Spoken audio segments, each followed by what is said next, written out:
梁歌制作《中国近代史》，作者蒋廷福。总论：中华民族到了19世纪就到了一个特殊时期。在此以前，华族虽已与外族久已有了关系，但是那些外族都是文化较低的民族，纵使他们入主中原。Produced by Liang Gu, Modern History of China, author, Jiang Tingfu. Summary. The Chinese nation entered a special period in the 19th century. Before this, although the Chinese had long-standing relations with foreign races, those foreign races were all ethnic groups with lower culture. Even if they take over the Central Plains. 他们不过利用华族一时的内乱而把政权暂时夺过去。到了19世纪，这个局势就大不同了，因为在这个时候到东亚来的英、美、法诸国绝非匈奴、鲜卑、蒙古、倭寇、满人可比。They just took advantage of the temporary civil strife among the Chinese to temporarily seize power. By the 19th century, the situation was completely different, because the British, American, and French countries that came to East Asia at this time were by no means comparable to the Huns, Xinbei, Mongols, Japanese pirates, and Manchus. 原来人类的发展可分两个世界，一个是东方的亚洲，一个是西方的欧美。两个虽然在19世纪以前曾有过关系，但是那种关系是时有时无的，而且是可有可无的。在东方这个世界里，中国是领袖。It turns out that human development can be divided into two worlds. One is Asia in the East, and the other is Europe and America in the West. Although the two had a relationship before the 19th century, that relationship was intermittent and dispensable. In the Eastern world, China is the leader. 是老大哥，我们以大哥自居，他国连日本在内也承认我们的优越地位。到了19世纪，来和我们打麻烦的不是我们东方世界里的小弟们，是那个素不相识而且文化根本互异的西方世界。We are the big brother. We regard ourselves as the big brother, and other countries, including Japan, also recognize our superior status.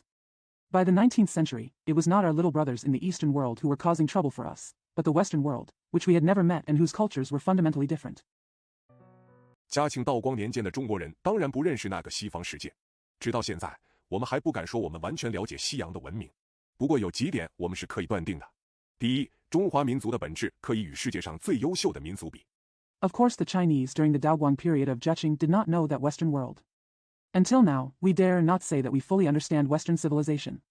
But there are a few things we can be certain of. First, the essence of the Chinese nation can be compared with the best nations in the world. 中国人的聪明不在任何别的民族之下。第二，中国的物产虽不及俄美两国的完备，然总在一般国家水平线之上。第三， The intelligence of the Chinese people is not inferior to that of any other nation. Second, although China's products are not as complete as those of Russia and the United States, they are still above the level of other countries. Third, 我国秦始皇的废封建为郡县及汉唐两朝的伟大帝国，足证我民族是有政治天才的。是故论人论地，中国本可大有作为。然而到了19世纪，我民族何以遇这空前的难关呢？ the abolition of feudalism into prefectures and counties by Qin Shi Huang and the great empires of the Han and Tang dynasties in our country fully prove that our nation has political genius. Therefore, judging from the people and the place, China could have accomplished a lot. However, in the 19th century, why did our nation encounter unprecedented difficulties? 第一是因为我们的科学不及人，人与人的竞争，民族与民族的竞争，最足以决胜负的莫过于知识的高低。科学的知识与非科学的知识比赛，好像汽车与洋车的比赛。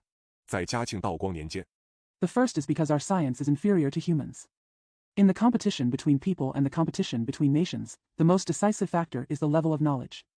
The competition between scientific knowledge and non-scientific knowledge is like the competition between cars and foreign cars. During the Daoguang period of Jiaqing, 西洋的科学基础已经打好了，而我们的祖先还在那里做八股文，讲阴阳五行。第二，西洋已于18世纪中年起使用机械生财打仗，而我们的工业、农业、运输、军事仍保存唐宋以来的模样。第三， the scientific foundation in the West has been laid, but our ancestors are still writing eight-legged essays there, talking about yin and yang and the five elements. Second, the West began to use machinery to generate money and fight wars in the middle of the 18th century, while our industry, agriculture, transportation, and military still retain what they have been since the Tang and Song dynasties. Third, 西洋在中古的政治局面很像中国的春秋时代，文艺复兴以后的局面很像我们的战国时代。在列强争雄的生活中，西洋人养成了热烈的爱国心，深刻的民族观念。The Western political situation in the Middle Ages was very similar to China's Spring and Autumn period, and the situation after the Renaissance was very similar to our Warring States period. In the life of great powers vying for supremacy, Westerners developed fervent patriotism and profound national concepts. 我们则死守着家族观念和家乡观念。所以在19世纪初年，西洋的国家虽小，然团结有如铁石之固；我们的国家虽大，然如一盘散沙，毫无力量。总而言之 We cling to our family values and hometown values. Therefore, in the early 19th century, although the countries in the West were small, they were united as solid as a stone. Although our country was large, they were like a piece of loose sand and had no power. All in all. 到了19世纪，西方的世界已经具备了所谓近代文化，而东方的世界则仍滞留于中古，我们是落伍了。近百年的中华民族根本只有一个问题，那就是中国人能近代化吗？能赶上西洋人吗？ By the 19th century, the Western world already had the so-called modern culture. The Eastern world is still stuck in the Middle Ages, and we are falling behind. In the past 100 years, the Chinese nation has only one question, and that is, can the Chinese people modernize? Can you catch up with Westerners? 能利用科学和机械吗？能废除我们家族和家乡观念而组织一个近代的民族国家吗？能的话，我们民族的前途是光明的；不能的话，我们这个民族是没有前途的。因为在世界上 Can science and machinery be used? Can we abolish our concepts of family and hometown and organize a modern nation state? If we can, our nation will have a bright future. If we cannot, our nation will have no future. Because in the world, 一切的国家能接受近代文化者必致富强，不能者必遭惨败，毫无例外，并且接受的愈早愈速就愈好。日本就是一个好例子。日本的原有土地不过中国的一省。in all countries, those who can accept modern culture will become rich and powerful, and those who cannot, without exception, will suffer miserably. And the sooner you accept it, the better. Japan is a good example. Japan's original land was no more than one province of China.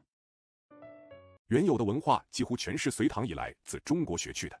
近40余年以来，日本居然能在国际上做一个头等的国家，就是因为日本接受近代文化很快。我们也可以把俄国做个例子。俄国在15世纪 Almost all of the original culture was learned from China since the Sui and Tang dynasties. In the past 40 years, Japan has been able to become a first-class country in the world. This is because Japan accepted modern culture very quickly. We can also take Russia as an example. Russia in the 15th century. 16世纪、17世纪也是个落伍的国家，所以那时在西洋的大舞台上几乎没有俄国的地位。可是，在17世纪末年，正当我们的康熙年间，俄国幸而出了一个大彼得，他以专制皇帝的至尊变名改姓。It was also a backward country in the 16th and 17th centuries, so at that time Russia had almost no status on the Western stage. However, at the end of the 17th century, during our Kangxi reign, Russia was fortunate enough to have Peter the Great, who changed his name and surname in the name of an autocratic emperor. 微服到西欧去学造船、学炼钢，后来他又请了许多西欧的技术家到俄国去帮助他维新。那时许多的俄国人反对他，尤其是首都莫斯科及莫斯科下同的国粹党。他不顾一切奋斗到底。He went to Western Europe incognito to learn shipbuilding and steelmaking. Later, he invited many Western European technicians to Russia to help him with his reforms. At that time, many Russians opposed him, especially the National Essence Party in the capital Moscow, the same below. He fought hard to the end regardless of everything. 甚至迁都到一个偏僻的，但是滨海的尼瓦河及涅瓦河下同旁，因为他想靠海就容易与近代文化发源地的西欧往来。俄国的近代化基础是大彼得立的，他是俄罗斯民族大英雄之一。He even moved the capital to a remote but coastal location next to the Neva River, the same below, because he wanted to be close to the sea and easily communicate with Western Europe, the birthplace of modern culture. The foundation of Russia's modernization was laid by Peter the Great, one of the great Russian national heroes. 所以今日的斯塔林及斯大林、夏同还推崇他。土耳其的命运也足以表示近代文化左右国家富强力量之大。在19世纪初年，土耳其帝国的土地跨欧、亚、非三洲，土耳其人也是英勇善战的。Therefore, today's Stalin, the same below, still respects him. Turkey's fate is also enough to show the power of modern culture to influence the country's prosperity. In the early 19th century, the Turkish Empire spanned Europe, Asia, and Africa, and the Turks were also brave and capable of fighting. 却是在19世纪100年之内，别国的科学、机械和民族主义有1日千里的长进，土耳其则只知保守，因此土耳其遂受了欧洲列强的宰割。到了1878年以后 However, within 100 years of the 19th century, other countries' science, machinery, and nationalism made rapid progress, while Turkey only knew how to be conservative. Therefore, Turkey was slaughtered by the European powers. After 1878, 土耳其也有少数青年觉悟了非维新不可，但是他们遇着极大的阻力。第一，土耳其的国王如我国的清朝一样，并无改革的诚意；第二，因为官场的腐败，创造新事业的经费都被官僚侵吞了，浪费了。There are also a few young people in Turkey who have realized that reform is necessary, but they encounter great resistance. First, the king of Turkey, like the Qing dynasty in our country, has no sincerity in reform. Second, because of official corruption, funds for creating new undertakings have been embezzled and wasted by bureaucrats. 国家没有受到新事业的益处，人民已加了许多的苛捐杂税，似乎国家愈改革就愈弱愈穷。关于这一点，土耳其的近代史也很像中国的近代史。第三，社会的守旧势力太大，以致有一个人提倡维新。The country has not benefited from the new undertakings, and the people have imposed many exorbitant taxes and levies. It seems that the more reforms the country gets, the weaker and poorer it becomes. Regarding this point, Turkey as modern history is also very similar to China's modern history. Third, the conservative force in society is so strong that one person even advocated reform. 就有10个人反对。总而言之，土耳其在19世纪末年的维新是三心二意的、不彻底的、无整个计划的，其结果是在上次世界大战中的惨败，国家机智于灭亡。10 people objected. All in all, Turkey's reform in the late 19th century was half-hearted, incomplete, and without a complete plan. The result was a disastrous defeat in the last World War and the country was almost destroyed. 土耳其人经过那次大国难以后，一致团结起来，拥护民族领袖基马尔，于是使得复兴。基马尔一心一意为国家服务，不只有他，他认识了时代的潮流，知道要救国，非彻底接受近代的文化不可。After the Great Calamity, the Turks united and supported the national leader Kemal, and thus began to revive. Kemal served the country wholeheartedly, and no one knew he was there. He understood the trend of the times and knew that in order to save the country, he must completely accept modern culture. 他不但提倡科学、工业，他甚至改革了土耳其的文字，因为土耳其的旧文字太难，而同费在文字上的时间和脑力太多，能费在实学上的币值减少。现在土耳其立国的基础算打稳了。日本、俄国。Not only did he advocate science and industry, he even reformed Turkish writing. Because the old Turkish writing was too difficult, children spent too much time and brainpower on writing, and the amount they could spend on practical learning would inevitably be reduced. Now the foundation for Turkey as founding is considered solid. Japan, Russia. 土耳其的近代史大致是前面说的那个样子。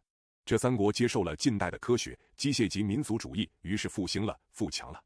现在我们要研究我们的近代史，我们要注意帝国主义如何压迫我们。The modern history of Turkey is roughly as mentioned above.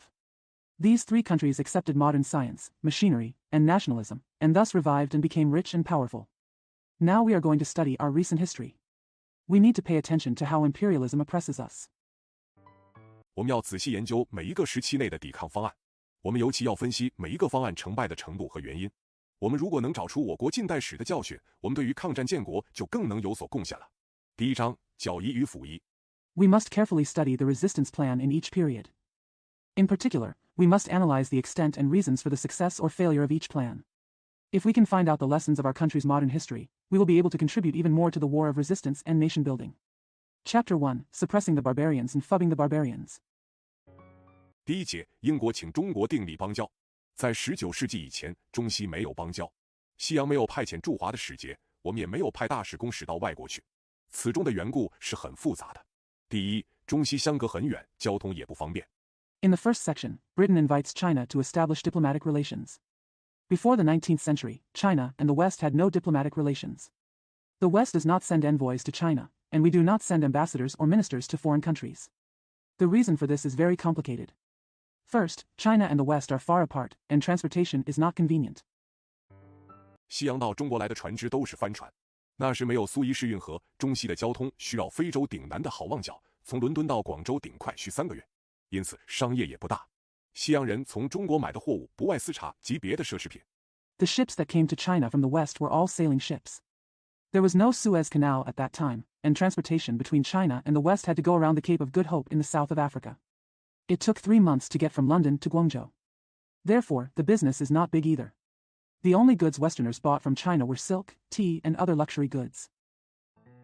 我们的经济是自足自给的，用不着任何西洋的出品，所以那时我们的国际贸易总有很大的出超。在这种情形之下，邦交原来可以不必有的。还有一个缘故，那就是中国不承认别国的平等。Our economy is self-sufficient and does not require any Western products. So at that time, our international trade always had a big surplus. Under such circumstances, diplomatic relations were unnecessary. There is another reason, that is, China does not recognize the equality of other countries. 西洋人到中国来的，我们总把他们当作琉球人、高丽人看待。他们不来，我们不勉强他们。他们如来，必尊中国为上国，而以藩属自居。这个体统问题、仪式问题就成为邦交的大阻碍。天朝。When Westerners come to China, we always treat them as Ryukyus or Koreans. If they don't come, we won't force them. They will respect China as a superior country and regard themselves as a vassal. This issue of decency and ceremony has become a major obstacle to diplomatic relations. 是绝不肯通融的。中国那时不感觉有联络外邦的必要，并且外夷岂不是蛮貊之邦，不知礼义廉耻，与他们往来有什么好处呢？他们贪利而来，天朝施恩给他们，许他们做买卖，借以羁縻与附随而已。China would never be accommodating. At that time, China did not feel the need to contact foreign countries. Moreover, the foreigners were not a barbaric country and did not know etiquette, justice, and shame. What was the benefit of interacting with them? They came here greedy for profit, and the heaven showed favor to them and allowed them to do business, just to restrain and care for them. 假若他们不安分守己，天朝就要剿夷。那时中国不知道有外交，只知道剿夷与辅夷。政治家分派别，不过是因为有些主张剿，有些主张辅。那时的通商制度也特别，西洋的商人都限于广州一口。If they don't keep to themselves, the Celestial Empire will suppress the barbarians. At that time, China did not know about diplomacy and only knew about suppressing and pacifying the barbarians. Politicians are divided into factions simply because some advocate suppression and others advocate appeasement. The trade system at that time was also special. Western merchants were limited to Guangzhou. 在明末清初的时候，西洋人曾到过漳州、泉州、福州、厦门、宁波、定海各处。后来一则因为事实的不方便，二则因为清廷法令的禁止，就成立了所谓一口通商制度。在广州，外人也是不自由的。In the late Ming and early Qing dynasties, Westerners visited Zhangzhou, Juanzhou, Fuzhou, Xiamen, Ningbo, and Dinghai. Later, partly because of the inconvenience and partly because of the prohibition by Qing court decrees, the so-called one-port trade system was established. In Guangzhou, outsiders are not free either. 夏秋两季是买卖季，他们可以住在广州的13行，买卖完了，他们必须到澳门去过冬。13行是中国政府指定的13家可以与外国人做买卖的。13行的行总是13行的领袖，也是政府的交涉员。Summer and autumn are the buying and selling seasons. They can live in Shizenhang in Guangzhou. After buying and selling, they have to go to Macau for the winter. The 13 banks are the 13 companies designated by the Chinese government to do business with foreigners. A member of the 13th line is always the leader of the 13th line and is also the government's negotiator. 所有广州官吏的命令都由行总传给外商，外商上给官吏的呈文也由行总转递。外商到广州照法令不能坐轿，事实上官吏很通融。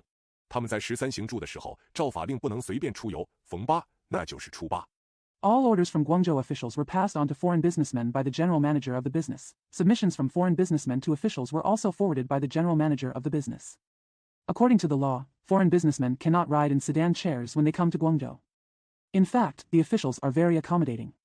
When they lived in Shizenhang, according to the law, they were not allowed to travel casually on the 8th day of the lunar month. 18、28可以由通事领导到河南的花地去游一次，他们不能带军器进广州，姨父也不许进去，以防盘踞之见。顶奇怪的禁令是，外人不得买中国书，不得学中文。1828, you can go to the Flower Land in Hunan under the leadership of the general manager. They cannot bring weapons into Guangzhou. Barbarian women are also not allowed to enter to prevent the gradual entrenchment. The most bizarre prohibition is that outsiders are not allowed to buy Chinese books or learn Chinese. 第一个耶稣教传教士马里逊博士的中文教师，每次去授课的时候，身旁必须随带一只鞋子和一瓶毒药。鞋子表示他是去买鞋子的，不是去教书的。毒药是预备万一官府查出，可以自尽。The Chinese teacher of Dr. Morrison, the first Jesuit missionary, had to bring a shoe and a bottle of poison with him every time he went to teach. The shoe meant that he was going to buy shoes, not to teach. The poison was be prepared to commit suicide if the government finds out. 那时中国的海关是自主的，朝廷所定的海关税则原来很轻，平均不过4%。清政府并不看重那笔海关收入，但是官吏所加的漏规极其繁重，大概连正税要收货价20%。At that time, China's customs was autonomous, and the customs duties set by the imperial court were originally very light, with an average of only 4%. The Qing government did not attach much importance to the customs revenue, but the unfavorable regulations imposed by officials were extremely onerous, and they probably even had to collect regular taxes. 20% of the price. 中国法令规定税则应该公开，事实上官吏绝守秘密，以便随意上下其手。外人每次纳税都经过一种讲价式的交涉，因此很不耐烦。中国那时对于法权并不看重。Chinese law stipulates that tariffs should be made public. In fact, officials keep secrets so that they can be manipulated at will. Outsiders go through a kind of bargaining negotiation every time they pay taxes, so they are very impatient. China at that time did not attach much importance to legal rights. 在中国境内，外国人与外国人的民刑案件，我国官吏不愿过问，那就是说自动地放弃境内的法权。譬如乾隆19年，一个法国人在广州杀了一个英国人，广州的府县最初劝他们自己调解。Our officials are unwilling to intervene in the civil and criminal cases between foreigners and foreigners within China. That is to say, they voluntarily give up their legal rights within the country. For example, in the 19th year of Qianlong's reign, a Frenchman killed an Englishman in Guangzhou. The prefecture and county in Guangzhou initially advised them to mediate among themselves. 后因英国坚决要求，官厅施理问。中国与外国人的民事案件总是由双方设法和解，因为双方都怕打官司之苦。倘若中国人杀了外国人，官厅绝不偏袒，总是杀人者抵死，所以外人很满意。Later, due to the insistence of the British, the government began to investigate. Civil cases between China and foreigners are always settled by both parties because both parties are afraid of the pain of litigation. If a Chinese kills a foreigner, the government will never show favoritism. The murderer will always be punished with death, so the outsiders are very satisfied. 只有外国人杀中国人的案子麻烦，中国要求外人交凶抵死。在18世纪中叶以前，外人遵命者多，以后则拒绝交凶，拒绝接收中国官厅的审理，因为他们觉得中国刑罚太重，审判手续太不高明。Only the cases of foreigners killing Chinese are troublesome. China requires foreigners to kill Chinese people. Before the middle of the 18th century, most outsiders obeyed. After that, they refused to kill Chinese people and refused to be tried by the Chinese government because they felt that the punishments in China were too severe. The trial procedures were too clumsy. 外人最初对于我们的通商制度虽不满意，然而觉得既是中国的定章，只好容忍。到了18世纪末年、乾隆末年、嘉庆初年，外人的态度就慢慢的变了。Although outsiders were initially dissatisfied with our trade system, they felt that since it was China's rule, they had no choice but to tolerate it. By the end of the 18th century, the last year of Qianlong and the beginning of Jiaqing, the attitude of outsiders gradually changed. 这时中国的海外贸易大部分在英国的东印度公司手里，在广州的外人之中，英国已占领了领袖地位。英国此时的工业革命已经起始，昔日的手工业都慢慢的变为机械制造。At this time, most of China's overseas trade was in the hands of the British East India Company. Among outsiders in Guangzhou, the British had occupied a leadership position. The Industrial Revolution in Britain had already begun at this time, and the handicraft industries of the past were slowly turning into machine manufacturing. 海外市场在英国的国计民生上一天比一天紧要，中国对通商的限制，英国认为最不利于英国的商业发展。同时，英国在印度已战胜了法国，印度半岛全入了英国的掌握。Overseas markets are becoming more and more important to the British national economy and people's livelihood. China's restrictions on trade are considered by the British to be most detrimental to British commercial development. At the same time, Britain had defeated France in India, and the entire Indian peninsula was under British control. 以后再往亚东发展也就更容易了，因为有了印度做发展的根据地。当时欧洲人把乾隆皇帝作为一个模范的开明君主看，英国人以为在华通商所遇着的困难都是广州地方官吏做出来的。It will be easier to develop in East Asia in the future because India will be the base for development. At that time, Europeans regarded Emperor Qianlong as a model enlightened monarch. The British believed that the difficulties encountered in doing business in China were caused by local officials in Guangzhou. 倘若有法能使乾隆知道，他必愿意改革。1792年，乾隆57年，正是乾隆帝满80岁的一年。如果英国趁机派使来贺寿，那就能得着一个交涉和促进中英友谊的机会。If there is a way that Qianlong can know, he will be willing to reform. 1792, the 57th year of Qianlong's reign, was the year when Emperor Qianlong turned 80. If the British took the opportunity to send envoys to celebrate his birthday, they would have an opportunity to negotiate and promote Sino-British friendship. 广州官吏知道乾隆的虚荣心，竭力怂恿英国派使祝寿。于是英国乃派马加尔尼侯 Lord Macartney 为全权特使来华。马加尔尼使节的预备是很费苦心的，特使乘坐头等兵船。Guangzhou officials knew Qianlong's vanity and tried their best to encourage the British to send envoys to celebrate his birthday. So Britain sent Lord Macartney as its plenipotentiary envoy to China. The preparations for Macartney's envoy were very painstaking. The envoy traveled on a first-class warship. 并带卫队，送乾隆的礼物都是英国上等的出品，用意不外要中国知道英国是个富强而且文明的国家。英政府给马加尔尼的训令要他竭力迁就中国的礼俗，为必须表示中英的平等。And take the guard. The gifts given to Qianlong were all made from the finest British products. The purpose is simply to let China know that Britain is a rich, powerful, and civilized country. The British government's instructions to Macartney required him to try his best to accommodate Chinese etiquette and customs, but he must show equality between China and Britain. 交涉的目的有好几个。第一，英国愿派全权大使常驻北京，如中国愿派大使到伦敦去，英廷必以最优之礼款待之。第二，英国希望中国加开通商口岸。第三，英国希望中国有固定的、公开的海关税则。There are several purposes for negotiation. First, Britain is willing to send a plenipotentiary ambassador to Beijing. If China is willing to send an ambassador to London, the British court will treat it with the best courtesy. Second, Britain hopes that China will open additional trading ports. Third, the United Kingdom hopes that China will have fixed and open customs tariffs. 第四，英国希望中国给他一个小岛，可以供英国商人居住及驻货，如同葡萄牙人在澳门一样。在乾隆帝方面，他也十分高兴迎接英国的特使，但是乾隆把他当作一个藩属的共使看待，要他行跪拜礼。Fourth, Britain hopes that China will give her a small island where British merchants can live and store goods, just like the Portuguese in Macau. Emperor Qianlong was also very happy to welcome the British envoy, but Qianlong treated him as a vassal tribute envoy and asked him to kneel down and worship. 马加尔尼最初不答应，后来有条件的答应。他的条件是，将来中国派使到伦敦去的时候，也必须向英王行跪拜礼，或是中国派员向他所带来的英王的画像行跪拜搭礼。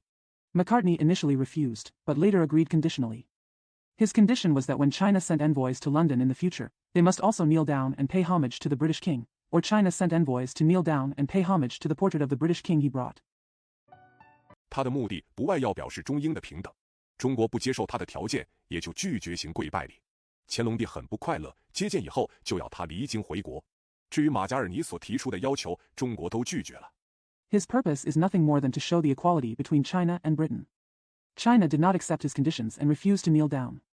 Emperor Qianlong was very unhappy.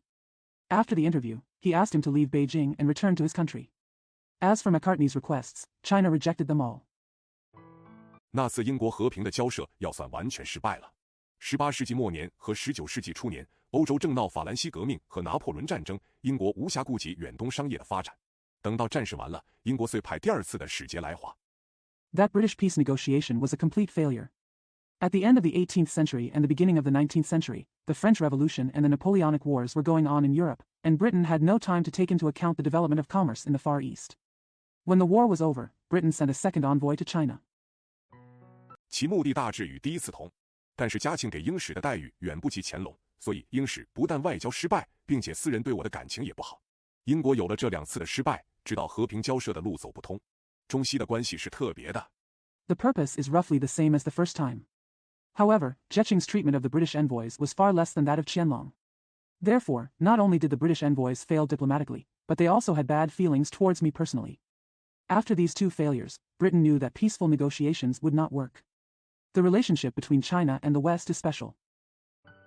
在鸦片战争以前，我们不肯给外国平等待遇；在以后，他们不肯给我们平等待遇。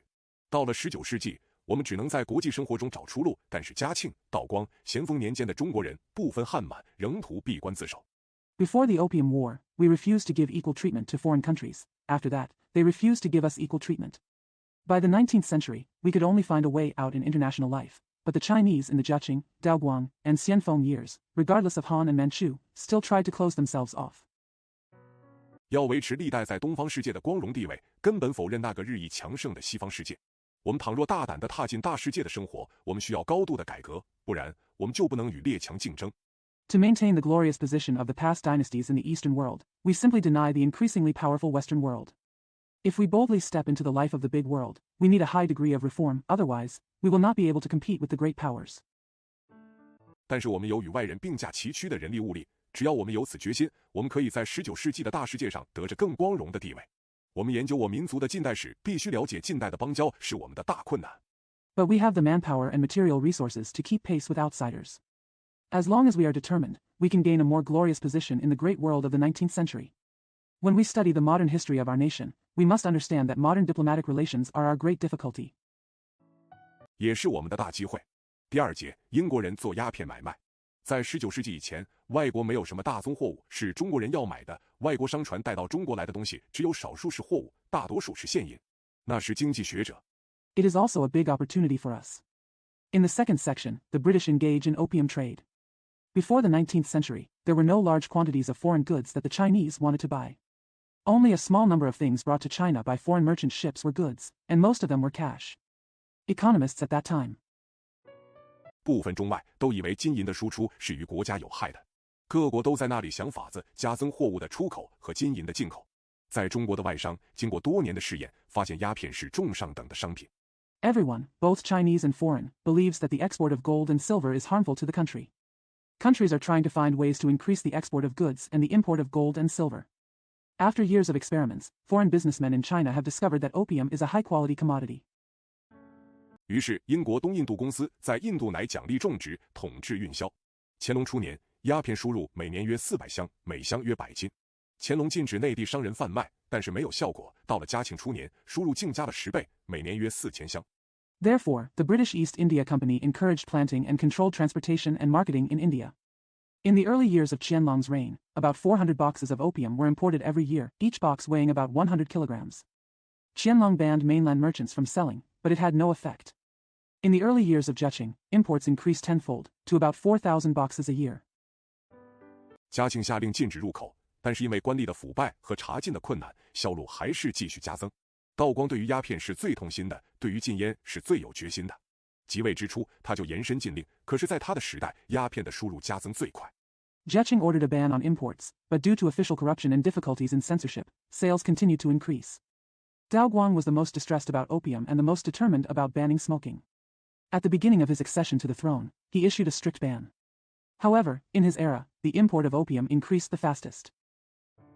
道光元年1821年，输入上值5000箱，道光15年就加到了3万箱，值价约1800万元。中国的银子漏出，患这有害无益的鸦片，全国上下都认为是国计民生的大患。In the first year of Daoguang, 1821, only 5,000 boxes were imported. In the 15th year of Daoguang, the number increased to 30,000 boxes, worth about 18 million yuan. China's money leaked out in exchange for this harmful and useless opium, which was considered by the whole country to be a serious danger to the national economy and people's livelihood. 广东有班绅士觉得烟禁绝不能实行，因为法令者须以之所借以为利也，立法愈峻，则所惠愈多。他们主张一面加重关税，一面提倡种植，拿国货来抵外货，久而久之，外商无利可图，就不运鸦片进口了。Some gentlemen in Guangdong feel that the smoking ban must never be implemented because laws are used by subordinate servants for profit. The more stringent the legislation, the more bribes will be demanded. They advocated increasing tariffs while promoting cultivation and using domestic products to offset foreign products.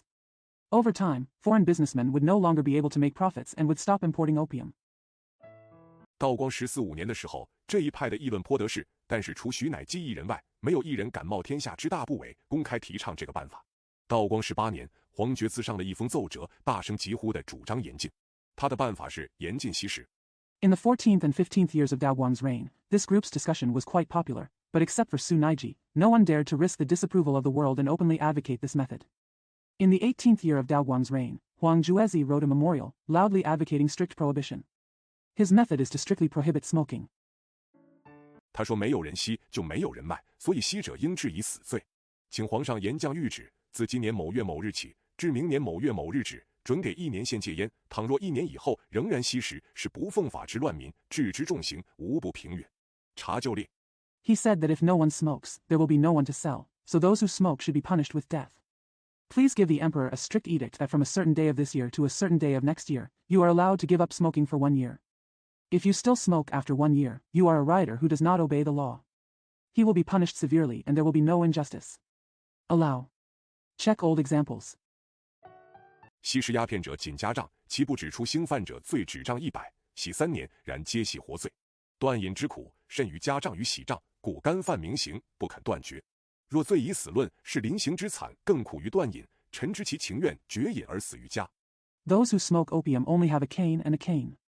Those who do not point out the crime of trafficking in opium are punished with 100 canes and 3 years of migration. However, they are all guilty of living crimes. The pain of breaking off addiction is worse than the shackles and sticks, so I am willing to violate the punishment and refuse to give up. If the crime is punishable by death, the punishment will be even more painful if he quits his addiction. I know that he would rather quit his addiction and die at home.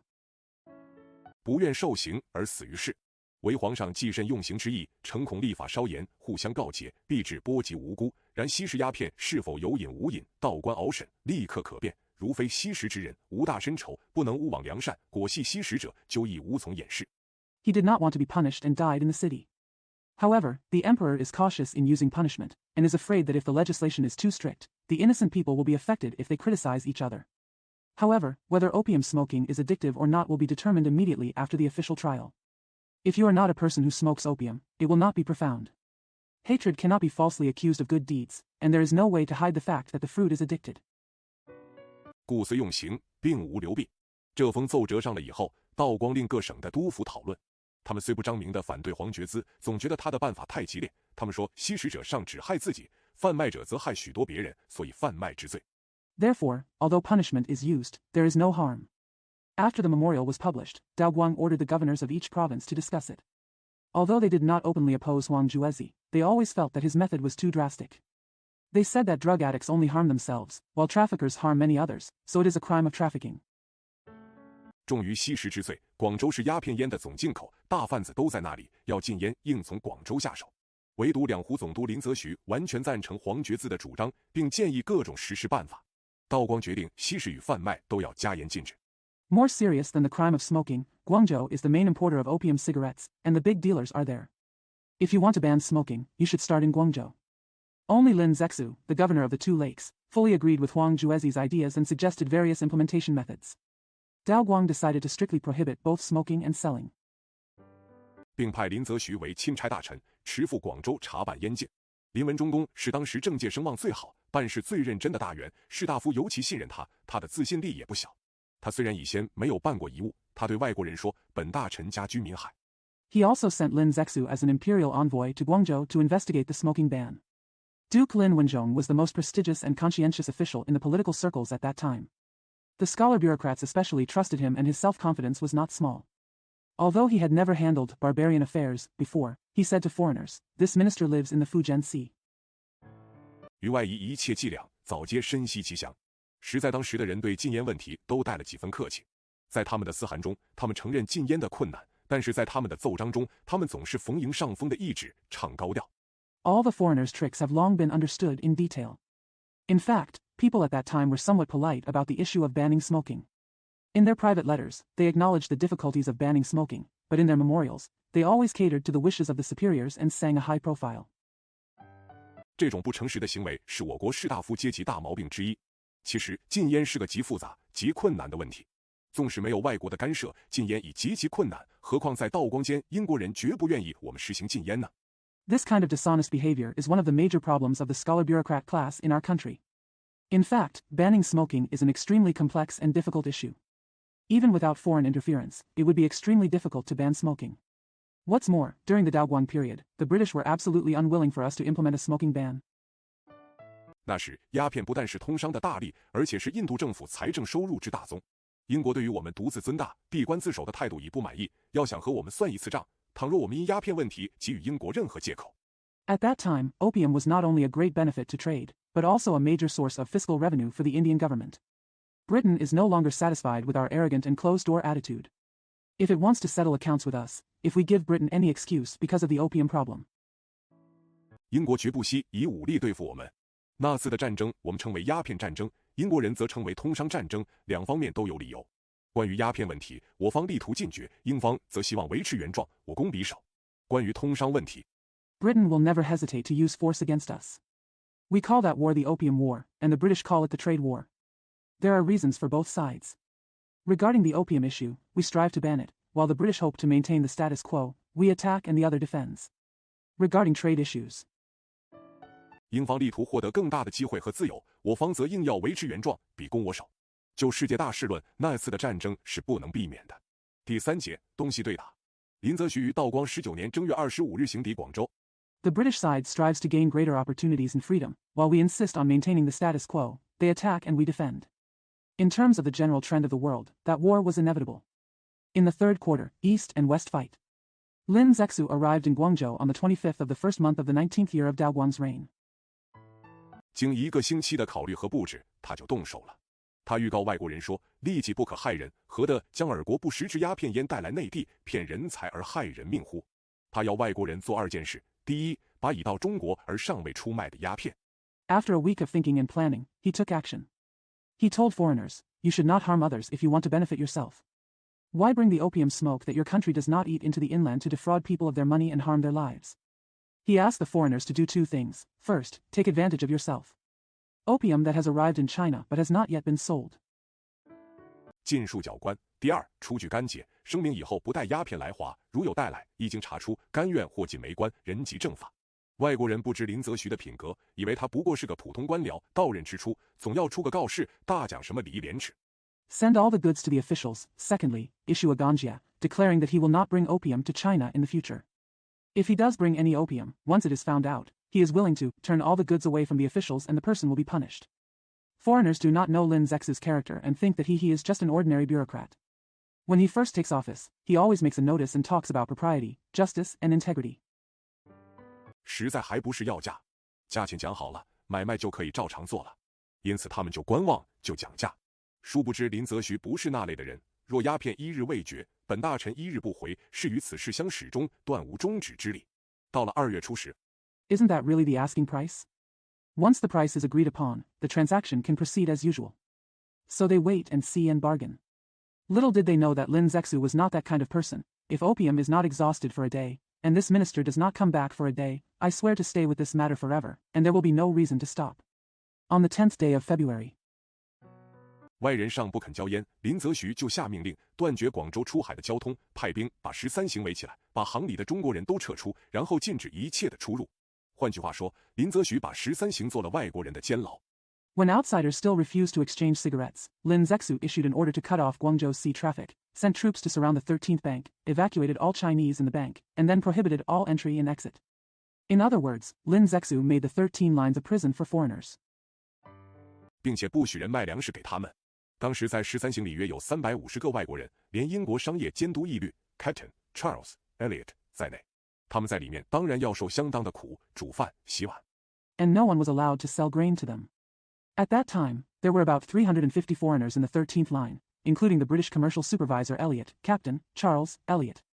Of course they have to suffer quite a lot there, cooking, washing dishes.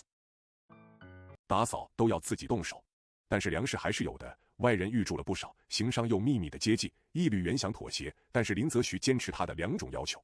事实，英国在中国洋面只有2只小兵船，船上的水兵且无法到广州。You have to do all the cleaning yourself. However, there was still food. Outsiders had stored a lot of it, and merchants secretly helped. Ilu wanted to compromise, but Lin Zexu insisted on both of his demands. At that time, Britain only had 2 small warships in the Chinese Ocean, and the sailors on board could not reach Guangzhou.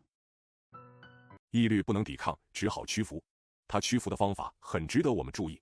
他不是命令英国商人把烟交给林则徐，他是教英商把烟交给他，并且由他以商业监督的资格给个商收据，一转手之间。Ilu could not resist and had to surrender. The method of his surrender is worthy of our attention. He did not order the British businessmen to hand over the cigarettes to Lin Zexu. He taught the British businessmen to hand over the cigarettes to him, and he gave the merchants receipts as a commercial supervisor, and they changed hands in a flash. 英商的鸦片变为大英帝国的鸦片，义律共交出20280项，共计200数十万斤，使一网打尽。这是林文忠的胜利，道光帝也高兴极了。他批林的奏折说：“清之中君爱国，皎然于狱中化外矣。” The opium of British merchants became the opium of the British Empire.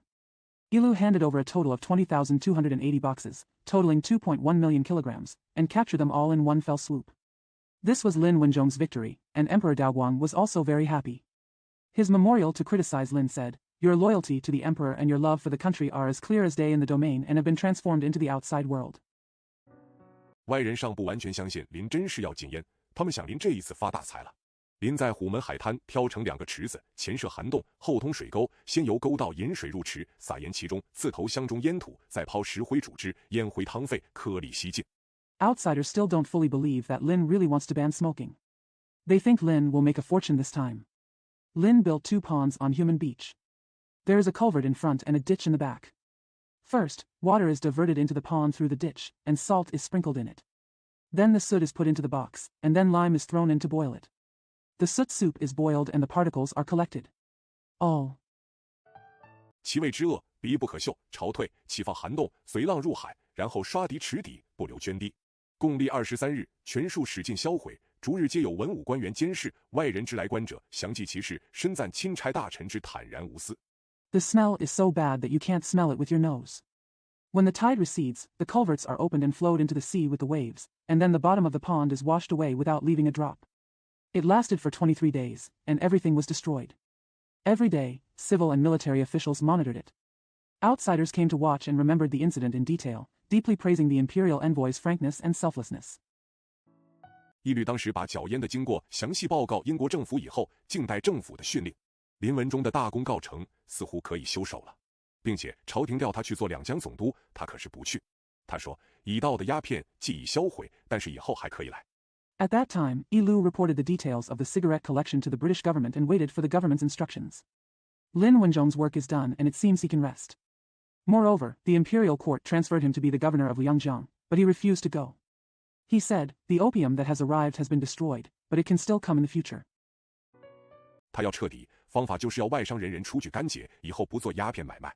这个义律不答应，于是双方又起冲突了。林自觉极有把握，他说：“英国的战斗力亦不过如此，英国人腿足缠束紧密，屈身皆所不便。” He wanted to be thorough, and the way to do this was to ask foreign merchants to produce ganja and not engage in opium trading in the future. This law did not agree, so the two sides clashed again. Lin Zizi felt very confident. He said that the British's combat effectiveness was no more than this. The British's legs and feet were tightly bound and it was inconvenient to bend or stretch them. 虎门的炮台都重修过，虎门口他又拿很大的铁链封锁起来。他又想外国人必须有茶叶大黄，他禁止茶叶大黄出口，就可以治外人的死命。那年秋冬之间 The forts in Human have all been rebuilt. He blocked Humenku with a large iron chain. He also thought that foreigners must have tea and rhubarb, so he banned the export of tea and rhubarb, which would lead to the death of outsiders. That autumn and winter. 广东水师与英国2支小兵船有好几次的冲突，林报告朝廷，中国大胜，因此全国都是乐观的。英国政府接到义律的信以后，就派全权代表义律 Admiral George Elliot。The Guangdong Navy had several conflicts with 2 small British warships. Lin reported to the court that China had won a great victory, so the whole country was optimistic. After receiving Elliot's letter, the British government sent Plenipotentiary Admiral George Elliot. 率领海陆军队来华。这时，英国的外相是巴麦尊 Lord Palmerston， 有名的好大喜功的帝国主义者。他不但索鸦片赔款、军费赔款 ，led the navy and army to China. The British Foreign Secretary at this time was Lord Palmerston, a well-known imperialist who loved success. He not only demanded compensation for opium, but also military compensation. 并且要求一扫旧日所有的通商限制和邦交的不平等。义律于道光20年 1840年的夏天到广东阳面。倘若英国深知中国的国情，义律应该在广州与林则徐决胜负。And demanded that all old trade restrictions and diplomatic inequalities be swept away. Yilu went to Guangdong in the summer of the 20th year of Daoguang's reign, 1840. If Britain knew China's national conditions well, Yilu should have decided against Lin Zexu in Guangzhou. 因为林是主战派的领袖，但英国人的策略并不在此。义律在广东并不进攻，仅宣布封锁海口。中国人的解释是英国怕林则徐。封锁以后，义律北上，派兵占领定海。定海并无军备。Because Lin is the leader of the main war faction. But the British strategy was not here. Yilu was in Guangdong and did not attack. He only announced a blockade of Haikou. The Chinese explanation is that Britain is afraid of Lin Zexu. After the blockade, Yilu went north and sent troops to occupy Dinghai. Dinghai has no armaments. 中国人觉得这是不武之胜。以后，义律和义律就率主力舰队到大沽口。定海失守的消息传到北京以后，清廷愤懑极了。道光下令调陕、甘、云、贵、湘、川各省的兵到沿海各省，全国搅荒手忙。上面要调兵。The Chinese feel that this is a victory without force. After that, Ilu and Ilu led the main fleet to Daguku. After the news of the fall of Dinghai reached Beijing, the Qing court was extremely angry. Daoguang ordered the deployment of troops from Shaanxi, Gansu, Yunnan, Guizhou, Hunan, and Sichuan provinces to the coastal provinces, causing the whole country to panic. Troops need to be mobilized from above. 下面就请想，道光帝最怕花钱，于是对林则徐的信任就减少了。7月22日，他的上谕骂林则徐道：“不但终无实际，反生出许多波澜，思之何胜愤懑，看汝以何辞对朕也。” Please pay me below. Emperor Daoguang was most afraid of spending money, so his trust in Lin Zexu decreased. On July 22nd, he scolded Lin Zexu in his edict. Not only did it end up being unrealistic, but it also gave rise to many waves. Thoughts outweighed anger. Let's see what words you use against me. 事实在天津主持交涉者是直隶总督琦善，他下了一番知己知彼的功夫。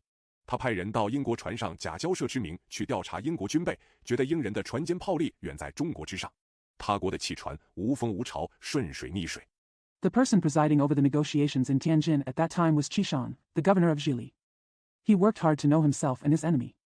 He sent people to British ships to investigate British armaments under the guise of negotiation. He felt that the British ships were far more powerful than China. Steamboats from other countries have no wind and no tide, and they go with the current and against the current. 皆能飞舵，他们的炮尾之下设有石磨盘，中具机轴，只需移转磨盘，炮即随其所向。回想中国的设备，他觉得可笑极了。山海关的炮尚是前明之物，勉强珍惜备用。所谓大海及长江的天险，已为外人所惧。All can fly across. Under their gun position, there is a stone millstone with a central machine shaft. Just move the millstone and the gun will follow its direction. Looking back on China's equipment, he found it ridiculous. Shanhaiguan's gun was still, things that were made before were barely steamed and washed for later use. The so-called natural dangers of the sea and the Yangtze River have been taken over by outsiders. 任军事者率皆文臣，笔下虽佳，武备未安，所以他绝迹溥仪。英国外相致中国宰相书很使琦善觉得他的溥仪政策是很有希望的。那封书的前半都是批评林则徐的话，说他如何残暴武断。Those who serve as military officers are all civil servants. Although their writing is good, they are not familiar with military equipment. So he decided to pacify the barbarians. The letter from the British Foreign Secretary to the Chinese Prime Minister made Qishan feel that his policy of pacifying the barbarians was very promising. That letter, the first half of the book, is full of criticisms of Lin Zexu, saying how cruel and arbitrary he was. 后半提出英国的要求，琦善拿中国人的眼光来判断那封书，觉得他是个壮志。林则徐待英人太苛了，英人不平，所以要大皇帝替他们伸冤。他就将计就计，告诉英国人说，上年钦差大臣林等查禁烟土。The second half presents British demands. Qishan judged the letter from a Chinese perspective and felt that it was just a piece of paper. Lin Zexu treated the British too harshly, and the British were unfair, so he asked the emperor to avenge them. He took advantage of his plan and told the British, last year, the imperial envoy Lin and others banned cigarettes. 未能提养大皇帝大功至正之意，以致受人欺蒙，错指失当，必当逐细查明，重治其罪。唯其事全在广东，此间无凭办理。贵统帅等应即返赵南还，听候钦差大臣驰往广东，秉公查办，定能代申冤议。He failed to appreciate the great emperor's upright intentions, and as a result he was deceived by others and handled inappropriately. His crimes must be investigated in detail and punished severely. But the matter is all in Guangdong, and there is no way to handle it here. Your commander-in-chief and others should return to Shannon immediately, and wait for the imperial envoys to rush to Guangdong to investigate and deal with justice, and they will definitely be able to redress the grievances. 至于赔款一层，中国多少会给一点，使英代表可以有面子回国。至于变更通商制度，他告诉英国人，事情解决以后，英人可照旧通商，用不着变更。义律和义律原不愿在北方打仗。As for the level of compensation, China will give some amount so that the British representatives can return home with dignity. As for changing the trade system, he told the British that after the matter was resolved, the British could continue to trade as usual without any changes. Ilu and Ilu did not want to fight in the north. 所以就答应了琦善回到广州去交涉，并表示愿撤退在定海的军队。道光帝高兴极了，觉得琦善3寸之舌竟能说退英国的海陆军，远胜林则徐的孟浪多事，于是下令叫内地各省的军队概归原防。Therefore, Qishan agreed to return to Guangzhou to negotiate and expressed his willingness to withdraw the troops in Dinghai. Emperor Daoguang was extremely happy. He felt that Qishan's 3-inch tongue could persuade the British Navy and Army to withdraw, which was far more troublesome than Lin Zexu's Meng Lang. So he ordered the troops in all provinces in the interior to return to their original defense. 以结糜费，同时吉林则徐的职，叫琦善去代替他。琦善到了广东以后，他发现自己把事情看得太容易了。英国人坚持赔款和割香港或加通商口岸，琦善以为与其割地，不如加开通商口岸。To save money and waste. At the same time, Lin Zexu was dismissed from his position and Qishan was taught to replace him. After Qishan arrived in Guangdong, he found that he had taken things too easy. The British insisted on paying compensation and ceding Hong Kong or adding a treaty port. Qishan thought that rather than ceding territory, it would be better to open additional trading ports. 但是怕朝廷不答应，所以只好慢慢讲价，积延10日，英人不耐烦，遂于12月初开火了。大脚杀脚失守以后，琦善遂和义律订立条约，赔款600万元，割香港与英国，以后给予英国平等待遇。道光不答应。However, they were afraid that the court would not agree, so they had to negotiate the price slowly. The Japanese and British were impatient when the delay was delayed, so they opened fire in early December. After the fall of Shajiao in Tai-Kok, Qi Shansui signed a treaty with Yi Lu, paying an indemnity of 6 million yuan, seceding Hong Kong from the United Kingdom, and giving equal treatment to the United Kingdom in the future. Daoguang refused. 马其善是执迷不悟，革职所拿，家产查抄入关，同时调大兵赴越搅拌。英国政府也不满意议律，另派代表及军队来华。从这时起中英双方皆一意主战，彼此绝不交涉。英国的态度很简单。He scolded Qi Shan for being stubborn, dismissed him from his post, confiscated his property, and sent him to the official position. At the same time, he dispatched soldiers to Guangdong for suppression. The British government was also dissatisfied with the law and sent another representative and troops to China. From this moment on, China and Britain were determined to take charge of the war and would never negotiate with each other. The British attitude is simple. 中国不答应他的要求，他就不停战。道光也是很倔强的，一军败了，再调一军。中国兵士有为出战而先逃者，也有战败而宁死不降不逃者。将帅有战前妄自夸大而临战即后退者。If China does not agree to her request, she will cease the war. Daoguang was also very stubborn. If one army was defeated, he would mobilize another army. Some Chinese soldiers fled before going to battle, and some were defeated and would rather die than surrender. There are generals who exaggerate before a battle and then retreat immediately before the battle. 也有居功尽瘁死而后已者，如关天培、玉谦、海陵诸人。军纪不如人，自不待说；纪律不如人，精神不如人，亦不可讳言。人民有些甘做汉奸，有些为饥寒所迫，投入英军做苦力。到了22年的夏天。There are also those who died after exhausting themselves, such as Guan Tianpei, Yu Qian, and Hai Ling. It goes without saying that weapons are inferior to people, discipline is not as good as people, and spirit is not as good as people, it goes without saying. Some people were willing to become traitors, and some were forced by hunger and cold to join the British army as coolies. It's the summer of the 22nd year. 英军快要攻南京的时候，清廷知道没有办法，不能再抵抗，于是接受英国要求，成立南京条约。第4节，民族丧失20年的光阴。鸦片战争的失败的根本理由是我们的落伍。When the British army was about to attack Nanjing, the Qing government knew that it had no choice and could no longer resist, so it accepted the British request and established the Treaty of Nanjing. In the fourth quarter, the nation lost 20 years. The fundamental reason for the failure of the Opium War was our backwardness. 我们的军器和军队是中古的军队，我们的政府是中古的政府，我们的人民，连士大夫阶级在内是中古的人民。我们虽拼命抵抗，终归失败，那是自然的，逃不脱的。从民族的历史看， Our weapons and army are the armies of the Middle Ages, our government is the government of the Middle Ages, and our people, including the scholar official class, are the people of the Middle Ages. Although we try our best to resist, we will eventually fail. This is natural and cannot be escaped. From the perspective of national history, 鸦片战争的军事失败还不是民族致命伤，失败以后还不明了失败的理由，力图改革，那才是民族的致命伤。唐史同治光绪年间的改革，一到道光咸丰年间，我们的近代化就要比日本早20年。The military defeat of the Opium War was not yet a fatal injury to the nation. After failure, trying to reform without understanding the reason for the failure is the fatal injury to the nation. If the reforms from the Tongji and Guangxu years were moved to the Daoguang and Xianfeng years, our modernization would be 20 years earlier than Japan's.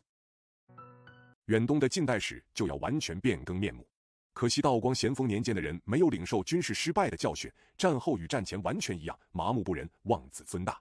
直到咸丰末年，英法联军攻进了北京，然后有少数人觉悟了。The modern history of the Far East will completely change its appearance. It is a pity that people during Daoguang and Xianfeng years did not learn the lessons of military defeat. After the war, they were exactly the same as before the war, indifferent and arrogant. It wasn't until the end of Xianfeng's reign that the British and French forces invaded Beijing, and then a few people woke up. 知道非学西洋不可，所以我们说中华民族丧失了20年的宝贵光阴。为什么道光年间的中国人不在鸦片战争以后就起死维新呢？此中缘故虽极复杂，但是值得我们研究。第一， I knew I had to learn Western skills. So we say that the Chinese nation has lost 20 years of precious time. Why didn't the Chinese during the Daoguang period start reforming after the Opium War? Although the reasons are extremely complex, they are worthy of our study. First, 中国人的守旧性太重，我国文化有了这几千年的历史，根深蒂固，要国人承认有改革的必要，那是不容易的。第二，我国文化是士大夫阶级的生命线，文化的摇动就是士大夫饭碗的摇动。Chinese people are too conservative. Our country's culture has a history of thousands of years and is deeply rooted. It is not easy for the Chinese people to recognize the need for reform. Second, our country's culture is the lifeline of the scholar-bureaucrat class. The shaking of culture is the shaking of the rice bowl of scholar bureaucrats. 我们一实行新政，科举出身的先生们就有失业的危险，难怪他们要反对。第三，中国士大夫阶级、知识阶级和官僚阶级最缺乏独立的大无畏的精神。无论在那个时代，总有少数人看事较远较轻。As soon as we implement the New Deal, gentlemen with imperial examination backgrounds will be in danger of losing their jobs. No wonder they oppose it. Third, the Chinese scholar-bureaucrat class, the intellectual class and the bureaucratic class, lacks the most independent and fearless spirit. No matter in that era, there are always a few people who see things farther and clearer. 但是他们怕轻易的指摘，默而不言。林则徐就是个好例子。林则徐实在有两个，一个是士大夫心目中的林则徐，一个是真正的林则徐。前一个林则徐是主角的，他是百战百胜的。But they were afraid of Qin Yi's criticism and kept silent. Lin Zexu is a good example. There are actually two Lin Zexu. One is Lin Zexu in the minds of scholar bureaucrats, and the other is the real Lin Zexu. The former Lin Zexu was the leader of the suppression, and he was victorious in every battle. 他所用的方法都是中国的古法，可惜奸臣琦善受了英人的贿赂，把他驱逐了。英人未去临之前不敢在广东战，既去临之后当然就开战。所以士大夫想，中国的失败不是因为中国的古法不行。The methods he used were all ancient Chinese methods. Unfortunately, the treacherous minister Qishan accepted bribes from the British and expelled him. Before the British went to Lin, they did not dare to fight in Guangdong. After going to Lin, of course they would start a war. Therefore, the scholar officials thought that China's failure was not because China's ancient methods were ineffective. 是因为奸臣误国。当时的士大夫得了这样的一种印象，也是很自然的。林的奏章充满了他的自信心。可惜，自道光20年夏天定海失守以后，林没有的这机会与英国比武，难怪中国人不服输。It's because the treacherous ministers have harmed the country. It was natural for the scholar officials at that time to have such an impression. Lin's memorial was full of his self-confidence. Unfortunately, since the fall of Dinghai in the summer of the 20th year of Daoguang's reign, Lin had not had the opportunity to compete with the British. No wonder the Chinese refused to admit defeat. 真的林则徐是慢慢的觉悟了的。他到了广东以后，他就知道中国军器不如西洋，所以他竭力买外国炮，买外国船，同时他派人翻译外国所办的刊物。他在广东所搜集的材料，他给了魏默笙。Lin Zexu really came to his senses slowly. After he arrived in Guangdong, he knew that Chinese weapons were inferior to those of the West, so he tried his best to buy foreign cannons and ships. At the same time, he sent people to translate foreign publications. He gave Wei Mozhan the materials he collected in Guangdong. 为后来把这些材料编入《海国图志》，这部书提倡夷制夷，并且以夷弃制夷。后来日本的文人把这部书译成日文，促进了日本的维新。林虽有这种觉悟，他怕轻易的指摘，不敢公开的提倡。Wei later compiled these materials into Haiguo Tuji. This book advocates using barbarians to control barbarians and using barbarian weapons to control barbarians. Later, Japanese literati translated this book into Japanese, which promoted Japan's reform. Although Lin had this awareness, he was afraid of Qin Yi's criticism and did not dare to advocate it publicly. 清廷把他折数1里，他在途中曾致书有人说：“彼之大炮远及10里内外，若我炮不能击彼，彼炮先已击我，是气不良也。彼之放炮如内地之放排枪，连声不断。我放一炮后，须辗转1时，再放一炮。” The Qin court banished him to Ely. On the way, he wrote to a friend. His cannon is as far as 10 miles away. If my cannon cannot reach him, his cannon will have already reached me first, which means the weapon is defective. They fired cannons like muskets fired in the mainland, and they fired continuously. After I fired one shot, when I had to move around, I fired another shot. 士气不熟也，求其良且熟焉，亦无他身巧耳。不此之物，即远调100万貔貅，恐只攻临敌之一哄。况逆船朝南暮北，围水师使能尾追，岸兵能顷刻移动否？盖内地将变兵丁，虽不乏久立戎行之人。If you are not familiar with this skill, you may want to be good and familiar with it, but there will be no other people who have a deep and skillful ear. If we don't do this, we will mobilize millions of brave men from far away, fearing that they will only be used to coax the approaching enemy. If the ship is facing south and facing north, only the Navy can pursue it. Can the troops on shore move immediately? Although there are many soldiers in the mainland who have been in the military for a long time. 而接敌面接仗，4次之相距10里8里，彼此不见面而接仗者，谓之前文。须常为剿匪8字要言，气量既熟，胆壮心其事矣。第一要大炮得用，令此一物置之不讲，真令月寒束手，奈何奈何。这是他的嘶喊。And they all met face to face. It seems that we are 10 miles or 80 miles apart, and we have never heard of anyone fighting each other without seeing each other. Su Chong said that the key to suppressing bandits is to have good weapons and skilled skills, and to be brave and courageous. The first thing is to use the cannon. If you leave this thing alone, it will really make you Han's hands tied.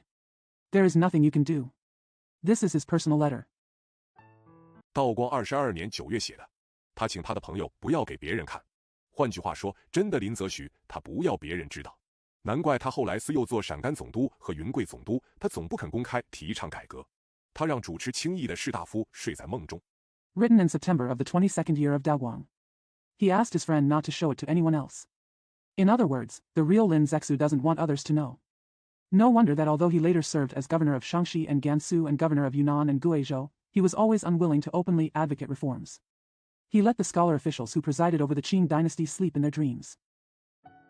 他让国家日趋衰弱，而不肯牺牲自己的名誉去与时人奋斗。林文忠无疑的是中国旧文化最好的产品。他尚以为自己的名誉比国事重要，别人更不必说了。士大夫阶级既不服输。He allowed the country to weaken day by day without sacrificing his own reputation to fight against the current times. Lin Wenzhong is undoubtedly the best product of China's old culture. He still thinks that his own reputation is more important than national affairs, let alone others. The scholar bureaucrat class refused to admit defeat. 他们当然不主张改革，主张溥仪的齐善。齐英诸人虽把中外强弱的悬殊看清楚了，而且公开的宣传了，但是士大夫阶级不信他们，而且他们无自信心，对民族亦无信心，只听其自然，不图振作。They certainly do not advocate reform.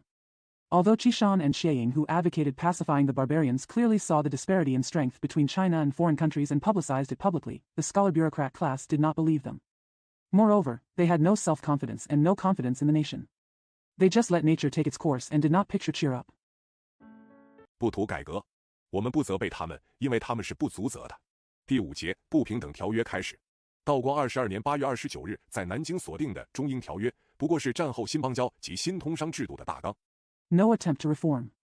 We do not blame them because they are blameless. Section 5, the unequal treaty begins.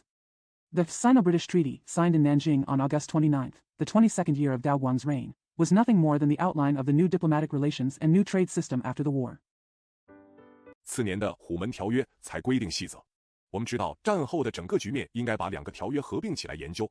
我们应该注意的有下列几点：第一，赔款2100万两；第二，割香港；第三，开放广州、厦门、福州、宁波。The Human Treaty of the following year provided for detailed rules. We know that the entire post-war situation should be studied together with the two treaties. We should pay attention to the following points. First, the compensation is 21 million taels. Second, cut off Hong Kong. Third, open Guangzhou, Xiamen, Fuzhou, Ningbo. 上海为通商口岸。第四，海关税则详细载明于条约，非经两国同意不能修改，是其所谓协定关税。第五，英国人在中国者只受英国法律和英国法庭的约束，是其所谓治外法权。第六，中英官吏平等往来。Shanghai is a treaty port. Fourth, customs tariffs are detailed in the treaty and cannot be modified without the consent of both countries. This is the so-called agreement tariff. Fifth, British people in China are only subject to British laws and British courts, which is the so-called extraterritorial jurisdiction. Sixth, Chinese and British officials have equal exchanges. 当时的人对于这些条款最痛心的是五口通商，他们觉得外人在广州一口通商的时候已经不易防范，现在有五口通商，外人可以横行天下，防不胜防。直到前清末年。What people at that time felt most distressed about these terms was the five-port trade. They felt that it was no longer easy to guard against outsiders when they were trading in one port of Guangzhou. Now that there are 5 ports of trade in Guangzhou, outsiders can run rampant all over the world and are hard to guard against. Until the late Qing dynasty. 文人忧国者莫不以五口通商为后来的祸根。五口之中，他们又以福州为最重要，上海则是中英双方所不重视的。割让土地当然是时人所反对的，也应该反对的。Literati who are worried about the country all regard the 5-port trade as the cause of future disaster. Among the 5, they regard Fuzhou as the most important, while Shanghai is not valued by China and Britain. Of course, people at that time were opposed to the cession of land, and it should be opposed. 但是香港在割让以前毫无商业的或国防的重要。英人初提香港的时候，北京还不知道香港在哪里。时人反对割地，不是反对割香港。协定关税和治外法权是我们近年所认为不平等条约的核心。But Hong Kong had no commercial or defense importance before it was ceded. When the British first mentioned Hong Kong, Beijing did not know where Hong Kong was. People at that time were opposed to the cession of territory, not the cession of Hong Kong. Agreed tariffs and extraterritoriality are at the heart of what we have considered in recent years to be unequal treaties. 可是当时的人并不这样看，治外法权在道光时代的人的目光中，不过是让夷人管夷人，他们想那是最方便、最省事的办法。至于协定关税，他们觉得也是方便省事的办法。But people at the time didn't see it that way. Extraterritoriality, in the eyes of people in the Daoguang era, was nothing more than letting barbarians control barbarians. They think that is the most convenient and hassle-free way. As for the agreed tariff, they think it is also a convenient and trouble-free method. 每种货物应该纳多少税都明白的载于条约，那就可以省出争执。负责交涉条约的人如伊礼部、齐英、黄恩同诸人知道，战前广东地方官吏的苛捐杂税是引起战争原因之一。The amount of tax that should be paid on each kind of goods is clearly stated in the treaty, which can eliminate disputes. Those responsible for negotiating the treaty, such as Yilabu, Chiang, and Huang Antong, knew that the exorbitant taxes and miscellaneous taxes imposed by local officials in Guangdong before the war were one of the causes of the war.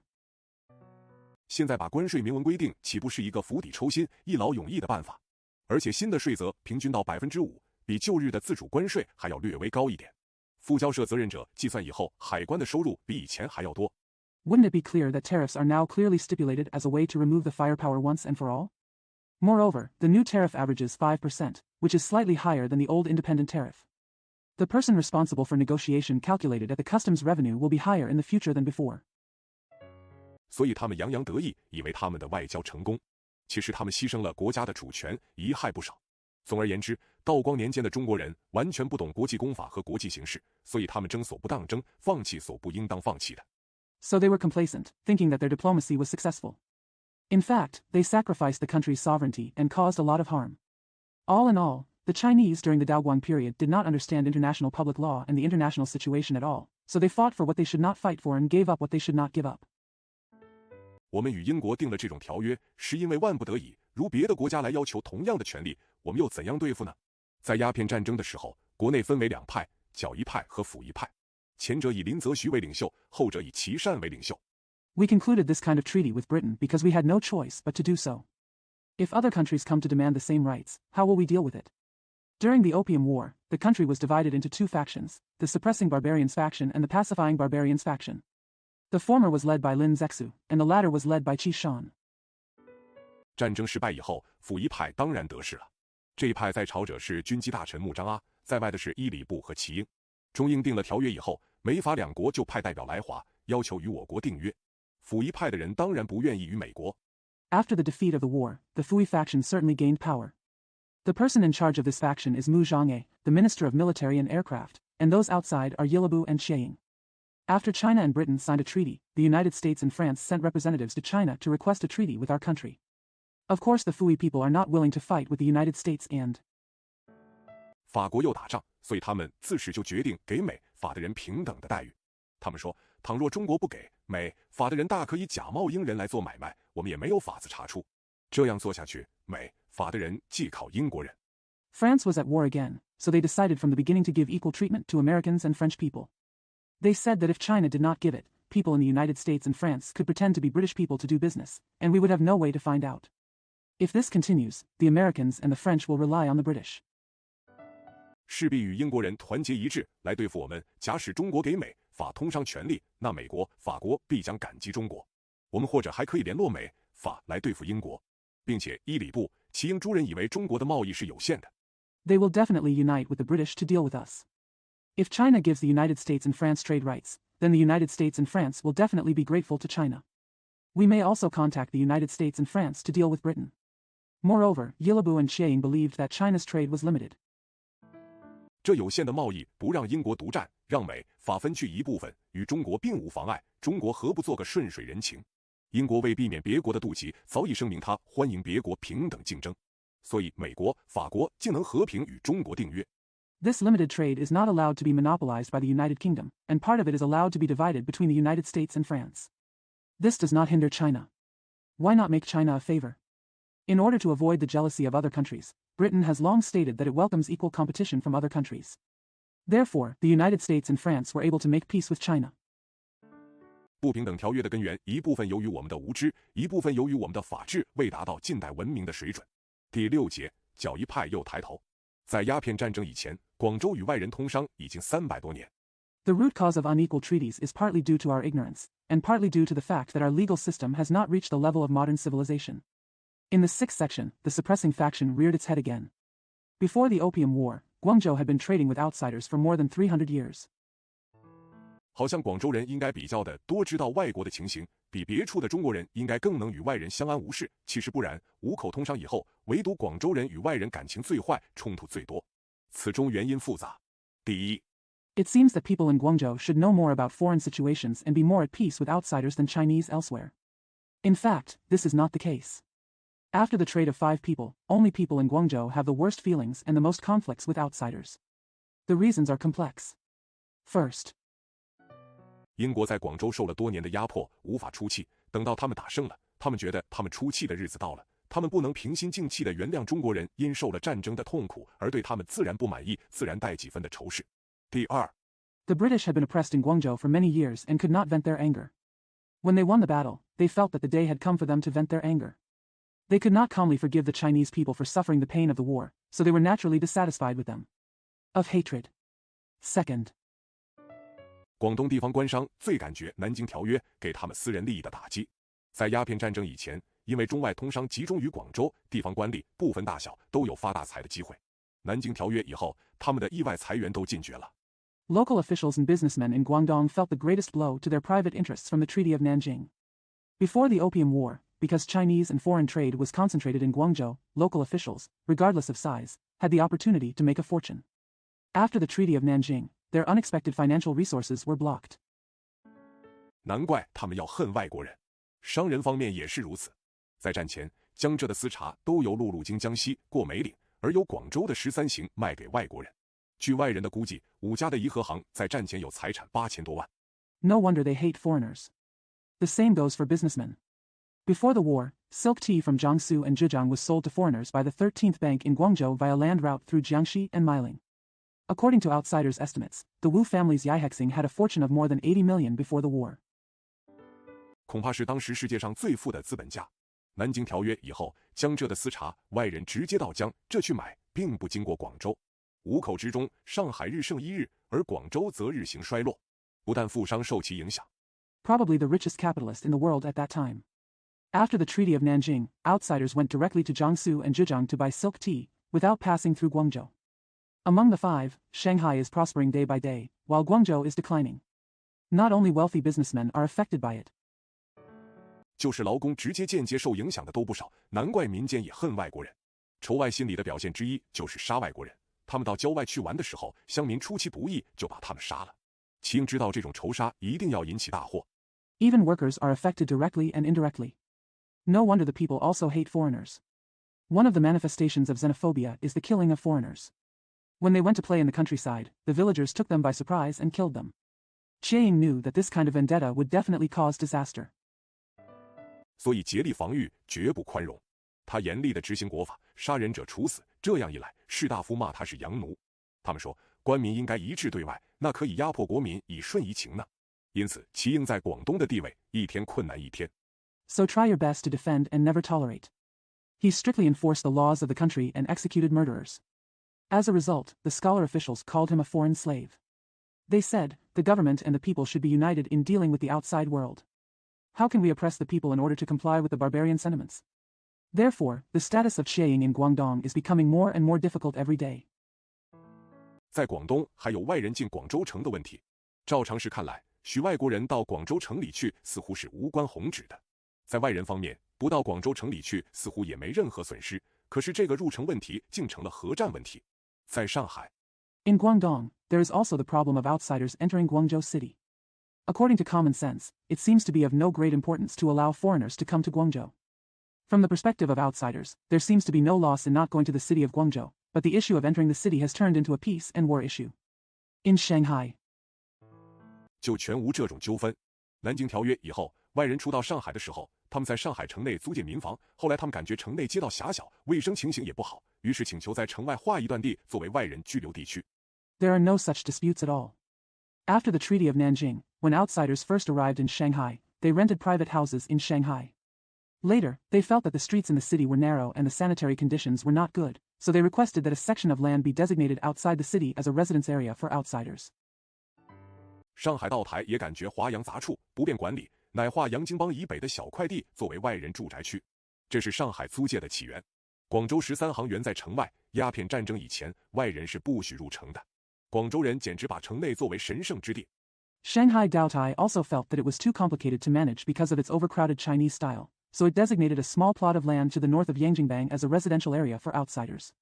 This is the origin of the Shanghai Concession. Guangzhou 13th Street was originally outside the city. Before the Opium War, outsiders were not allowed to enter the city. Guangzhou people simply regard the city as a sacred place. 外夷躺进去，就好像与尊严有损。外人也是争义气，他们以为不许他们入城，就是看不起他们。齐英费尽苦心调停于外人与广州人民之间，不料双方愈闹愈起劲。道光27年，英人进兵临城下。If foreigners come in, it would be a loss of dignity. Outsiders also strive for morale. They think that by not allowing them to enter the city, they are looking down on them. Chiang tried his best to mediate between outsiders and the people of Guangzhou, but unexpectedly the two sides became more and more violent. In the 27th year of Daoguang's reign, the British troops came to the city. 要求入城，齐英不得已，许2年后准外人入城，希望在2年之内或者中外感情可以改良，入城可以不成问题。但当时人民攻击齐英者多，于是道光调他入京，而升广东巡抚徐广进为两广总督。Asked to enter the city, Chiang had no choice but to allow outsiders to enter the city in 2 years. He hoped that within 2 years, or if the relationship between China and foreigners could improve, entry into the city would not be a problem. But at that time, many people attacked the Chiang, so Daoguang transferred him to Beijing and promoted Su Guangjin, governor of Guangdong, to governor of Guangdong and Guangxi. 道光给徐的上谕很清楚地表示他的态度：将计重在安民，民心不失，则外侮可弭。嗣后遇有民夷交涉事件，不可沾训迁就，有失民心。至于变通参酌，是在该属都临时加以权衡体察。Daoguang's edict to Su clearly expressed his attitude. The importance of Xinjiang lies in reassuring the people, and if the people's support is maintained, foreign aggression can be averted. Later, when there were disputes between the people and barbarians, they should not be accommodating, as this would lose the support of the people. As for the consideration of modifications, it is carefully weighed and reviewed by the supervisor of the department. 总期以诚实结民情，以羁縻办遗物，方为不负委任。徐广进升任总督以后，就写信问林则徐御夷之法。林回答说：“民心可用。”道光的上谕和林则徐的回答都是士大夫阶级传统的高调和空谈。In the general period, we can only live up to our mandate by being honest and managing the people's sentiments, and by controlling the barbarians' affairs. After Su Guangjin was promoted to governor, he wrote a letter asking Lin Zexu how to control the foreigners. Lin replied, "The people's support can be used."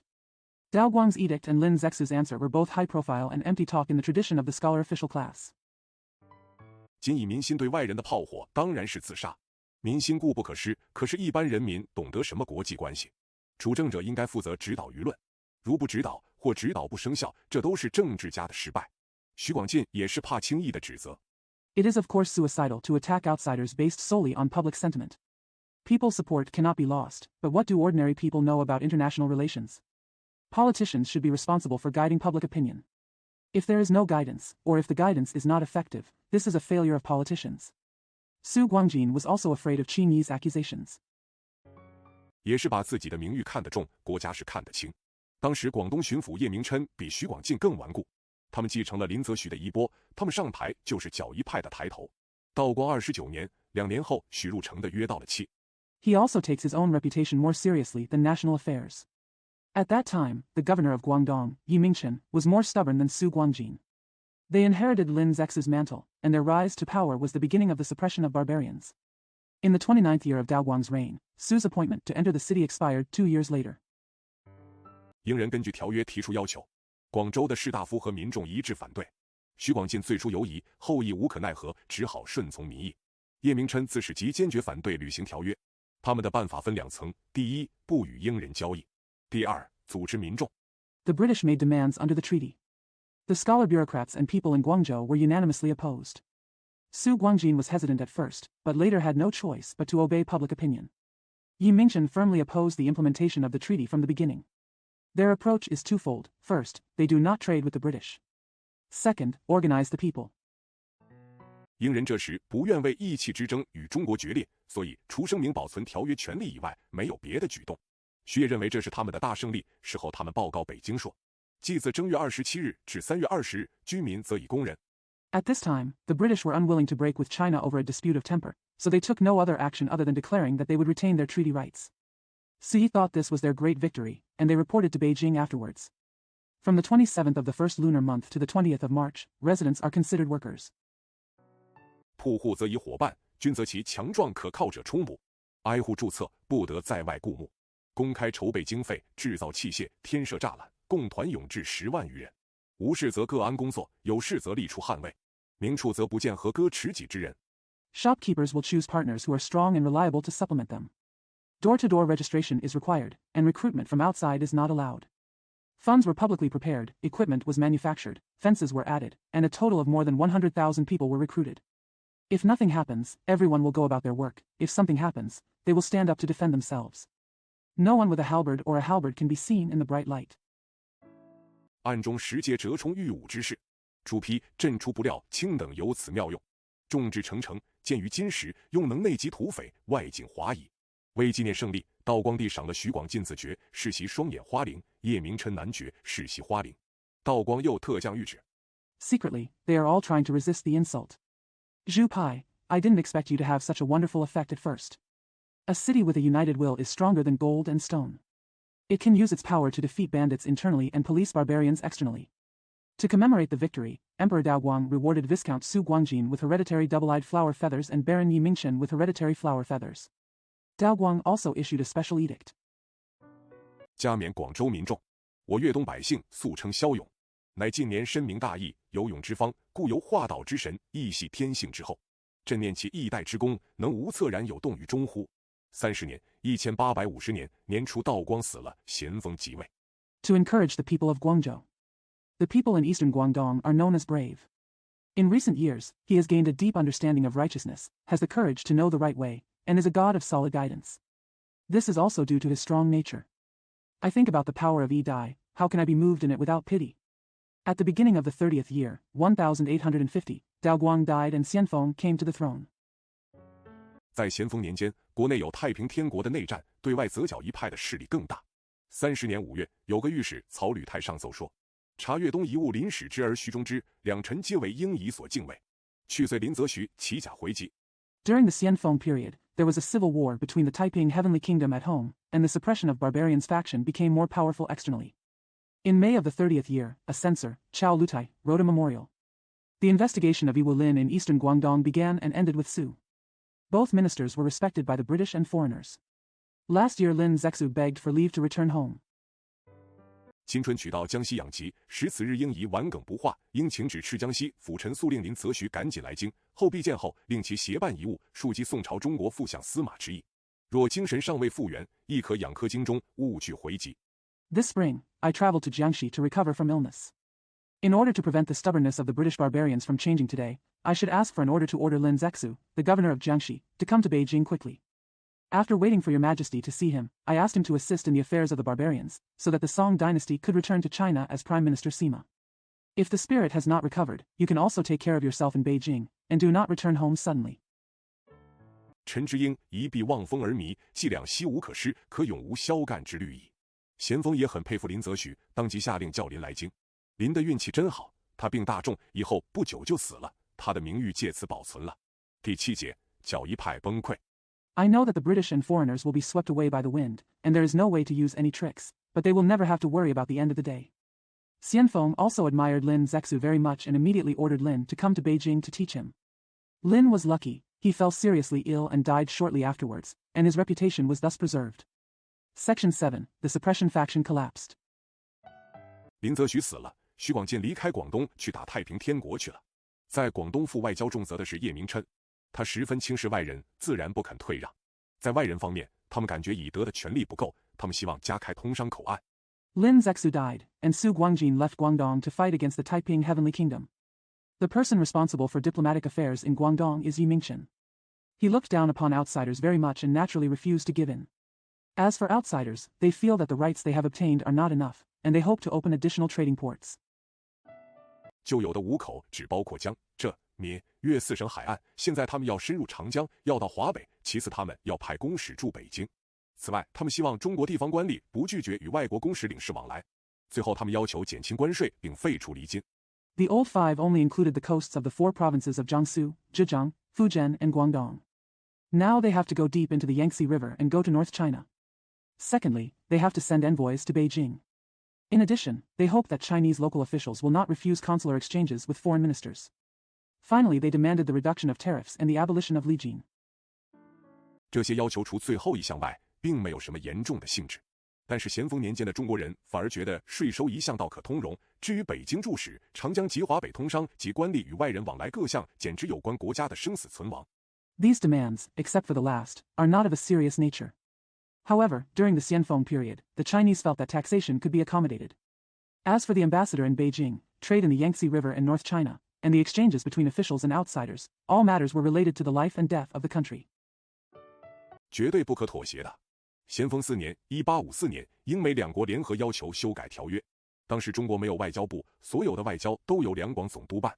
叶明琛的对付方法就是不交涉，外人要求见他，他也不肯接见。Absolutely non-negotiable. In the 4th year of Xianfeng, 1854, Britain and the United States jointly requested to amend the treaty. At that time, China did not have a Ministry of Foreign Affairs, and all diplomacy was handled by the Governor-General of Guangdong and Guangxi. Yi Mingchen's way of dealing with it was not to negotiate. Outsiders asked to see him, but he refused to do so. 英美两国的代表跑到江苏去找两江总督，他劝他们回广东去找叶明琛。他们后来到天津，地方当局只允奏请皇帝施恩，稍微减免各种税收，其余一概拒绝。总而言之，外人简直无门可入。Representatives from the United Kingdom and the United States went to Jiangsu to find the governor of Liangjiang, and he advised them to return to Guangdong to find Yi Mingchen. When they later arrived in Tianjin, the local authorities only allowed the emperor to petition the emperor for some relief or exemption from various taxes, but refused to do anything else. All in all, there is simply no way for outsiders to enter. 他们知道要修改条约，只有战争一条路。咸丰6年1856年，叶明琛派兵登香港注册之亚罗船上去搜海盗，这一举给了英国人开战的口实。不久，法国传教士马神父在广西西林被杀。They knew that the only way to amend the treaty was war. In the 6th year of Xianfeng, 1856, Yi Mingchen sent troops to board the Yarrow ship registered in Hong Kong to search for pirates. This gave the British an excuse to start a war. Soon, French missionary Father Ma was killed in Shilin, Guangxi. 叶明琛不好好处理，又得罪了法国，于是英法联军来和我们算总账。7年冬天，英法联军首先进攻广东，士大夫阶级所依赖的民心竟毫无力量。英法不但打进广州，而且把总督巡抚都俘虏了。Yi Mingchen didn't handle it well and offended France again. So the British and French forces came to settle accounts with us. In the winter of the 7th year, the British and French forces first attacked Guangdong. The popular sentiment that the scholar bureaucrat class relied on was actually powerless. The British and French not only invaded Guangzhou, but also captured all the governors and governors. 叶后来押送印度，死在卡尔喀塔及加尔各答。巡抚百贵出来做英法的傀儡，维持地方治安。民众不但不抵抗，且帮助英国人把翻台衙门的库银抬上英船。8年，英法联军到大沽口，交涉失败。Yi was later escorted to India and died in Calcutta, Calcutta. Governor Baigui came out to act as a puppet of Britain and France to maintain local security. The people not only did not resist, but also helped the British to carry the treasury money of the Fantai Yamen onto British ships. In 8 years, the British and French forces arrived at Teguku. Negotiation failed. 于是进攻，我们迫不得已语定天津条约，接受英法的要求。于是英法撤退军队。清廷对于北京驻使及长江通商始终不甘心，总要想法挽回。清廷派桂良和花沙纳到上海，名为交涉海关细则。So attack. We had no choice but to sign the Treaty of Tianjin and accept the demands of Britain and France. So Britain and France withdrew their troops. The Qing court was never willing to accept the envoy in Beijing and trade on the Yangtze River, and always wanted to find ways to recover. The Qing court sent Guoyang and Huashana to Shanghai to negotiate customs regulations. 实则想取消天津条约，为达到这个目的，清廷准备出很大的代价。只要英法放弃北京驻使，长江开通商口岸，清廷愿意以后全部收海关税。幸而桂良及何贵清反对这个办法，所以天津条约。In fact, they want to cancel the Tianjin Treaty. To achieve this goal, the Qing government was prepared to pay a high price. As long as Britain and France gave up their envoys in Beijing and opened commercial ports on the Yangtze River, the Qing government was willing not to collect customs duties at all in the future. Fortunately, Guiliang and He Guiqing opposed this method, hence the Treaty of Tianjin. 为得挽回，清廷另一方面派科尔沁亲王森格林沁在大沽布防。森格林沁是当时著名勇将之一，办事极认真。9年，英法各国代表又到大沽，预备进京去交换《天津条约》的批准证书。Not redeemed. On the other hand, the Qing court sent Prince Horkin Singh Jelinkin to set up defenses in Daegu. Singh Jelinkin was one of the famous brave generals at that time, and he was very serious in his work. In the 9th year, representatives from Britain and France went to Daegu again, preparing to go to Beijing to exchange the ratification certificate of the Tianjin Treaty. 他们事先略闻中国要修改《天津条约》，并在大沽设防，所以他们北上的时候随带相当海军。到了大沽口，看见海河已堵塞，他们啧啧不平，则中国失信，并派船拔取防御设备。They had heard in advance that China was going to amend the Treaty of Tianjin and fortify Daegu, so when they went north, they brought a considerable navy with them. When they arrived at Daegu, they saw that the Haihe River had been blocked. They were dissatisfied, blaming China for breach of trust, and sent ships to extract defensive equipment. 森格林沁就令两岸的炮台出其不意同时开炮，英法的船只竟无法抵抗，陆战队陷于海滩的深泥，亦不能登岸。他们只有宣告失败，等国内增派军队。咸丰9年的冬季及10年的春季。Singh Jelinkin ordered the forts on both sides of the Taiwan Strait to fire at the same time by surprise. The British and French ships were unable to resist. The Marines were stuck in the deep mud on the beach and could not land. They could only declare defeat and wait for more troops to be sent from home. The winter of the 9th year of Xianfeng and the spring of the 10th year.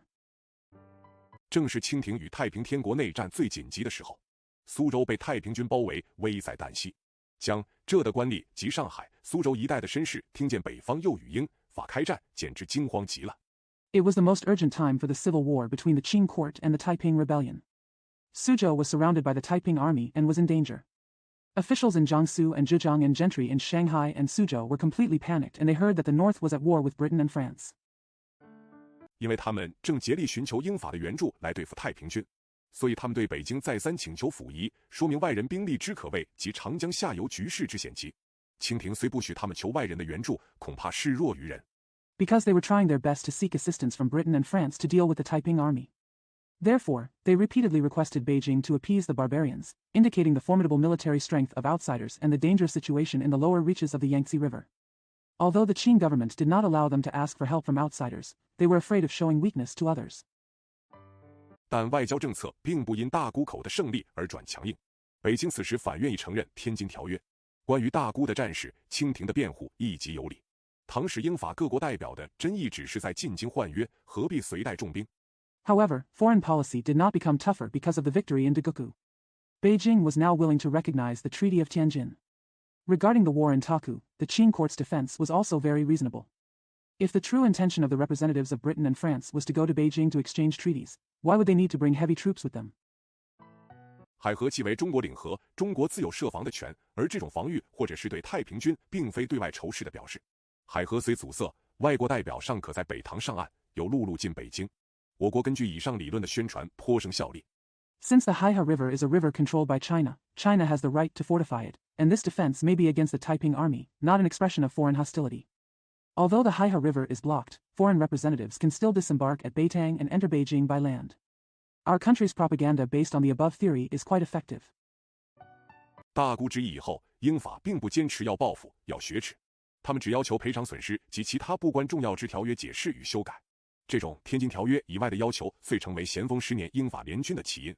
10年 After the Battle of Taku, Britain and France did not insist on revenge or revenge. They only asked for compensation for losses and other insignificant interpretation and modification of the treaty.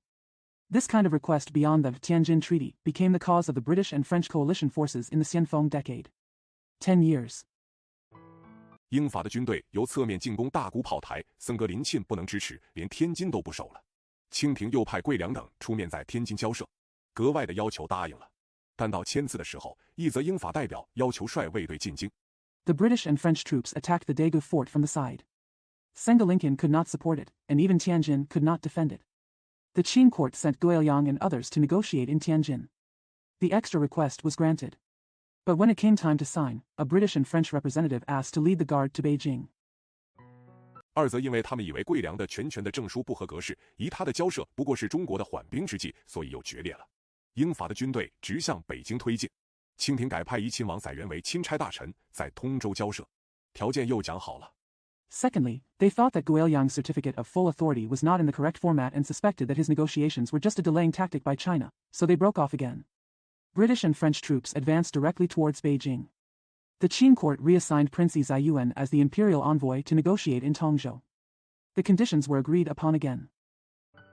但英使的代表巴夏里在签字之前声明，英使到北京后必须向中国皇帝面帝国书，这是国际间应行的礼节，但那时中国人认为这是外夷的狂悖，其居心叵测，中国绝不能容忍。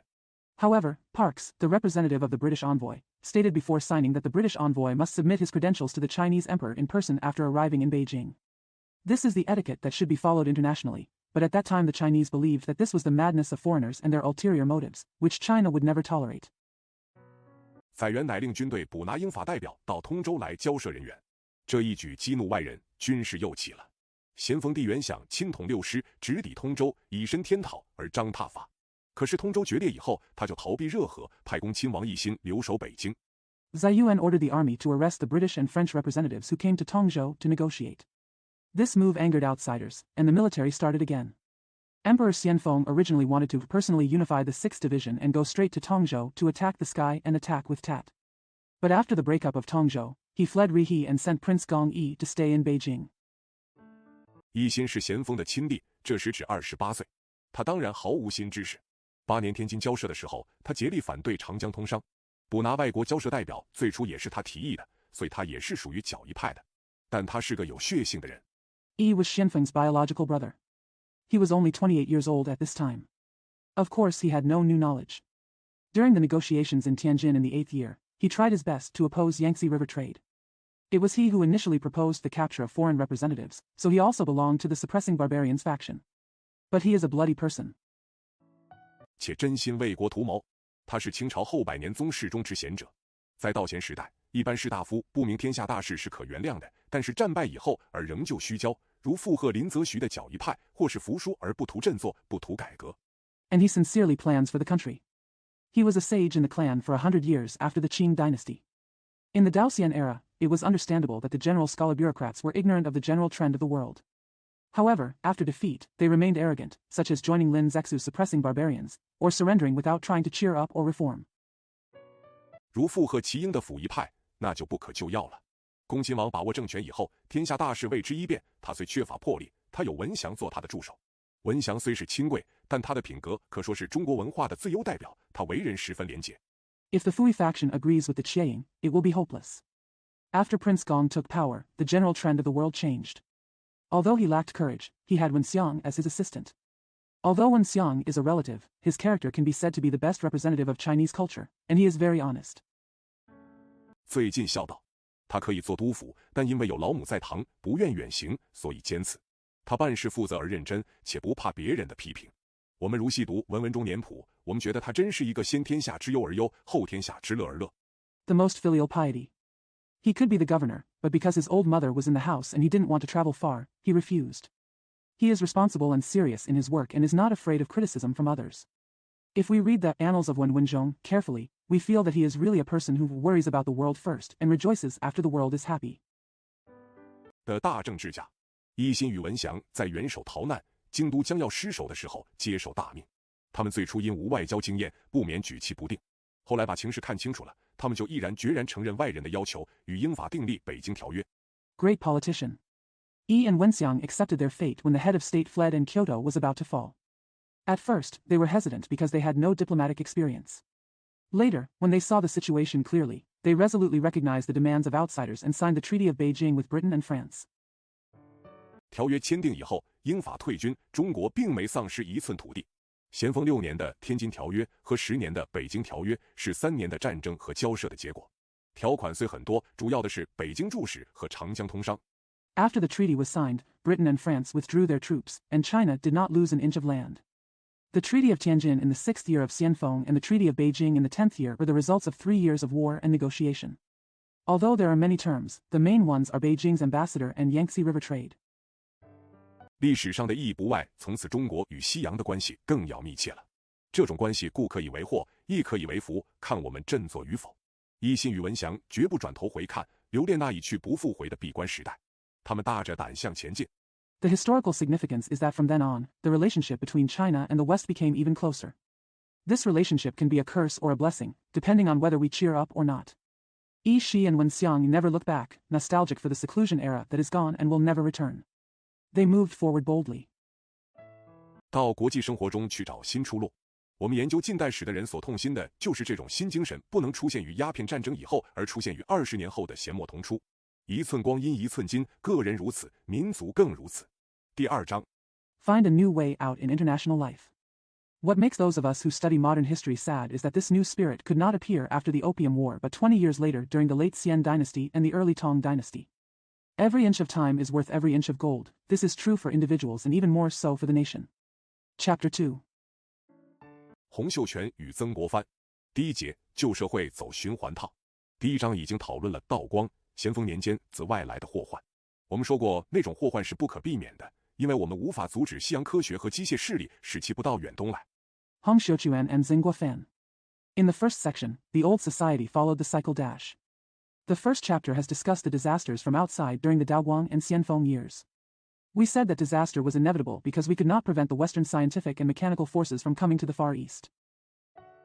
我们也说过，我们很可以转祸为福，只要我们大胆地接受西洋近代文化，以我们的人力物力，倘若接受了科学机械和民族精神，我们可以与别国并驾齐驱，在国际生活之中取得极光荣的地位。We have also said that we can turn disaster into blessing. As long as we boldly accept modern Western culture, with our human and material resources, if we accept scientific machinery and national spirit, we can keep pace with other countries and in international life, achieve a very glorious position. 可是道光时代的人不此之徒，鸦片之役虽然败了，他们不承认是败了。主战的剿夷派及主和的溥仪派，在战争之后，正如在战争之前，均未图振作，直到受了第2次战败的教训。But people in Daoguang's era didn't have this idea. Although the Opium War was defeated, they did not admit that it was a defeat. Neither the suppressing barbarians faction, which advocated war, nor the Fui faction, which advocated peace, tried to revive themselves after the war, just as they did before the war. Until he learned the lesson of his second defeat. 然后有人认识时代的不同而思改革。在没有叙述同治、光绪年间的新建设以前，我们是在进一步的研究道咸年间中国的内政。在近代史上，外交虽然要紧，内政究竟是决定国家强弱的根本要素。Then some people recognized the differences of the times and thought about reform. Before describing the new construction during the Tongji and Guangxu years, we will try to further study China's internal affairs during the Daoxian years. In modern history, although diplomacy is important, domestic affairs are the fundamental factor that determines the strength of a country. 譬如，上次世界大战以前，德国的外交失败了，所以战争也失败了。然而因为德国内政健全，战后尚不出20年，他又恢复他的地位了，这就是自力更生。不幸到了19世纪，我们的社会、政治。For example, before the last World War, Germany's diplomacy failed, so the war also failed.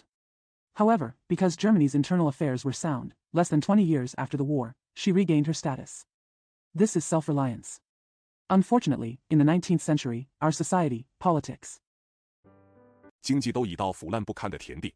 据前清政府的估计，中国的人口在康熙40年1701年约有2000万。按作者有误，此2000万应为人丁，而非人口。到了嘉庆5年1800年，增加到3万万。The economy has reached a state of decay. According to estimates by the former Qing government, China's population in the 40th year of Kangxi, 1701, was approximately 20 million. Note, the author is wrong. The 20 million should be people, not population. In the 5th year of Jiaqing, 1800 years, the number increased to 30 million. 100年之内竟有15倍的增加。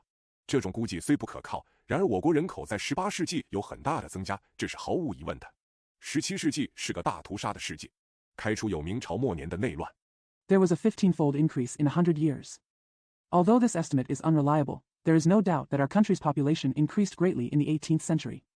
The 17th century was a century of massacres. At the beginning, there was civil strife in the late Ming dynasty. 后又有明清的交战及满清有计划的屠杀汉人，如扬州10日及嘉定屠城。我们也不要忘记张献忠在四川的屠杀。近年中央研究院发表了很多明清史料。Later, there were wars between the Ming and Qing dynasties and planned massacres of Han people by the Manchu and Qing dynasties, such as the Yangzhou 10-day massacre and the Jiating massacre.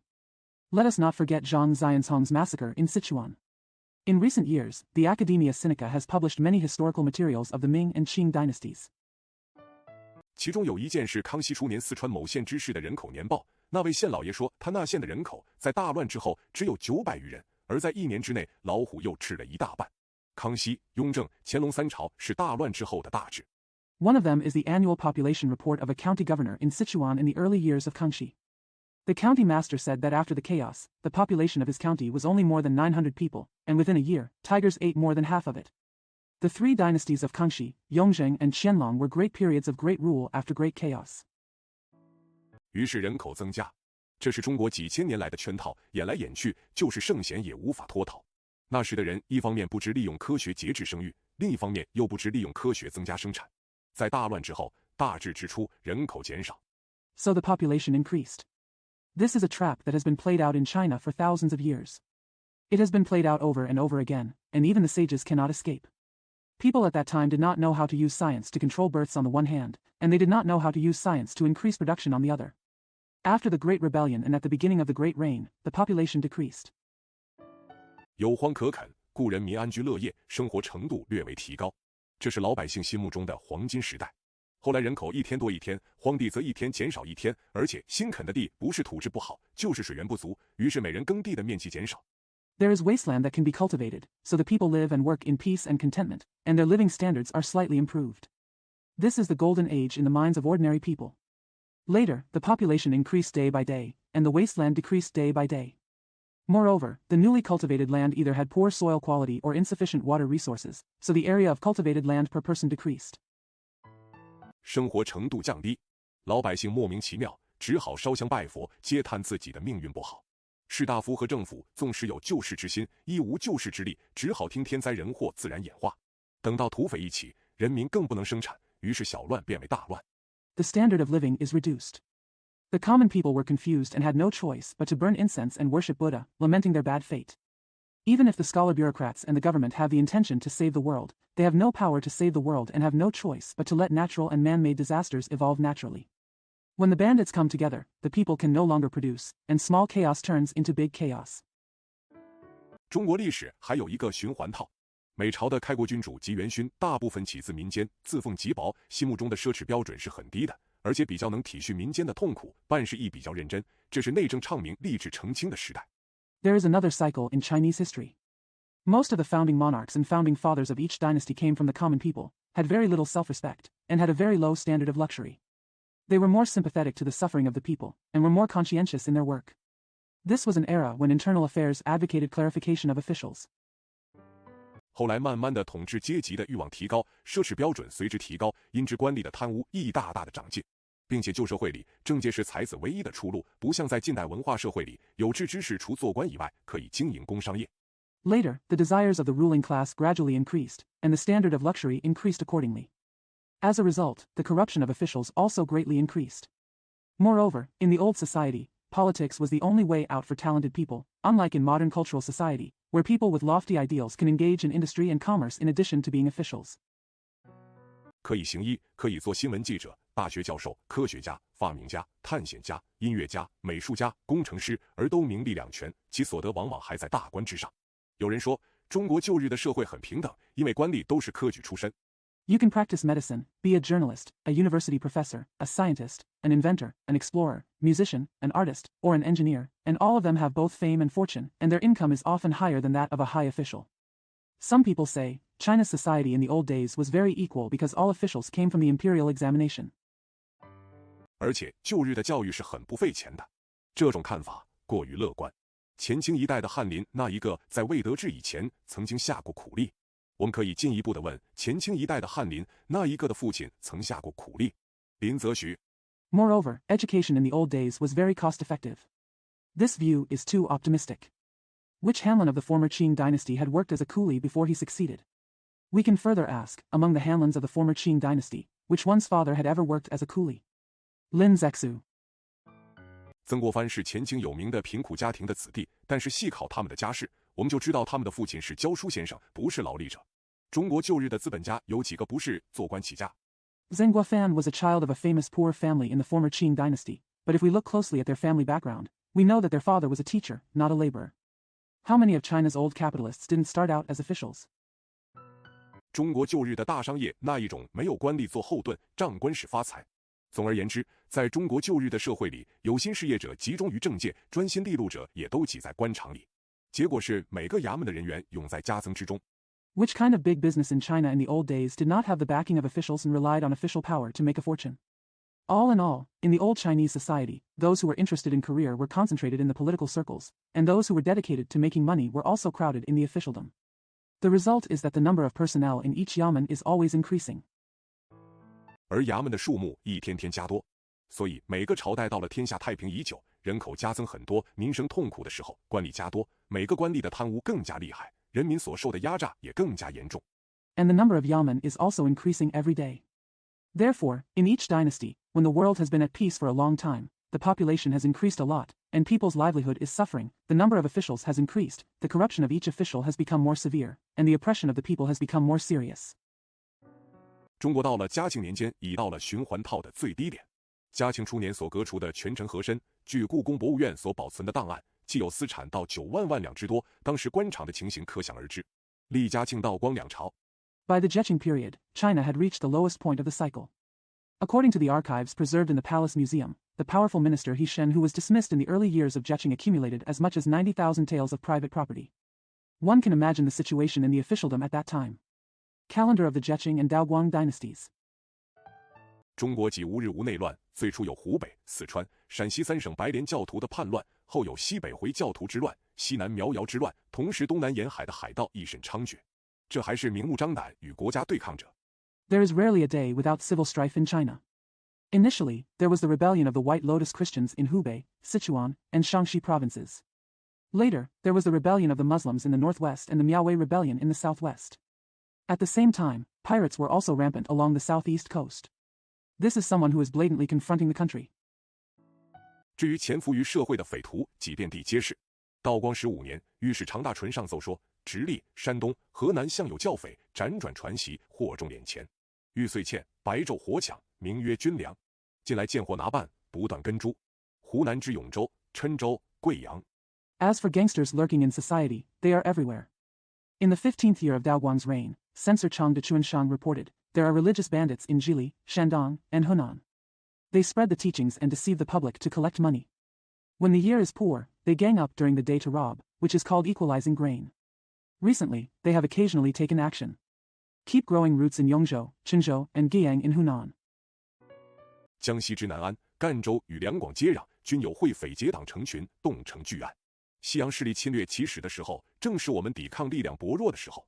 到了道光年间，我们的法治有名无实，官吏腐败，民生痛苦万分。In Nan'an and Guangzhou in Jiangxi, which border Guangdong and Guangxi, there are gangs of gangsters who have committed huge crimes. When the invasion of Western forces started, it was when our resistance was weak. By the Daoguang period, our legal system was in name only, officials were corrupt, and people's livelihood was in great suffering. 道德以部分的失其维系力，我们一面需接受新的文化，一面又需设法振兴旧的政教。我民族在近代所遇着的难关是双层的。第二节，洪秀全企图建新朝。洪秀全所领导的太平天国运动。Morality has partly lost its holding power. On the one hand, we must accept the new culture, and on the other hand, we must try to revitalize the old politics and religion. The difficulties our nation has encountered in modern times are twofold. In the second section, Hong Xiuquan attempted to establish a new dynasty. The Taiping Rebellion led by Hong Xiuquan. 就是上一节所讲的那个时代和那种环境的产物。洪秀全是广东花县人，生于嘉庆18年，即西历1813年。传说他的父亲是个农民，家境穷苦，但他自幼就入村塾读书，到16岁才辍学。It is a product of the era and environment mentioned in the previous section. Hong Xiuquan was a native of Huasien County, Guangdong. He was born in the 18th year of Jiaqing, that is, 1813 AD.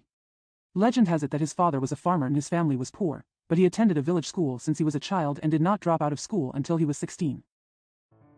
做乡村教师，这样似乎他不是出身于中国社会的最下层，他自己并不是个劳力者。他2次到广州去考秀才，2次都失败了，于是心怀怨恨。这是旧社会常有的事，并不出奇。Become a rural teacher. It seems that he is not from the lowest level of Chinese society, and he is not a laborer himself. He went to Guangzhou twice to take the scholar examination, but failed both times. So I felt resentful. This is a common thing in old society and is not surprising. 洪秀全惊艳的，特别是他在广州应试的时候，逮着耶稣教传教士的宣传品。后来大病40多天，病中梦见各种幻象，自说与耶稣教义符合，于是信仰上帝，创立上帝会。最早的同志是冯云山。Hong Xiuquan's experience was especially when he was taking the exam in Guangzhou and came across propaganda materials from Christian missionaries. Later, he was seriously ill for more than 40 days.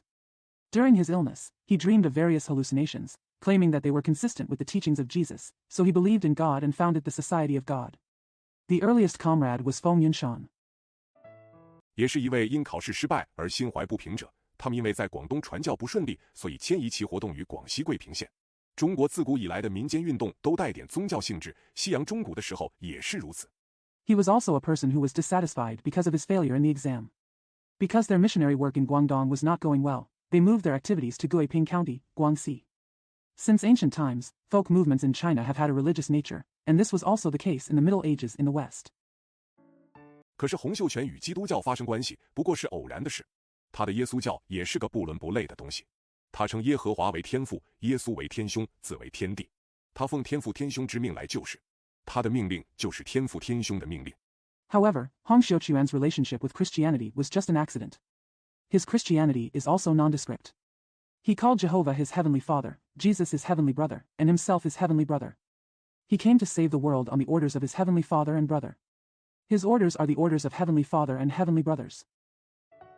崇拜耶和华上帝者无灾无难，不崇拜者蛇虎伤人。他的兵士如死在战场，就是登仙。孔教、佛教、道教都是妖术，孔庙及寺观都必须破坏。洪秀全的上帝会吸收了许多三合会的分子。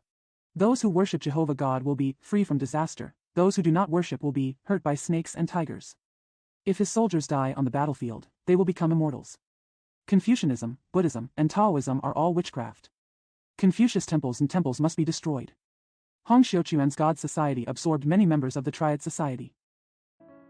这个三合会是排满的秘密团体，大概是明末清初时代起始的。洪秀全或者早有了种族革命的思想。无论如何，他收了三合会的会员以后，他的运动以推倒清朝为第一目的。他骂满人为妖人。This triad is a well-organized secret society that probably started in the late Ming and early Qing dynasties. Hong Xiuquan may have already had the idea of racial revolution. In any case, after he accepted the members of the Triad Society, the first purpose of his movement was to overthrow the Qing dynasty. He called the Manchus monsters. 满人之改变中国衣冠和淫乱中国女子3000粉黛，皆为结狗所污，百万红颜竟与骚狐同寝，是洪秀全的宣传品斥责的最好的对象。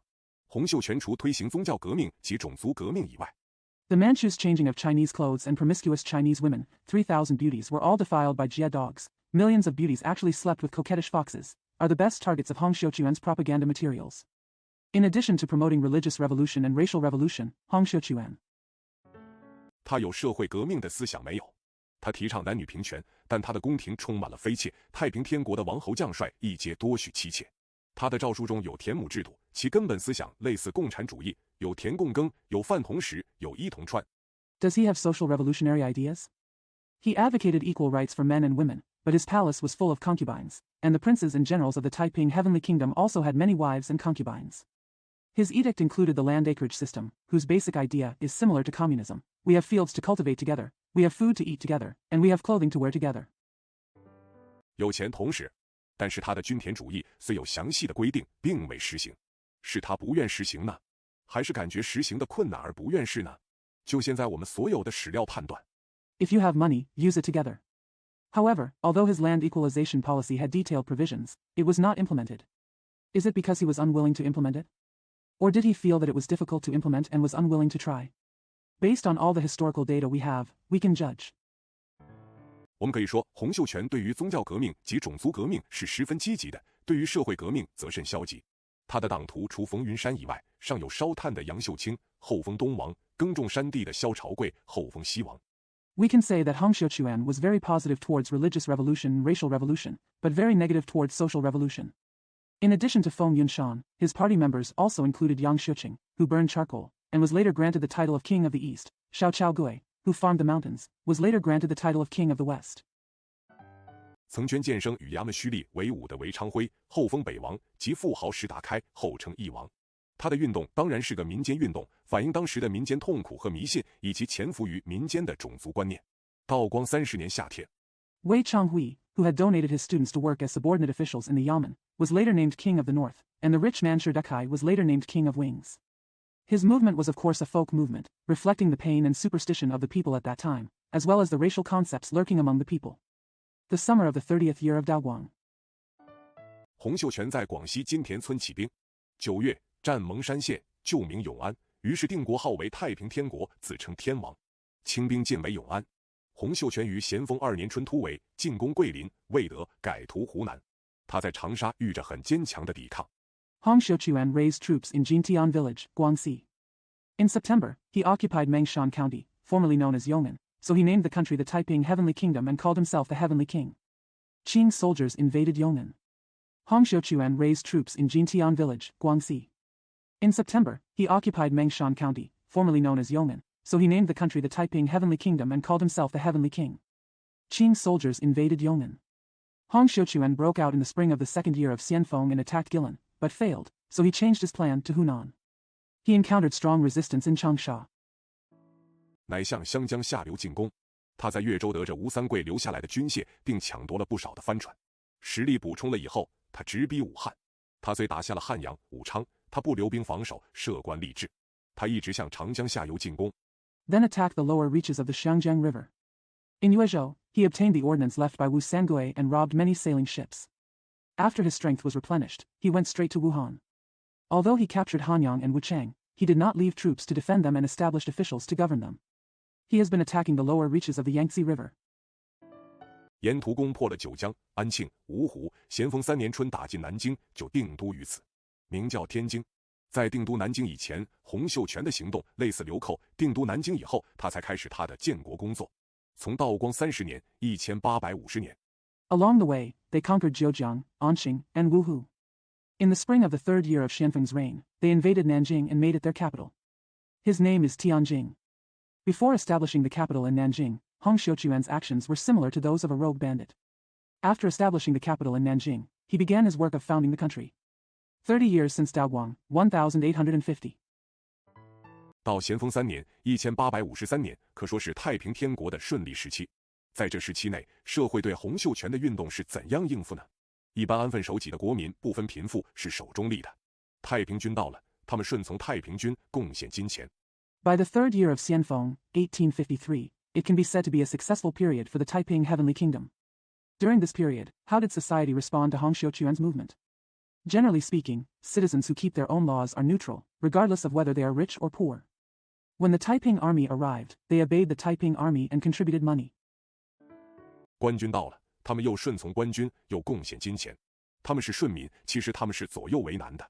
他们对满清政府及其官吏绝无好感，因为他们平素所受的痛苦也够了，并且官军的纪律不好，在这期内。When the officers and soldiers arrived, they obeyed them and contributed money. They are obedient people, but in fact they are in a dilemma.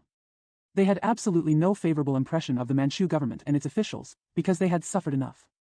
Moreover, the discipline of the officers and soldiers was not good during this period. 太平军的纪律还比较好一点，同时老百姓感觉太平军是造乱分子，使他们不能继续过他们的平安日子。太平军到处破坏庙宇，毁灭偶像，迷信的老百姓看不惯，心中不以为然。The discipline of the Taiping army was relatively good. At the same time, the common people feel that the Taiping army is a rebel, making it impossible for them to continue to live their peaceful life. The Taiping army destroyed temples and idols everywhere, which the superstitious people couldn't stand and disapproved of. 各地的土匪都趁火打劫，太平军所经过的地方，就是他们容易活动的地方。他们干他们的事，对于官军及太平军无所偏倚。有组织的秘密会社则附和太平军，如湖南的哥老会及上海的小刀会。Bandits from all over the country took advantage of the situation and robbed them. Wherever the Taiping army passed, it was easy for them to move. They went about their business without showing any favoritism to the government troops and the Taiping army. Organized secret societies aligned themselves with the Taiping army, such as the Gulao Hui in Hunan and the Shao Dao Hui in Shanghai. 大多数士大夫阶级积极反对洪秀全的宗教革命。至于排满一层，士大夫不是不知道汉人的耻辱，但是他们亦则因为洪秀全虽为汉人，虽提倡种族革命，然竭力破坏几千年来的汉族文化。Most of the scholar official class actively opposed Hong Xiuquan's religious revolution. As for filling one floor, the scholar bureaucrats were not ignorant of the shame of the Han people, but because although Hong Xiuquan was a Han Chinese and although he advocated racial revolution, they tried their best to destroy thousands of years of Han culture. 满人虽是外族，然自始即拥护汉族文化；二则他们觉得君臣之分既定，不好随便作乱，乱是容易的，拨乱反正则是极难的，所以士大夫阶级这时对于种族革命并不热心。Although the Manchus are foreigners, they have supported Han culture from the beginning. Secondly, they feel that the distinction between monarch and ministers has been established, and they should not cause chaos casually. Chaos is easy, but it is extremely difficult to correct chaos. Therefore, the scholar bureaucrat class at this time did not have any regard for racial revolution. Not enthusiastic. 太平军的军事何以在这时期内这样顺利呢？主要原因不是太平军本身的优点。论组织训练，太平军很平常；论军器，太平军上不及官军；论将才，太平军始终没有出过大将。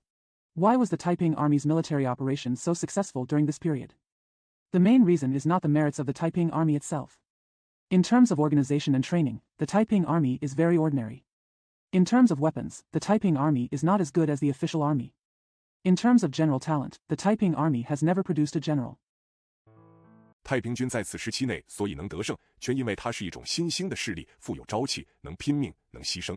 官军不但木气很重，简直腐化不成军了。当时的官军有两种，即八旗和露营。八旗的战斗力随着满人的汉化。The reason why the Taiping Army was able to win during this period was entirely because it was an emerging force, full of vigor, able to fight hard and make sacrifices. Not only were the officers and soldiers very depressed, they were simply corrupted into an army. There were two types of officers and soldiers at that time, namely the Eight Banners and the Green Camp. The fighting power of the Eight Banners followed the Chineseization of the Manchus. 文弱化而丧失了，所以在乾隆嘉庆年间，清朝用露营的时候已逐渐加多，用八旗的时候已逐渐减少。到了道光咸丰年间，露营已经成了清廷的主力军队，其腐化程度正与一般政界相等。Culture weakened and lost. Therefore, during the Qianlong and Zheching years, the Qing dynasty gradually used more green camps and fewer Eight Banners. By the time of Daoguang and Xianfeng, the Green Camp had become the main force of the Qing court, and its degree of corruption was equal to that of the general political circles. 士兵的享额甚低，又为官长剥削，所以自谋生计，把当兵作为一种副业而已。没有纪律，没有操练，害民有余，打仗则简直谈不到，并且将官之间猜忌甚深，彼此绝不合作。Soldiers' pay was very low and they were exploited by officials, so they made a living by themselves and regarded being a soldier as a side job. Without discipline and drill, it will only harm the people, and war will be almost out of the question. Moreover, there was deep suspicion among the generals and they would never cooperate with each other. 但是露营在制度上也有一种好处，这种军队虽极端腐化，然是统一的国家的军队，不是个人的私有武力。再到先以前，地方大吏没有人敢拥兵自重与朝廷对抗，私有的武力。But Green Camp also has a benefit in terms of system. Although this kind of army is extremely corrupt, it is the army of a unified country, not an individual's private force. Before Dao and Xian dynasties, no local official dared to support his troops and stand up to the imperial court. Private force. 是太平天国内乱的意外副产品，以后我们要深切地注意它的出世。第三节，曾国藩刷新旧社会。曾国藩是我国旧文化的代表人物，甚至于理想人物。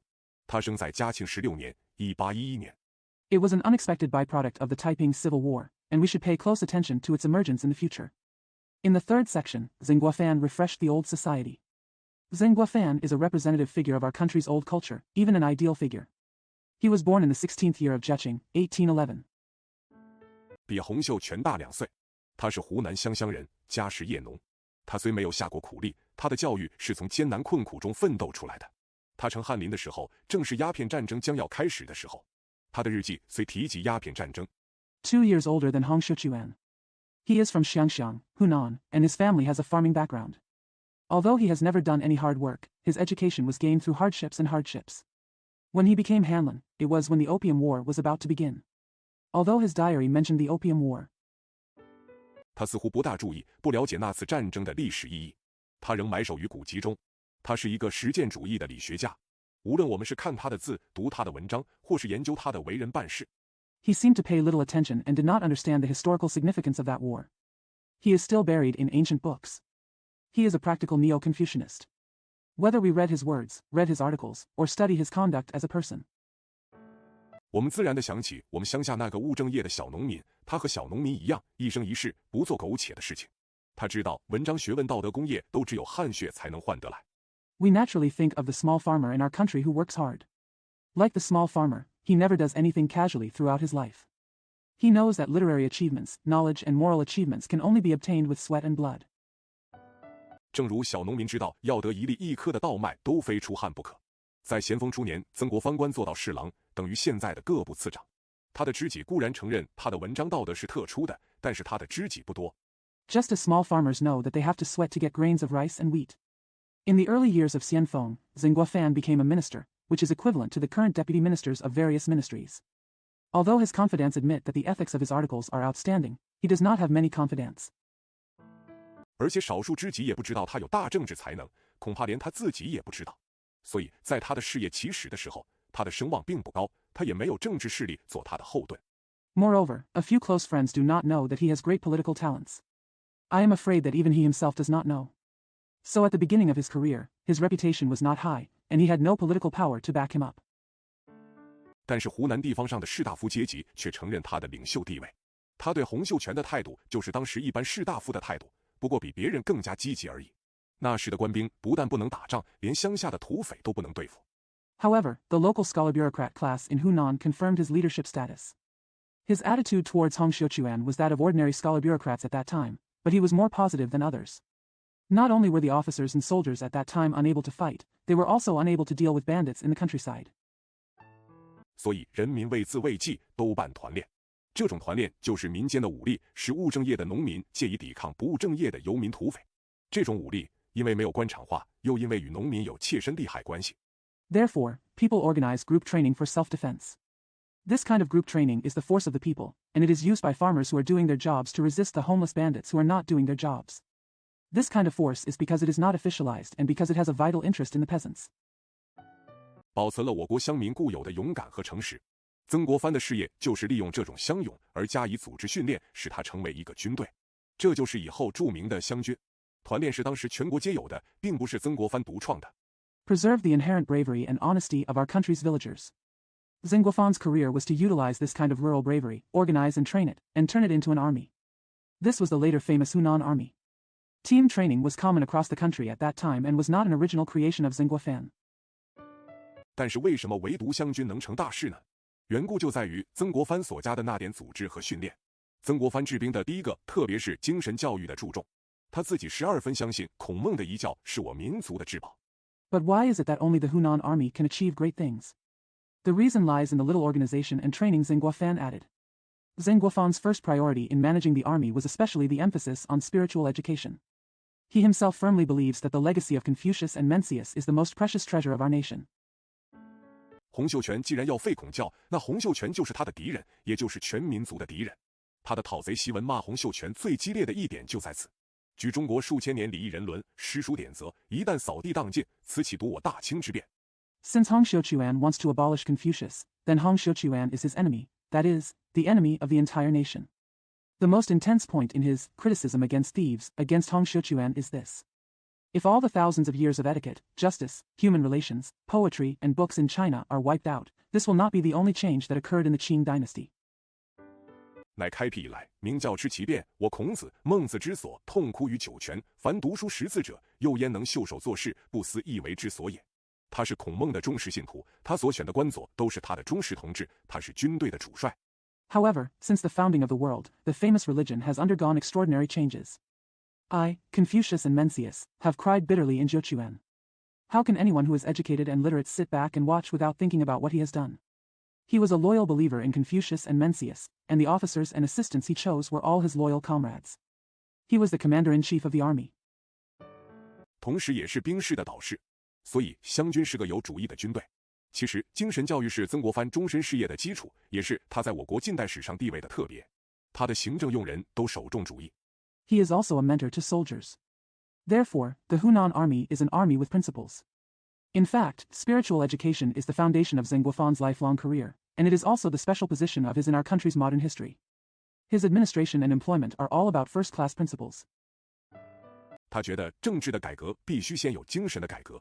前清末年的官吏，出自曾文正门下者，皆比较正派，足见其感化力之大。曾国藩不但利用中国的旧礼教做军队的精神基础， He felt that political reform must precede spiritual reform. The officials in the late Qing dynasty who came from Zheng Wen's main sect were all relatively decent, which shows his great influence. Zheng Guofan not only used China's old ethics as the spiritual foundation for his army, 而且利用宗族观念和乡土观念来加强军队的团结力。他选的官佐鸡全是湖南人，而且大半是湘乡人。这些官佐都回本地去招兵，因此兵士都是同族或同里的人。and use clan concepts and local concepts to strengthen the unity of the army. Almost all the officials and assistants he selected were from Hunan, and most of them were from Shangxiang. These officers and assistants all went back to their hometowns to recruit soldiers, so the soldiers were all from the same clan or region. 这样，他的部下的互助精神特别浓厚，这是湘军的第二特点。历史上的精神领袖很少同时也是事业领袖，因为注重精神者往往忽略事业的具体条件。在西洋社会里， In this way, the spirit of mutual help among his subordinates is particularly strong. This is the second characteristic of the Hunan army. Historically, spiritual leaders were rarely also career leaders, because those who focus on spirituality tend to ignore the specific conditions of their careers. In Western society, 这两种领袖资格是完全分开的。管教者不必管事，管事者不必管教。在中国则不然，中国社会几千年来是政教不分、官事合一的，所以在中国，头等领袖必须兼双层资格。曾国藩虽注重为人， these two leadership qualifications are completely separate. Disciplinaries don't have to take care of things, and people who take care of things don't have to discipline. This is not the case in China. Chinese society has not distinguished between politics and religion for thousands of years, and the government and teachers are one. Therefore, in China, top leaders must have dual qualifications. Although Zheng Guofan paid attention to being a human being, 并不忽略做事，这是他的特别的第三点。当时陆营之所以不能打仗，缘故虽多，其中之一是待遇太薄。曾是在起始办团练的时候，就决定每月陆勇发饷4两2钱，水勇发3两6钱。Don't neglect your work. This is his special third point. There were many reasons why the Green Camp could not fight at that time, one of which was that the treatment was too poor. When Zheng started to organize group training, she decided to pay Lu Yong 4 taels and Xue Yong 3 taels and 6 per month. 比陆营的饷额加1倍。湘军在待遇上享有特殊权利。湘军作战区域是长江沿岸各省，在此区域内水上的优势很能决定陆上的优势，所以曾国藩自始就注重水师。关于军器 double the salary of Green Camp. The Hunan Army enjoys special rights in terms of treatment. The Hunan Army's operational area is the provinces along the Yangtze River. In this area, the advantage on the water can very well determine the advantage on land. Therefore, Zheng Guofan paid attention to the navy from the beginning. About weapons. 曾是虽常说打仗在人不在器，然而他对军器的制造，尤其对于大炮的制造是很费苦心的。他用尽心力去罗致当时的技术人才。他对于兵士的操练也十分认真。他自己常去督察检阅。Although Zheng often said that war depends on people rather than weapons, he was very painstaking in the manufacture of weapons, especially cannons. He tried his best to recruit the technical talents of the time. He is also very serious about the training of soldiers. He himself often went to inspect and inspect. 他不宽纵他的军官，也不要军官宽纵他的部下。曾国藩的事业，如同他的学问，也是从艰难困苦中奋斗出来的。他要救旧社会、旧文化，而那个旧社会、旧文化所产生的官僚，反要和他捣乱。He does not indulge his officers, nor does he want them to indulge his subordinates. Zheng Guofan's career, like his knowledge, was also fought out of hardships. He wants to save the old society and culture, but the bureaucrats produced by that old society and old culture want to make trouble for him. 他要维持大清，但大清反而嫉妒他，排斥他。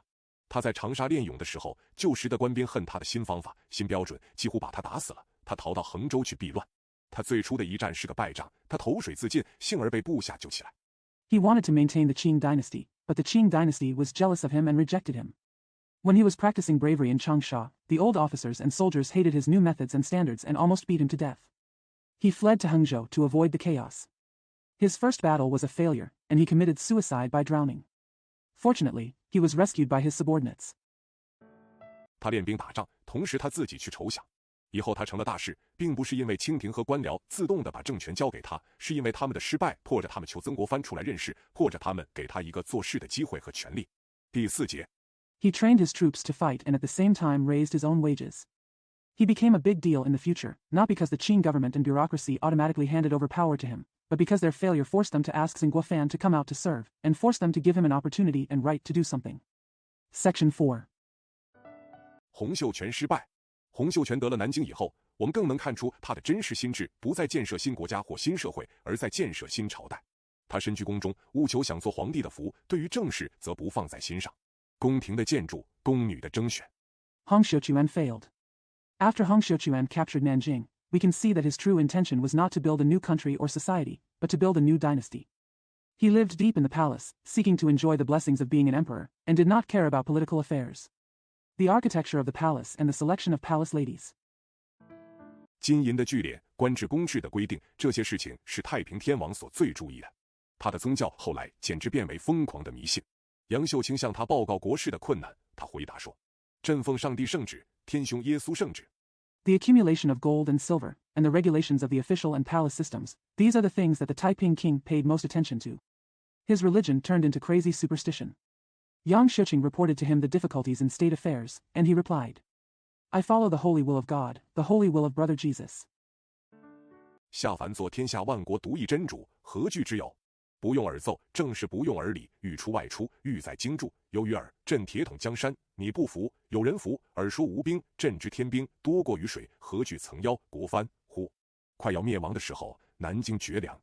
Why should you be afraid of descending to earth to be the only God of all nations in the world? I don't need you to report, and I don't need you to deal with political affairs.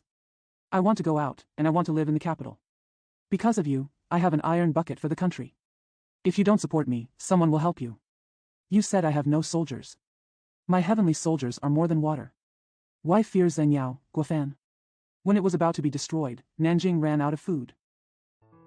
洪秀全令人民引路充饥，说路是天使。这样的领袖不但不能复兴民族，且不能作为部下团结的中心。在咸丰6年，洪秀全的左右起了很大的内讧。东王杨秀清个人独掌大权。Hong Xiuquan ordered the people to drink dew to satisfy their hunger, saying that dew was the food of heaven. Such leaders not only failed to revive the nation, but also failed to serve as a center of unity for their subordinates. In the 6th year of Xianfeng's reign, there was great internal strife between Hong Xiuquan's left and right. Yang Xiuqing, the king of the east, was in sole power. 其他各王都需受东王的节制。照太平天国的仪式，天王称万岁，东王称9000岁，西王8000岁，与递减。别的王都需到东王府请安议事，并须跪呼千岁。在上奏天王的时候，东王立在陛下，其余则跪在陛下。All other kings must be controlled by the eastern king. According to the ceremony of the Taiping heavenly kingdom, the heavenly king is called Long Live, the eastern king is called 9,000 years old, the western king is called 8,000 years old, and the remainder decreases in descending order. All other kings must go to the East Prince's mansion to ask for peace and discuss matters, and they must kneel down and call them 1,000 years old. When the King of Heaven was being recited, the King of the East stood before His Majesty, while the others knelt before His Majesty. 因此，杨秀清就为其同辈所愤恨，同时天王也怕他要取而代之。6年9月，北王韦昌辉设计诱杀杨秀清和他的亲属党羽。一王石达开心怀不平，北王又把一王家属杀了。天王为联络一王起见。Therefore, Yang Xiuqing was resented by his peers. At the same time, the King of Heaven is also afraid that he will replace him. In September of the 6th year of his reign, Northern King Wei Changhui designed to trap and kill Yang Xiuqing and his relatives and gang members. King Yi Shida was unhappy, and King Bei killed King Yi's family again. The King of Heaven wanted to contact the King of Wings. 下令杀北王，但一王以后还是独树一帜，与天王脱离关系。经过此次的内讧，太平天国打倒清朝的希望完全消灭。以后洪秀全尚能抵抗8年，一则因为北方有大股捻匪做他的声援。He ordered the king of the north to be killed, but the king of Yi continued to stand alone in the future and broke away from the king of heaven. After this internal strife, the Taiping heavenly kingdom's hope of overthrowing the Qing dynasty was completely eliminated. Hong Xiuquan was still able to resist for 8 years, partly because there were large groups of ninja bandits in the north to support him. 二则因为他得了2个后起的良将，中王李秀成和英王陈玉成。在清朝方面，等到别人都失败了，然后重用曾国藩，任他为两江总督，节制江、浙、皖、赣4省军事。湖北巡抚胡林翼是与他志同道合的。The second reason is that he gained 2 good generals who were rising up, the loyal King Li Xiucheng and the British King Chen Yucheng. As for the Qing dynasty, they waited until others had failed and then reused Zheng Guofan as governor of Liangjiang to control the military affairs of the 4 provinces of Jiangsu, Zhejiang, Anhui, and Jiangxi. Hubei governor Hu Lini was like-minded with him. 竭力与他合作。他的亲弟曾国荃是个打硬仗的前线指挥。以后，曾国藩举荐他的门生李鸿章做江苏巡抚，他的朋友左宗棠做浙江巡抚。长江的中游和下游都是他的势力范围，他于是得通盘筹划。Do your best to work with him. His brother Zhenghua Quan was a frontline commander who fought hard. Later, Zhenghua Fan recommended his disciple Li Hongzhang as governor of Jiangsu, and his friend Sua Zongtang as governor of Zhejiang. The middle reaches and lower reaches of the Yangtze River were his sphere of influence, so he had to plan everything. 他对于洪秀全采取大包围的战略，同时英、美、法三国也给了曾、左、李三人不少的帮助。同治3年（1864年），湘军在曾国荃领导之下打进南京，洪秀全自杀，太平天国就此亡了。洪秀全想打倒清朝。He adopted a strategy of encirclement against Hong Xiuquan. At the same time, Britain, the United States, and France also gave Zheng, Zhua, and Li a lot of help. In the third year of Tongji, 1864, the Hunan army, led by Zhenghua Quan, invaded Nanjing. Hong Xiuquan committed suicide, and the Taiping Heavenly Kingdom fell. Hong Xiuquan wanted to overthrow the Qing dynasty. 恢复汉族的自由，这当然是我们应该佩服的。他想平均地权，虽未实行，也足表现他有相当政治家的眼光。他的运动无疑的是起自民间，连他的宗教也是迎合民众心理的。Restoring the freedom of the Han people is certainly something we should admire. He wanted to equalize land rights. Although he did not implement it, it still showed that he had considerable political vision. His movement undoubtedly originated from the people, and even his religion catered to the people's psychology. 但是他的人格上及才能上的缺点很多，而且很大。倘若他成了功，他也不能为我民族造幸福。总而言之，太平天国的失败证明我国旧式的民间运动是不能救国救民族的。But his shortcomings in personality and talent are many and huge. If he succeeds, he will not be able to bring happiness to our nation. All in all, the failure of the Taiping Rebellion proved that our country's old-style folk movements were unable to save the country and the nation. 曾国藩所领导的士大夫式的运动又能救国救民族吗？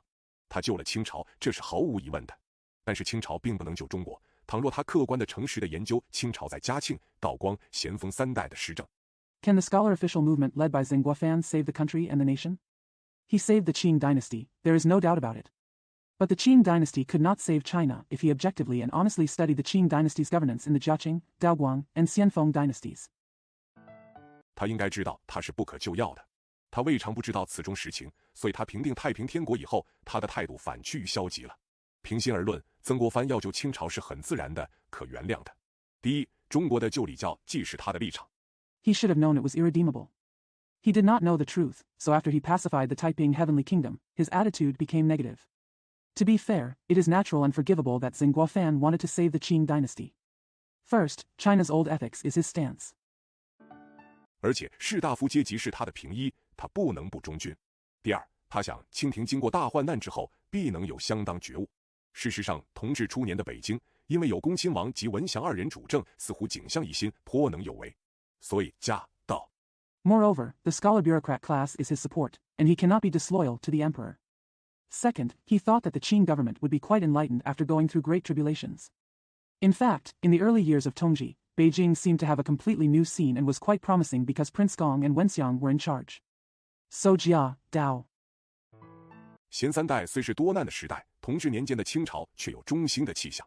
第三，他怕清朝的灭亡要引起长期的内乱。他是深知中国历史的，我国几千年来每次换过朝代，总要经过长期的割据和内乱。Although the Xian dynasty was a troubled era, the Qing dynasty during the Tongji period did show signs of revival. Third, he was afraid that the demise of the Qing dynasty would cause long-term civil strife. He is well aware of Chinese history. For thousands of years, every time our country changed dynasties, it always went through long-term separatism and civil strife. 然后天下得统一和太平，在闭关自守、无外人干涉的时代，内战虽给人民无穷的痛苦，尚不至于亡国。到了19世纪，有帝国主义者绕环着，长期的内战就能引起亡国之祸。曾国藩所以要维持清朝。Then the world will be unified and peaceful. In an era of seclusion and no interference from outsiders, although the Civil War caused endless suffering to the people, it would not lead to the destruction of the country. In the 19th century, surrounded by imperialists, a long-term civil war could lead to the destruction of the country, so Zhenghua Fan wanted to maintain the Qing dynasty. 最大的理由在此，在维持清朝作为政治中心的大前提之下，曾国藩的工作分2方面进行。一方面他要革新，那就是说他要接受西洋文化的一部分；另一方面他要守旧，那就是说 This is the biggest reason. Under the premise of maintaining the Qing dynasty as the political center, Zhenghua Fan's work was carried out in 2 aspects. On the one hand, he wants to innovate, that is to say, he wants to accept part of Western culture. On the other hand, he wants to be conservative, that is to say. 恢复我国固有的美德，革新守旧，同时举行，这是曾国藩对我国近代史的大贡献。我们至今还佩服曾文正公，就是因为他有这种伟大的眼光，突然恢复我国的旧礼教，而不接受西洋文化。Restore the inherent virtues of our country. Innovation and conservatism were carried out at the same time. This was Zhengguofan's great contribution to my country's modern history. We still admire Zheng Wenshengong because he has such a great vision. It is in vain to restore our country's old ethics without accepting Western culture. 我们还不能打破我民族的大难关，因为我们绝不能拿礼义廉耻来抵抗帝国主义者的机械军器和机械制造。何况旧礼教本身就有它的不健全的地方，不应完全恢复，也不能完全恢复呢。We have not yet been able to overcome our nation's great difficulty, because we must not use propriety, justice, and integrity to resist the imperialists' mechanical weapons and machinery. What's more, the old ethics itself has its own imperfections and should not be fully restored, nor can it be fully restored. 同时，突然接受西洋文化而不恢复我国固有的美德，我们也不能救国救民族，因为腐化的旧社会和旧官僚根本不能举办事业，无论这个事业是新的或是旧的。曾国藩的革命事业。At the same time, if we accept Western culture in vain without restoring our country's inherent virtues, we will not be able to save the country and the nation, because the corrupt old society and the old bureaucracy cannot carry out undertakings at all, no matter whether the undertaking is new or old. Zhengguofan's revolutionary cause. 我们留在下一章讨论。他的守旧事业，我们在前一节里已经说过。现在我们要指出他的守旧事业的流弊。湘军初起的时候，精神纪律均好，战斗力也高。后来人数多了，事业大了，湘军就退化了。We will discuss this in the next chapter. We have already talked about his conservative career in the previous section. Now we point out the shortcomings of his conservative enterprise. When the Hunan army first emerged, it had good mental discipline and high combat effectiveness. Later, when the number of people increased and the cause became great, the Hunan army degenerated. 收复南京以后，曾自己就承认湘军暮气很深，所以他遣散了好多，足证我国治军的旧法根本是有毛病的。此外，湘军既充满了宗族观念和家乡观念，兵士只知道有直接上级长官，不知道有最高统帅。After the recapture of Nanjing, Zheng himself admitted that the Hunan army was very angry, so he dismissed many of them. This proves that there is something fundamentally wrong with our country's old way of running the military. In addition, the Hunan army is full of clan and hometown concepts. The soldiers only know that they have direct superiors and do not know that they have a supreme commander. 更不知道有国家。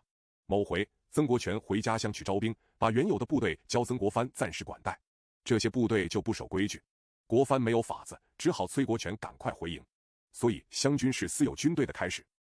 I didn't even know there was a country. One time, Zheng Guoquan returned to his hometown to recruit troops and handed over the original troops to Zheng Guofan for temporary management. These troops are unruly. Guofan had no choice but to urge Guoquan to return to camp quickly. Therefore, the Hunan army is the beginning of a private army. 湘军的精神以后传给李鸿章所部的淮军，而淮军以后又传给袁世凯的北洋军。我们知道，民国以来的北洋军阀利用私有的军队割据国家，阻碍统一。追究其祸根，我们不能不归咎于湘军。The spirit of the Hunan army was later passed on to the Huai army under Li Hongzhang, and the Huai army was later passed on to Yuan Shikai's Beiyang army. We know that since the Republic of China, Beiyang warlords have used private armies to divide the country and hinder reunification. Investigating the root cause, we cannot but blame the Hunan army. 于此也可看出旧法子的毛病。第3章自强及其失败。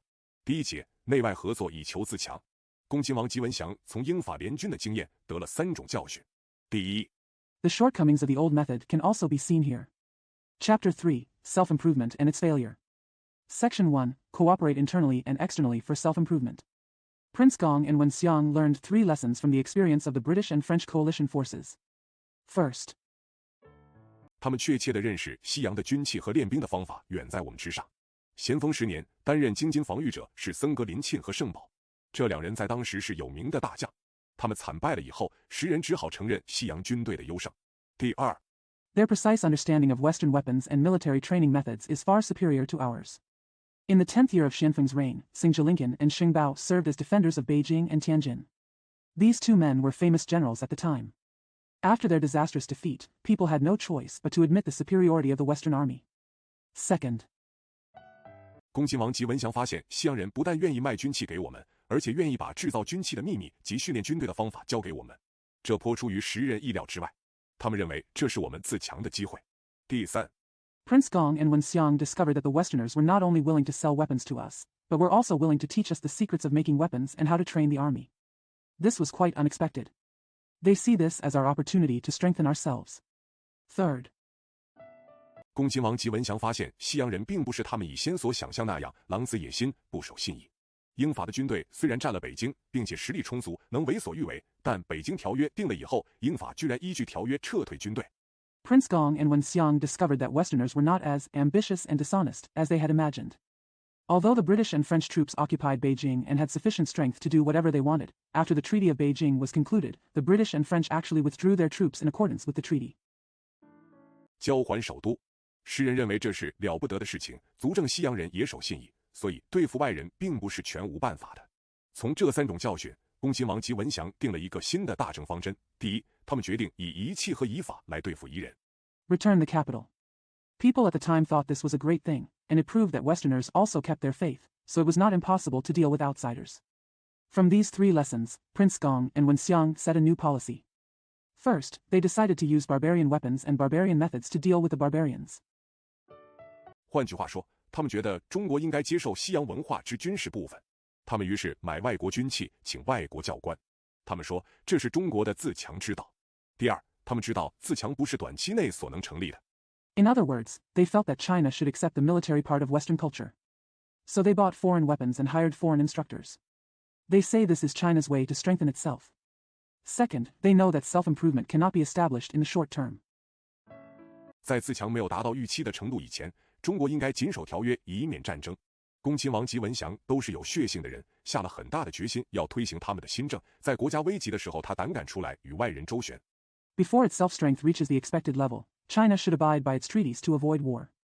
Prince Gong and Wen Xiang were both bloody people who were very determined to implement their new policies. When the country was in crisis, they dared to come out to deal with outsiders. 并且专靠外交的运用，他们居然收复了首都。时人认为这是他们的奇功，并且恭亲王是咸丰的亲弟，同治的亲叔，他们的地位是全朝最亲贵的，有了他们的决心和资望。And relying solely on the use of diplomacy, they actually regained the capital.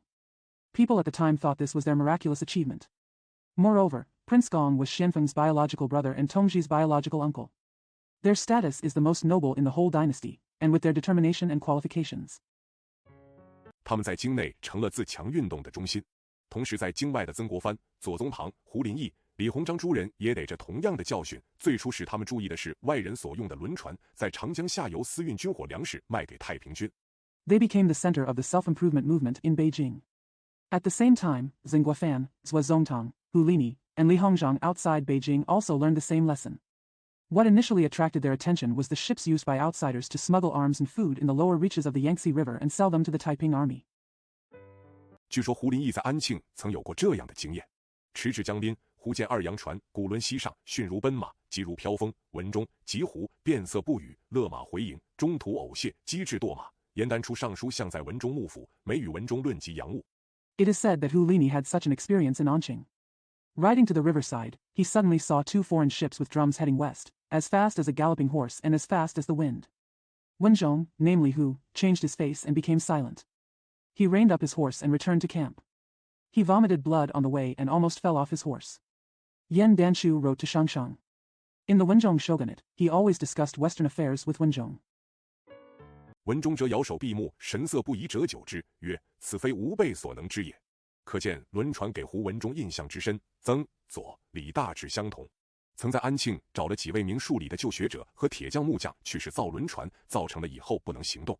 When Zongzhou waved his hands, closed his eyes, and looked unhappy for a long time, saying, "This is beyond our knowledge." It can be seen that the ship had a deep impression on Hu Wenzhong, and Zeng, Zhua, and Li were roughly the same. I once found some old scholars, blacksmiths, and carpenters who knew mathematics and physics in Anqing to try to build a ship, which caused me to be unable to move in the future. 左在杭州做了同样的试验，得同样的结果，足证这班人对于西洋机械的注重。在长江下游作战的时候，太平军和湘军、淮军都竞买洋枪。李鸿章设大本营于上海，与外人往来最多。Zhua conducted the same experiment in Hangzhou and obtained the same results, which fully proves that such people attach great importance to Western machinery. When fighting in the lower reaches of the Yangtze River, the Taiping Army and the Hunan Army and the Huai Army both bid for foreign guns. Li Hongzhang set up his base in Shanghai and had the most contacts with outsiders. 认识西洋文化亦比较深切。他的部下还有英国军官戈登 （Gordon） 统带的常胜军。他到了上海不满1年，就写信给曾国藩说：“鸿章常往英法提督兵船，见其大炮之精纯，子药之细巧。” He also has a deep understanding of Western culture, and his subordinates also have a victorious army led by British officer Gordon. Less than a year after he arrived in Shanghai, he wrote to Zhenguofan. Hongzhang tasted the warships of the British and French admirals and saw the purity of their cannons and the exquisiteness of their medicines. 器械之鲜明，队伍之雄整，实非中国所能及。深以中国军器远逊外洋为耻，日渐欲将士虚心忍辱，学得西人一二秘法，期有增益。若住上海久而不能自取洋人长技，就悔多矣。同治3年，1864年。The distinctiveness of the equipment and the majesty of the team are beyond the reach of China. I am deeply ashamed that Chinese weapons are far inferior to those of foreign countries. I have ordered my soldiers to humbly endure humiliation and learn 1 or 2 secret techniques from the Westerners, and I hope they will make a difference. If I stay in Shanghai for a long time and fail to learn from the foreigners' skills, I will regret a lot. Tongji 3 years, 1864. 他又写给恭亲王和文祥说：“鸿章窃以为天下事穷则变，变则通。中国士大夫沉浸于章句小楷之积习，武夫汉族又多粗蠢而不加细心，以致用非所学，学非所用。无事则持外国之利器为奇技淫巧。” He also wrote to Prince Gong and Wen Xiang. Hongzhang secretly believed that when the world is poor, it will change, and if it changes, it will be prosperous. The Chinese scholar bureaucrats were immersed in the habit of writing in small regular script, and the warriors were so crude that they did not pay attention to it, so they used it beyond what they had learned, and what they learned was not used. If there is nothing wrong, they will denounce foreign weapons as fancy tricks. 以为不必学，有事则经外国之利器为变怪神奇，以为不能学。不知洋人视火器为身心性命之学者已数百年。一旦豁然贯通，参阴阳而配造化，时有指挥如意，从心所欲之快。前者英法各国。If you think you don't need to learn, then something will surprise you and the foreign weapon will become strange and magical, so you think you can't learn. I don't know that foreigners have regarded firearms as a matter of body, mind and life for hundreds of years. Once you suddenly understand it and combine yin and yang to coordinate creation, you will be able to command as you wish and follow your heart's desires. The former countries of Britain and France. 以日本为外府，肆意诛求。日本君臣发愤为雄，选宗室及大臣子弟之聪秀者，往西国制器厂施习各异，又购制器之器，在本国制习。现在已能驾驶轮船，造放炸炮。去年英人虚声动气，以兵临之。Treating Japan as a foreign government, they wantonly punish others. The Japanese monarchs and ministers were determined to be powerful, and they selected talented people from the clan and ministers' children to go to Western countries' tool-making factories to learn various skills. They also purchased the tools for making tools and made them in their own countries.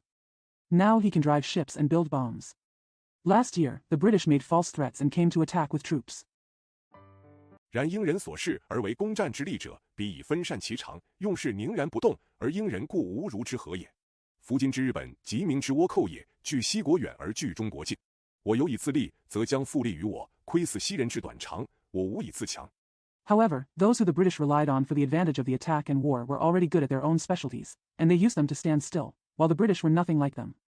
Today's Japan is like the Japanese pirates of the Ming Dynasty. It is far away from the Western countries but close to China. If I am able to stand on my own, I will keep my beauty attached to me and observe the shortcomings and strengths of Westerners. I have no way to strengthen myself. 则并效尤于彼，分西人之利叟。日本以海外区区小国，尚能及时改折，知所取法。然则我中国身为穷极而通之故，夫亦可以惶然变计矣。杜之有言曰：利不百，不变法；功不实，不义气。Then you can imitate others and share the benefits of the Westerners. Japan is only a small overseas country, but it can still change its course in time and know what to do. However, because our country is extremely connected in its deep dimensions, I can also change my plans suddenly. Duji once said, if the benefits are not enough, the law will not change. If the merit is not 10, it is difficult to change the tool. 苏子瞻曰：言之于无事之时，足以为明，而恒苦于不信；言之于有事之时，足以见信，而以苦于无极。鸿章以为，中国欲自强则莫如学习外国利器；欲学习外国利器，则莫如觅制器之器。Su Zizhan said that when there is nothing, it is enough to gain fame, but it always suffers from disbelief. When there is something, it is enough to gain faith, but it suffers from lack of belief.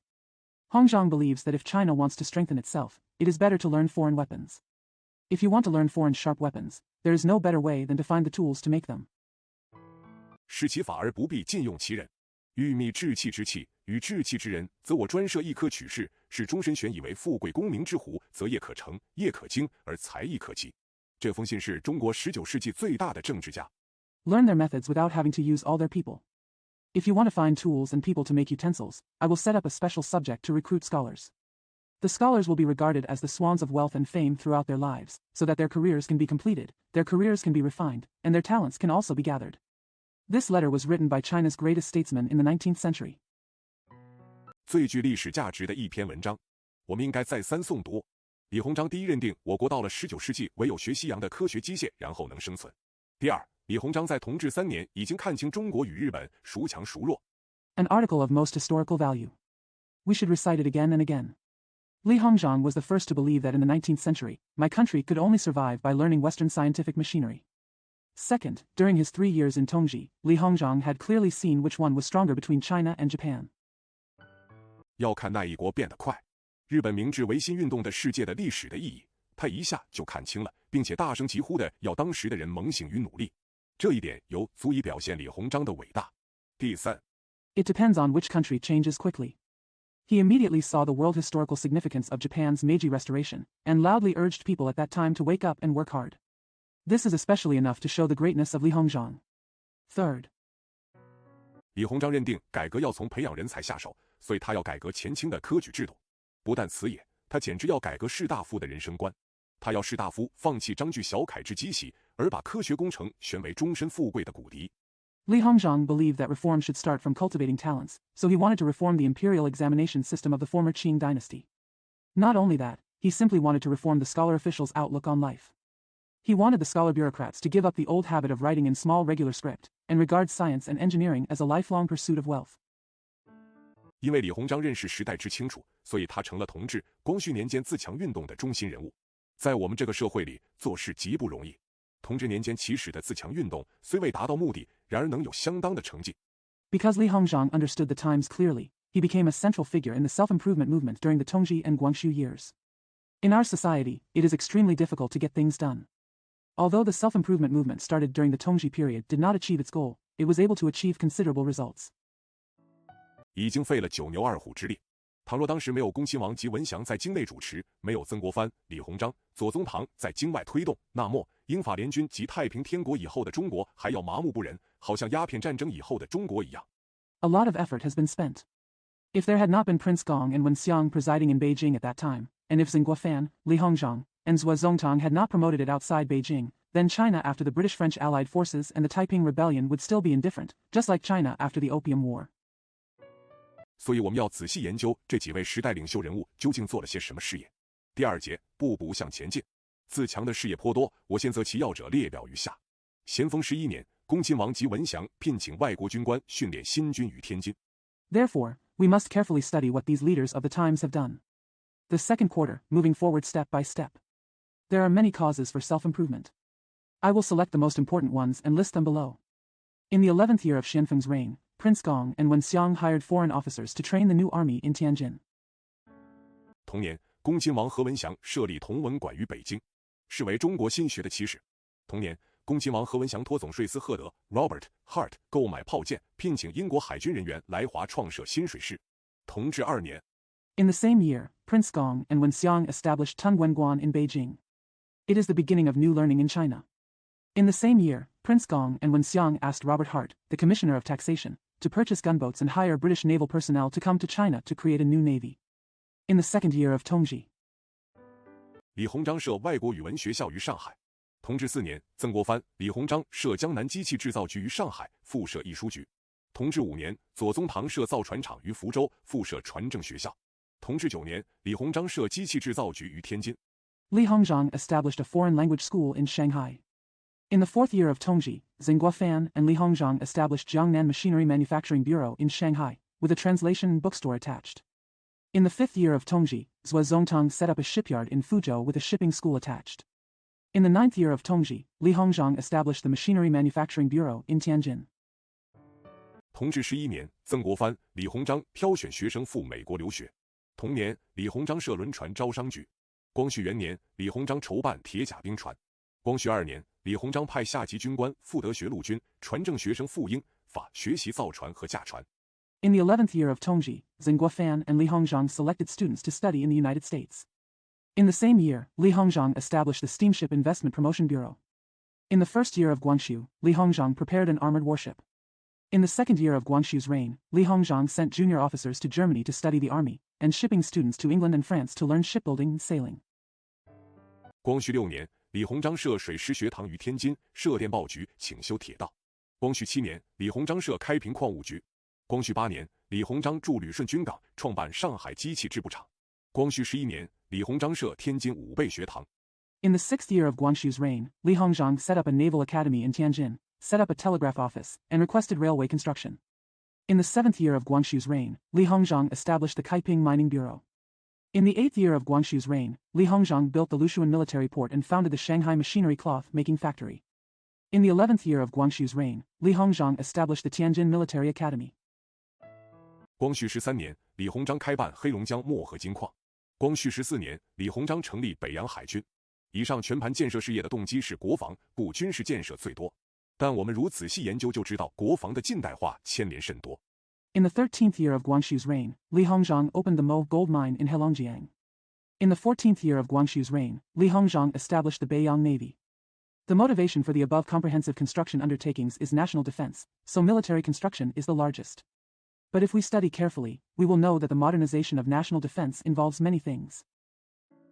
近代化的军队第一需要近代化的军器，所以有江南及天津2个机械制造厂的设立。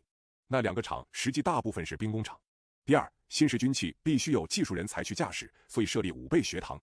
A modern army first needs modern weapons, so 2 machinery manufacturing plants were established in Jiangnan and Tianjin. Most of those 2 factories are actually arsenals. Second, new weapons must have technical personnel to drive them, so an armament school was established. 和派遣军官出洋留学。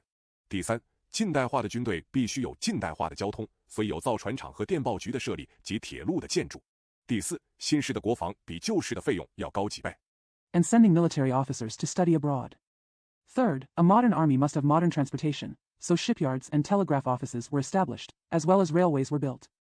Fourth, the cost of new-style national defense is several times higher than that of old-style defense. 以中古的生产来负担近代的国防是绝对不可能的。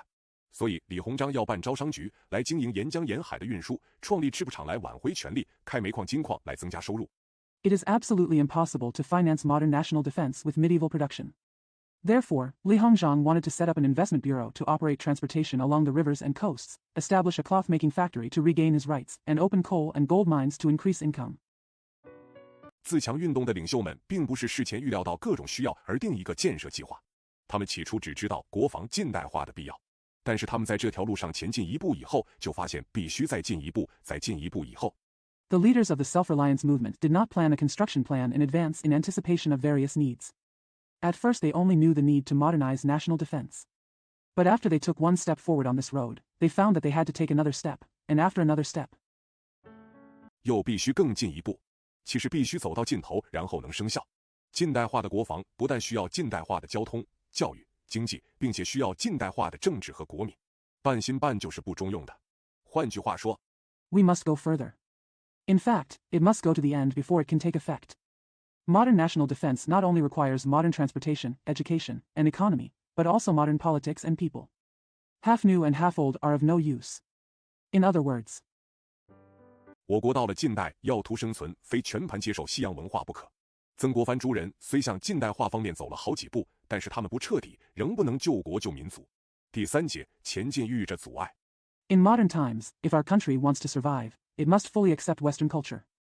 Although Zheng Guofan and others took several steps toward modernization, they were not thorough and could not save the country and the nation.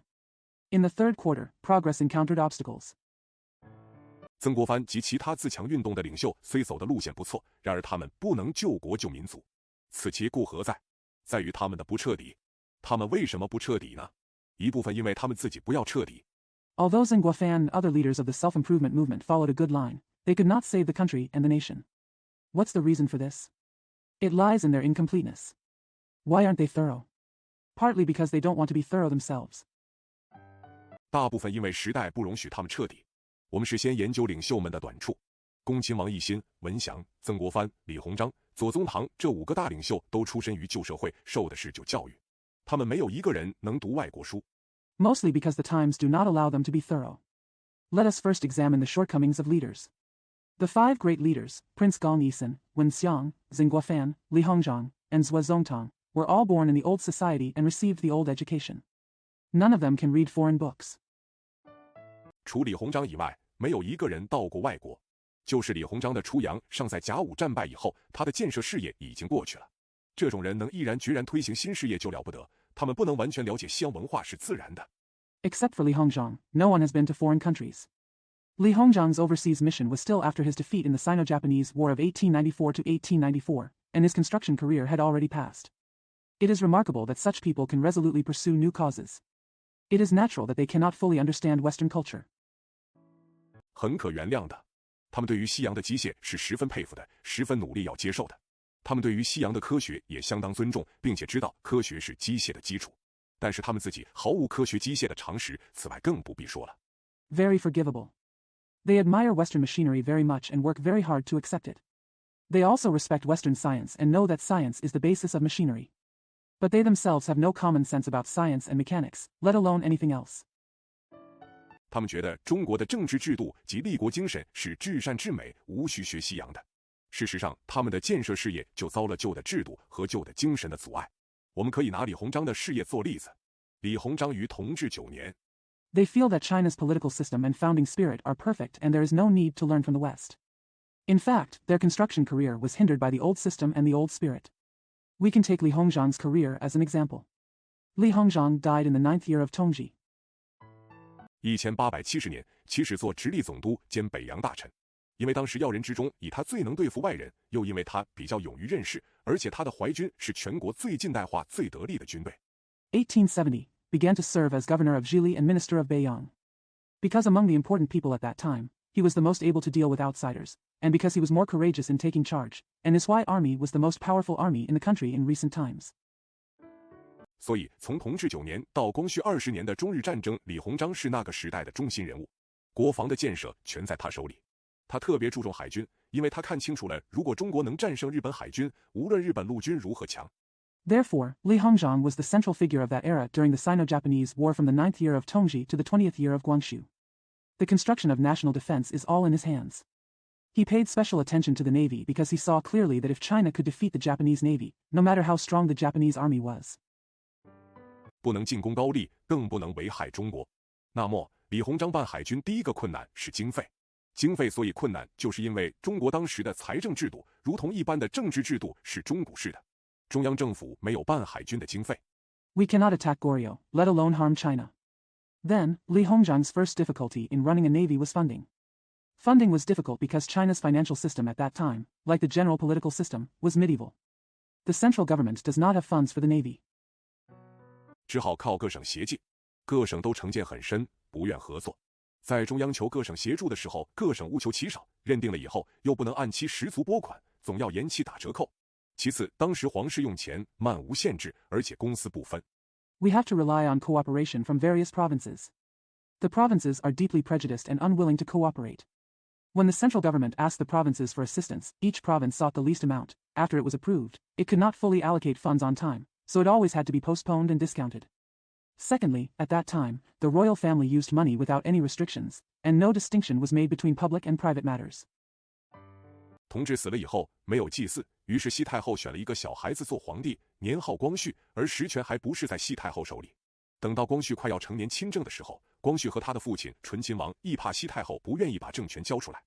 After Tongji died, there was no heir, so the Queen Mother of the West chose a child as emperor, named Guangxu, but the real power was not in the hands of the Queen Mother of the West. When Guangxu was about to come of age and take charge, Guangxu and his father, Prince Chun, were unwilling to hand over the power to the Queen Mother. 醇亲王定计重修颐和园，一则以表示光绪对西太后的孝敬，一则是西太后沉于游乐就不干政了。重修颐和园的经费很大，无法筹备，醇亲王乃请李鸿章设法。李氏不敢得罪醇亲王。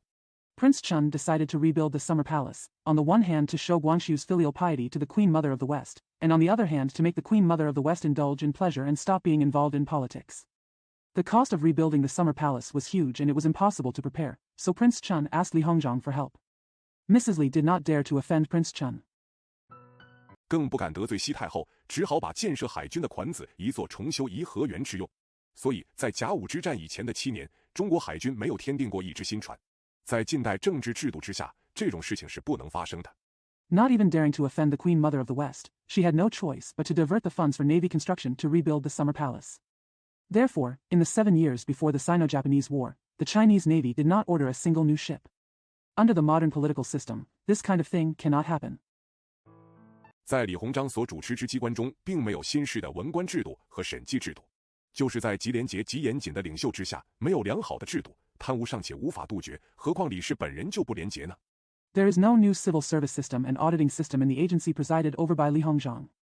Even under an extremely honest and rigorous leader, without a good system, corruption cannot be eradicated, not to mention that Mr. Li himself is not honest. 在海军办军需的人经手的款项既多，发财的机会就更大。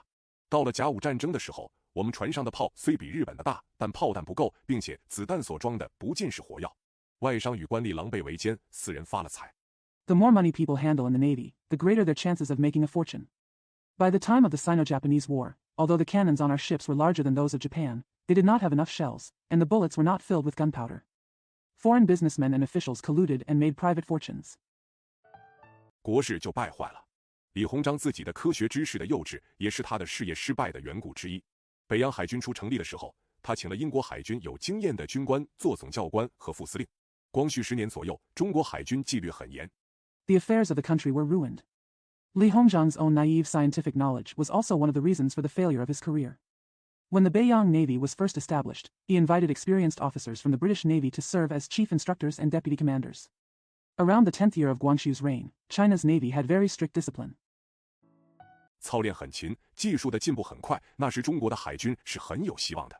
后来李鸿章误听人言，辞退英国海军的军官，而聘请德国陆军骑兵的军官来做海军的总教官。以后我国的海军的技术反而退步。The drills were very diligent and technology progressed rapidly. At that time, China's navy was very promising. Later, Li Hongzhang misunderstood others and dismissed the officers of the British Navy and hired officers of the German Army Cavalry as chief instructors of the Navy. From then on, the technology of our Navy deteriorated. 并且李鸿章所用的海军总司令是个全部制海军的丁汝昌，丁是原是淮军带马队的。他做海军的领袖，当然只能务事，不能成事。甲午战争的时候，中国海军占世界海军的第8位。Moreover, the commander-in-chief of the Navy used by Li Hongzhang was Ding Ruchang, who knew nothing about the Navy. Ding was originally a cavalry leader in the Huai Army. Of course, as the leader of the Navy, he can only make mistakes but not achieve anything. During the Sino-Japanese War of 1894 to 1894, the Chinese Navy ranked 8th in the world. 日本的海军占第11位。我们的失败不是因为船不如人，炮不如人，为战略战术不如人。北洋海军的情形如此，其他的自强事业莫不如此。总之，同治、光绪年间的自强运动，所以不能救国。Japan's Navy ranks 11th. Our failure was not because the ships were inferior to the people, the cannons were inferior to the people, or the strategies and tactics were inferior to the people. This is the case with the Beiyang Navy, and it is the same with other self-improvement undertakings. In short, the self-improvement movement during the Tongji and Guangxu years could not save the country. 不是因为路线错了，是因为领袖人物还不够新，所以不能彻底。但是，倘若当时的领袖人物更新，更要进一步的接受西洋文化，社会能容许他们吗？社会一定要给他们更大的阻碍。It's not because the line is wrong, it's because the leaders are not new enough, so they cannot be thorough. But if the leaders at that time were newer and wanted to further accept Western culture, would society allow them? Society must give them greater obstacles. 他们所行的那种不彻底的改革，已遭一般人的反对，若再进一步，反对一定更大。譬如铁路，光绪6年1880年，李鸿章、刘铭传奏请建筑，到了光绪20年，还只建筑天津附近的一小段。The kind of incomplete reforms they carried out have already been opposed by ordinary people. If they go further, the opposition will be even greater. Take the railway for example. In the 6th year of Guangxu, 1880, Li Hongzhang and Lu Mingchuan petitioned for construction. By the 20th year of Guangxu's reign, only a small section near Tianjin was built. 为什么呢？因为一般人相信修铁路就破坏风水。又譬如科学，同治5年1866年，恭亲王在同文馆添设科学班，请外国科学家做教授，招收翰林院的人员做学生。他的理由是很充足的。Why? Because most people believe that building railways will destroy feng shui. Another example is science. In the 5th year of Tongji, 1866, Prince Gong established an additional science class in Tongguan Hall, invited foreign scientists as professors, and recruited people from the Hanlin Academy as students. His reasons are very good. 他说，买外国轮船枪炮不过一时权宜之计，治本的办法在于自己制造，但是要自己制造，非有科学的人才不可。所以他想请外国人来教中国青年学生科学。他又说，服天下之耻，莫耻于不若人。He said that buying foreign ships and guns was only a temporary expedient, and the fundamental solution was to make them ourselves. But if you want to make it yourself, you must have a scientific talent. So he wanted to invite foreigners to teach science to young Chinese students. He added, Husband, the world's shame is nothing to be ashamed of but being inferior to others. 日本自尔小国，上之发愤为雄。独中国纽于因循积习，不思振作，耻孰甚焉？今不以不如人为耻，而独以学其人为耻，将安于不如，而终不学，遂可雪其耻乎？他虽说的名正言顺，但还有人反对。Japan, a small country, still knows how to be ambitious and powerful. China alone is obsessed with following old habits and does not want to cheer up. How shameful is it? Now, instead of being ashamed to be inferior to others, and only to be ashamed of learning from others, you will settle for being inferior to others and never learn from them. How can you avenge your shame? Although what he said was justified, there were still people who objected. 当时北京有位名高望重的大学士倭人就大声疾呼地反对说：“切闻立国之道，上礼义不上权谋，根本之图在人心，不在技艺。今求之一义之末，而又奉夷人为师，无论夷人诡谲，未必传其精巧。” At that time, there was a well-known and respected scholar in Beijing, Wu Ren, who objected loudly. I have heard that the way to build a country is to respect etiquette and righteousness rather than power and strategy. The fundamental purpose lies in the human heart, not in skills. At that time, there was a well-known and respected scholar in Beijing, Wu Ren, who objected loudly. I have heard that the way to build a country is to respect etiquette and righteousness rather than power and strategy. The fundamental purpose lies in the human heart, not in skills. Now, if you are at the end of your art and you take a barbarian as your teacher, no matter how cunning the barbarians are, you may not be able to pass on their exquisite skills. 即使教者成教，所成就者不过术数之事。古今来未闻有事术数而能起衰振弱者也。天下之大，不患无才。如以天文算学必须讲习，博采旁求必有精其数者，何必夷人？何必失事夷人？公亲王愤慨极了。Even if the teacher teaches sincerely, what he can achieve is nothing more than a person who is a magician. From ancient times to the present, I have never heard of anyone being able to weaken or invigorate a weak person by relying on magic numbers. The world is so big that there is no need for lack of talent. If astronomy and arithmetic must be taught, and those who learn from others must be masters of their skills, why bother to barbarize others? Why should we learn from the foreigners? Prince Gong was extremely angry. 他回答说：“该大学士既以此举为挚爱，自必别有良图。如果实有妙策，可以治外国而不为外国所治。臣等自当追随大学士之后，结其陶媚，细心商办。如别无良策，仅以忠信为甲胄，礼义为干炉等词。” He replied, Since the great scholar saw this as a hindrance, he must have had other good intentions. If there is a clever plan that can control foreign countries without being controlled by foreign countries, I should follow the great scholars and use all my ignorance to discuss it carefully. If there is no other good strategy, just use words such as loyalty and trustworthiness as armor, etiquette and justice as oars. 未可折冲尊祖，足以制敌之命，臣等实未敢信。倭人不过是守旧的糊涂虫，但是当时的士大夫居然听了他的话，不去投考同文馆的科学班。同治光绪年间的社会如何反对新人新政？ It is said that it can break the Chongzunzu, which is enough to defeat the enemy, but I really don't dare to believe it. Wu Ren was just a conservative fool, but the scholar bureaucrats at the time actually listened to him and refused to take the exam for the science class at Tungwan Hall. How did society oppose newcomers and new policies during the Tongji and Guangxu years? 我们从郭松涛的命运可以更加看得清楚。郭氏的教育及出身和当时一般士大夫一样，并无特别，但是咸丰末年英法联军之役，他跟着森格林沁在大沽口办交涉，有了那次经验，他根本觉悟。We can see more clearly from Guo Songtao's fate. Guo's education and background were the same as those of ordinary scholar bureaucrats at that time. However, during the Anglo-French Allied Forces campaign in the late Xianfeng dynasty, he followed Sing Jilinkin to negotiate at the mouth of Daegu. After that experience, he finally became enlightened. 知道中国非彻底改革不可，他的觉悟还比恭亲王朱人的更深刻。据他的研究，我们在汉、唐极盛时代故常与外族平等往来，闭关自守而又独自尊大的哲学。We know that China must undergo radical reform. His consciousness is deeper than that of Prince Gong and others.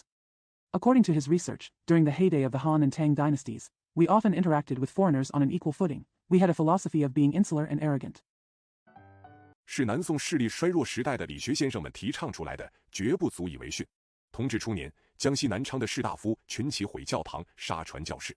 巡抚沈葆桢、林则徐的女婿称赞士大夫的正气，郭宗涛则斥责沈氏顽固。It was advocated by the Neo-Confucian scholars during the period when the power of the southern Song dynasty was weak, and it is by no means sufficient as a lesson. In the early years of Tongji, a group of scholar bureaucrats in Nanchang, Jiangxi province destroyed churches and killed missionaries. Governor Shen Baozhen, Lin Zexu's son-in-law, praised the scholar bureaucrats for their righteousness, while Guo Songtao rebuked Shen for his stubbornness. 郭氏做广东巡抚的时候，汕头的人向以先广州人不许外国人进城，他不顾一切，强迫汕头人遵守条约，许外国人进城。光绪元年，云贵总督岑玉英因为反对英国人进云南。When Guo was the governor of Guangdong, the people of Shantou, like the people of Guangzhou before, did not allow foreigners to enter the city. He desperately forced Shantou people to abide by the treaty and allowed foreigners to enter the city. In the first year of Guangxu's reign, Zhen Yueying, the governor of Yunnan and Guizhou, opposed the British's entry into Yunnan. 秘密在云南缅甸边境上把英国使馆的翻译官杀了。郭宗涛当即上奏弹劾岑玉英。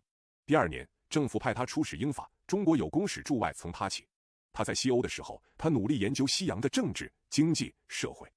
Secretly killed the translator of the British embassy on the Yunnan-Myanmar border. Guo Songtao immediately impeached Zhen Yueying. The next year, the government sent him as an envoy to Britain and France, and China had ministers stationed abroad starting from him. When he was in Western Europe, he worked hard to study Western politics, economy, and society. 他觉得不但西洋的轮船枪炮值得我们学习，就是西洋的政治制度和一般文化都值得学习。他发表了他的日记，送给朋友们看。他常写信给李鸿章，报告日本派到西洋的留学生不限于机械一门。He feels that not only Western ships and guns are worth learning, but also Western political systems and general culture are worth learning. He published his diary and gave it to his friends. He often wrote to Li Hongzhang, reporting that the students Japan sent to the West were not limited to mechanics. 学政治、经济的都有。他劝李鸿章扩大留学范围。他的这些超时代的议论引起了全国士大夫的谩骂。他们说郭宗涛是个汉奸，有二心于英国。湖南的大学者如王凯运之流撰了一副对子骂他。There are those who study politics and economics. He advised Li Hongzhang to expand the scope of studying abroad. His comments that were beyond the times aroused abuse from scholar officials across the country. They said that Guo Songtao was a traitor and had second thoughts towards Britain. Big scholars in Hunan, such as Wang Kaiyun and others, wrote a couplet to criticize him. 出乎其类，拔乎其萃，不容于尧舜之事。未能是人，焉能是鬼？何必去父母之邦？王凯运的日记还说，湖南人治持语为武。郭宗涛出使2年就回国了。回国的时候没有问题。It is beyond its kind and outstanding, and it cannot be tolerated in the era of Yao and Shun. If you can't serve people, how can you serve ghosts? Why go to the country of your parents? Wang Kaiyun's diary also said, it is a shame for Hunan people to be associated with each other. Guo Songtao returned to China after 2 years as an envoy. When I returned home, there was no problem. 他是全国最开明的一个人，他对西洋的认识远在李鸿章之上。但是时人反对他，他以后全无机会做事，只好隐居湖南从事著作。他所著的《养之书屋文集》至今尚有批阅的价值。He is the most enlightened person in the country, and his knowledge of the West is far superior to that of Li Hongzhang. However, people at that time opposed him, and he had no chance to do anything in the future, so he had to live in seclusion in Hunan and work on his writings. His collected works of Yangji bookstore is still worth reading. 继郭宗涛做著英法公使的是曾纪泽，他在外国5年多，略识英语。他的才能眼光与郭宗涛等，因为他运用外交，从俄国收回夷礼，他是国际有名的外交家。The person who succeeded Guo Songtao as minister to Britain and France was Zheng Jiza. He has been abroad for more than 5 years and has some knowledge of English. His talent and vision are comparable to those of Guo Songtao. Because he used diplomacy to recover Ili from Russia, he was an internationally famous diplomat. 他回国的时候，抱定志向要推进全民族的近代化。却是他也遭时人的反对，找不着机会做事，不久就气死了。同光时代的士大夫阶级的守旧既然如此，民众是否比较开通？ When he returned to China, he was determined to promote the modernization of the entire nation. However, he was also opposed by his contemporaries, could not find opportunities to do anything, and soon became angry to death. Since the scholar bureaucrat class in the Tongguang era was so conservative, are the people more open-minded? 其实民众和士大夫阶级是同鼻孔出气的。我们近60年来的新政都是自上而下，并非由下而上。一切新的事业都是由少数先知先觉者提倡，费尽苦心，慢慢的奋斗出来的。In fact, the people and the scholar bureaucrat class vent their anger from the same nostrils. Our New Deal over the past 60 years has been top-down, not bottom-up. All new undertakings are initiated by a few prophets and are slowly and painstakingly developed. 在甲午以前，这少数先知先觉者都是在朝的人；甲午以后，革新的领袖权慢慢的转到在野的人的手里，却是这些在野的领袖都是知识分子，不是民众。严格说来 Before the Sino-Japanese War, these few prophets and foresights were all in power. After the Sino-Japanese War, the leadership of the revolution slowly passed into the hands of the opposition. However, these opposition leaders were intellectuals, not the people. Strictly speaking, 民众的迷信是我民族近代接受西洋文化大阻碍之一。第4节，士大夫轻举妄动。在同治、光绪年间，民众的守旧虽在士大夫阶级之上，但是民众是被动的，领导全统治权是在士大夫阶级手里。Popular superstition is one of the biggest obstacles to our nation's acceptance of Western culture in modern times. In the fourth quarter, the scholar officials acted rashly.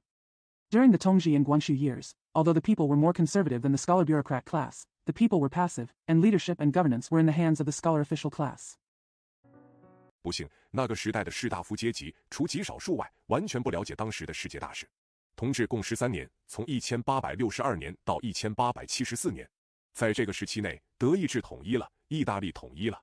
Unfortunately, the scholar official class of that era, except for a very small number, had no understanding of the general trend of the world at that time. Tongji lasted for 13 years, from 1862 to 1874. During this period, Germany was unified and Italy was unified. 美国的中央政府也把南方的独立运动消灭，恢复而又加强美国的统一了。那个时期是民族主义在西洋大成功的时期。这些国家统一了以后，随着就是国内的大建设和经济的大发展。在同治以前 The central government of the United States also eliminated the independence movement in the South and restored and strengthened the unity of the United States. That period was a period of great success for nationalism in the West. After the reunification of these countries, great domestic construction and economic development will follow. Before Tongji, 列强在国外行帝国主义的仅英、俄、法三国，同治以后加了美、德、意三国，竞争者多了，竞争就愈厉害，并且在同治以前，英国是世界上唯一的工业化国家，全世界都销英国的制造品。同治以后，德、美 the only major powers that practiced imperialism abroad were Britain, Russia, and France. After Tongji, the United States, Germany, and Italy were added. The more competitors there are, the more intense the competition becomes. And before Tongji, Britain was the only industrialized country in the world, and British manufactured products were sold all over the world. After Tongji, virtue, beauty, 法也逐渐工业化、资本化了。国际上除了政治势力的竞争以外，又有了兴起的热烈的经济竞争。我国在光绪年间处境的困难远在道光、咸丰年间之上。帝国主义是我们的大敌人。France has also gradually become industrialized and capitalized. In addition to the competition for political power in the world, there is also new fierce economic competition. Our country's situation during the Guangxu period was far more difficult than that during the Daoguang and Xianfeng periods. Imperialism is our great enemy. 同治光绪年间如此，现在还是如此。要救国的志士应该人人了解帝国主义的真实性质。帝国主义与资本主义是有关系的，关系可以说有3层。第一，资本主义的国家贪图在外国投资。This was true during the reign of Tongji and Guangxu, and it is still the case now. Anyone who wants to save the country should understand the true nature of imperialism. Imperialism and capitalism are related. The relationship can be said to have 3 levels. First, capitalist countries are eager to invest in foreign countries. 国内的资本多了，利息就低。譬如英美两国资本很多，资本家能得4%的利息就算很好了。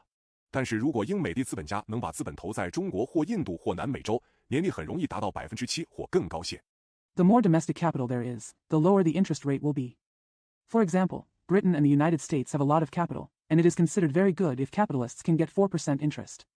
But if British and American capitalists can invest capital in China, India, or South America, the annual interest rate can easily reach 7% or higher.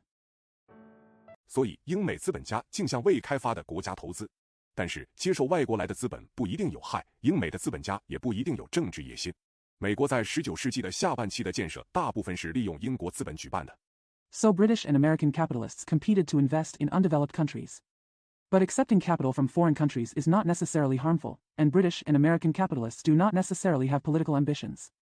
Much of the construction of the United States in the second half of the 19th century was carried out using British capital. 结果英国的资本家固然得了好处，但是美国开辟了复原，其人民所得的好处更多。我们的平汉铁路原是借比国资本建筑的，后来我们按期还本付息，那条铁路就变为我们的了。As a result, the British capitalists certainly benefited, but the United States opened up sources of wealth, and its people benefited even more. Our Pingenhankow Railway was originally built with capital from Belgium. Later, we repaid the principal and interest on time, and the railway became ours. 比国资本家得了好处，我们得了更大的好处。所以，孙中山先生虽反对帝国主义，他赞成中国利用外债来建设，但是有些资本家要利用政治的压力取得投资的机会。The capitalists in other countries have benefited, and we have benefited even more. Therefore, although Mr. Sun Yat-sen opposed imperialism, he supported China's use of foreign debt for construction. But some capitalists will use political pressure to obtain investment opportunities. 还有政治野心家要用资本来扩充政治势力。凡是国际投资有政治作用的，就是侵略的、帝国主义的；凡是国际投资无政治作用的，就是纯洁的，投资者与受资者两方均能收益。There are also political careerists who want to use capital to expand their political power. Any international investment that has a political role is aggressive and imperialist. Any international investment that has no political role is pure, and both investors and recipients can benefit. 所以，我们对于外国的资本应采的态度，如同对水一样，有的时候，有的地方，在某种条件之下，我们应该掘井取水或开河引水；在别的时候，地方和条件之下，我们则必须筑堤防水。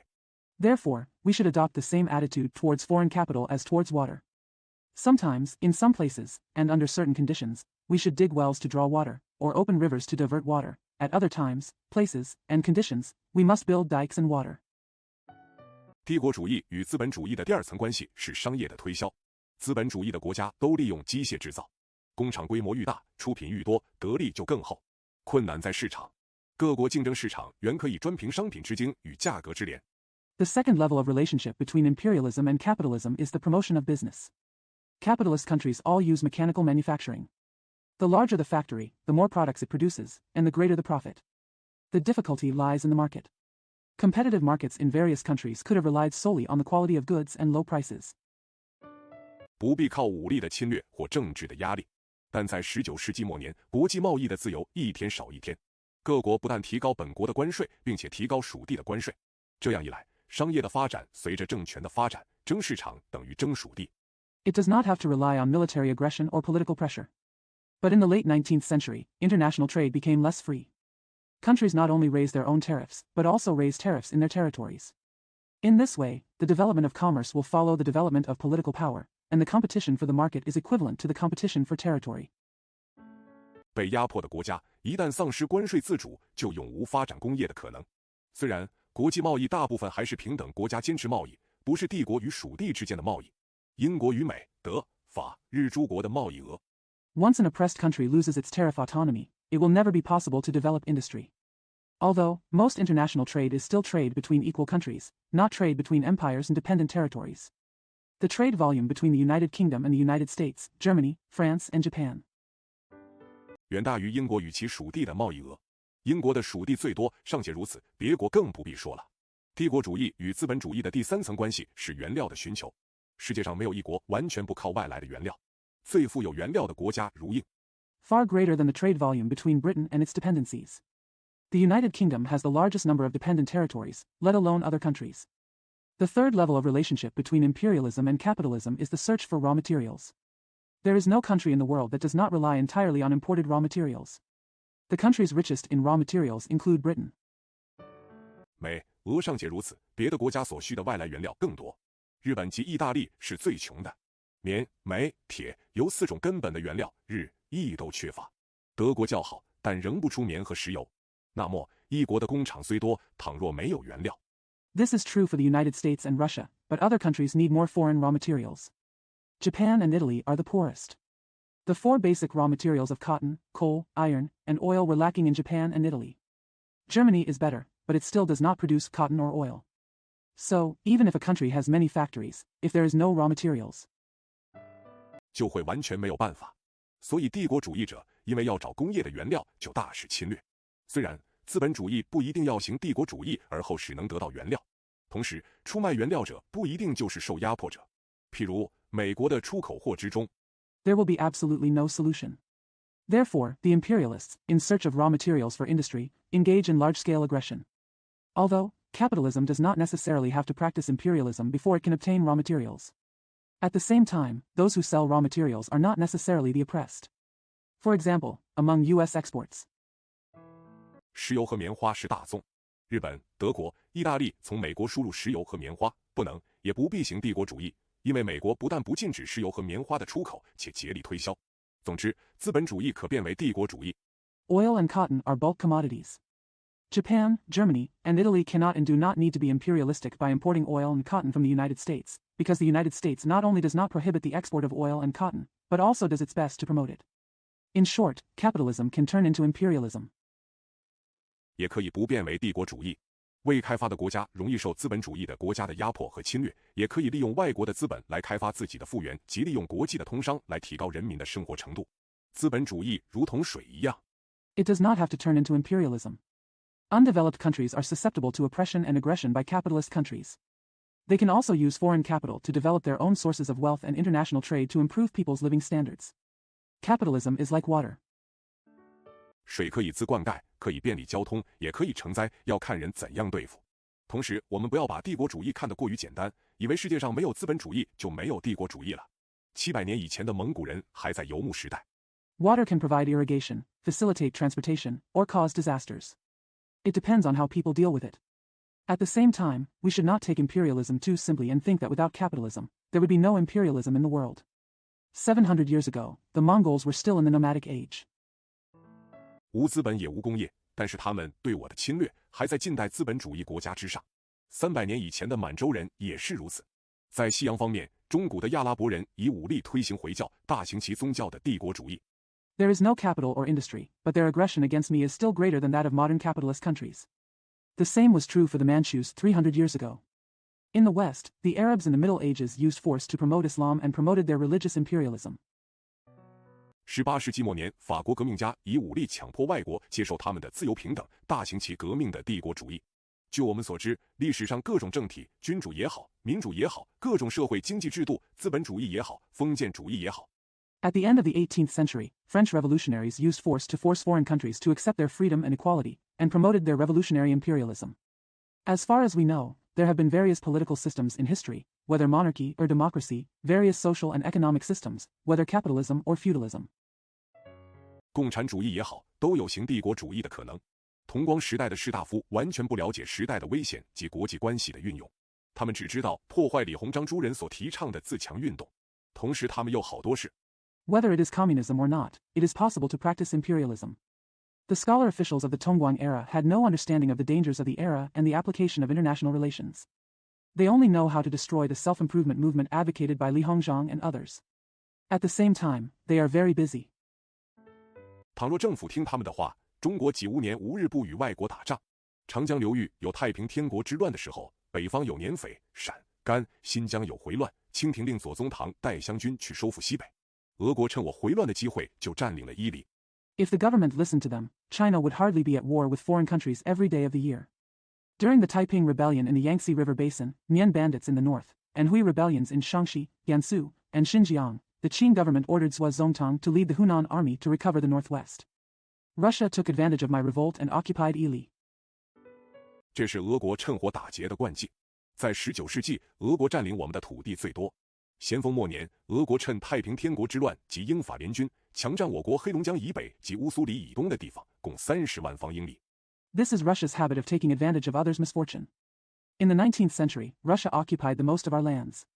In the last years of Xianfeng's reign, Russia took advantage of the Taiping Rebellion and the British and French forces to occupy my country's territory north of Heilongjiang and east of Ashuri, totaling 300,000 square miles. 现在俄国的阿穆尔省及滨海省，包括海参崴在内，就是那次抢夺过去的。在同治末年，俄国占领新疆西部，清廷提出抗议的时候，俄国又假仁假义地说，他全无领土野心，他只代表我们保守伊犁。The current Amur and Primorai provinces in Russia, including Vladivostok, were robbed during that time. At the end of Tongji, when Russia occupied western Xinjiang and the Qing court protested, Russia pretended that it had no territorial ambitions and that it only represented our protection of Ili. 等到我们平定回乱的时候，他一定把土地退还给我们。其实俄国预料中国绝不能平定回乱，中国势力绝不能再伸到新疆。那么俄国不但可以并吞伊犁，还可以蚕食全新疆。中国一时没有办法。Wait until we calm down the chaos. He must return the land to us.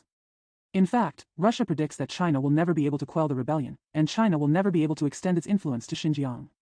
Then Russia can not only annex Ili, but also encroach on the entire Xinjiang. China has no recourse for the time being. 只好把伊犁作为中俄间的悬案。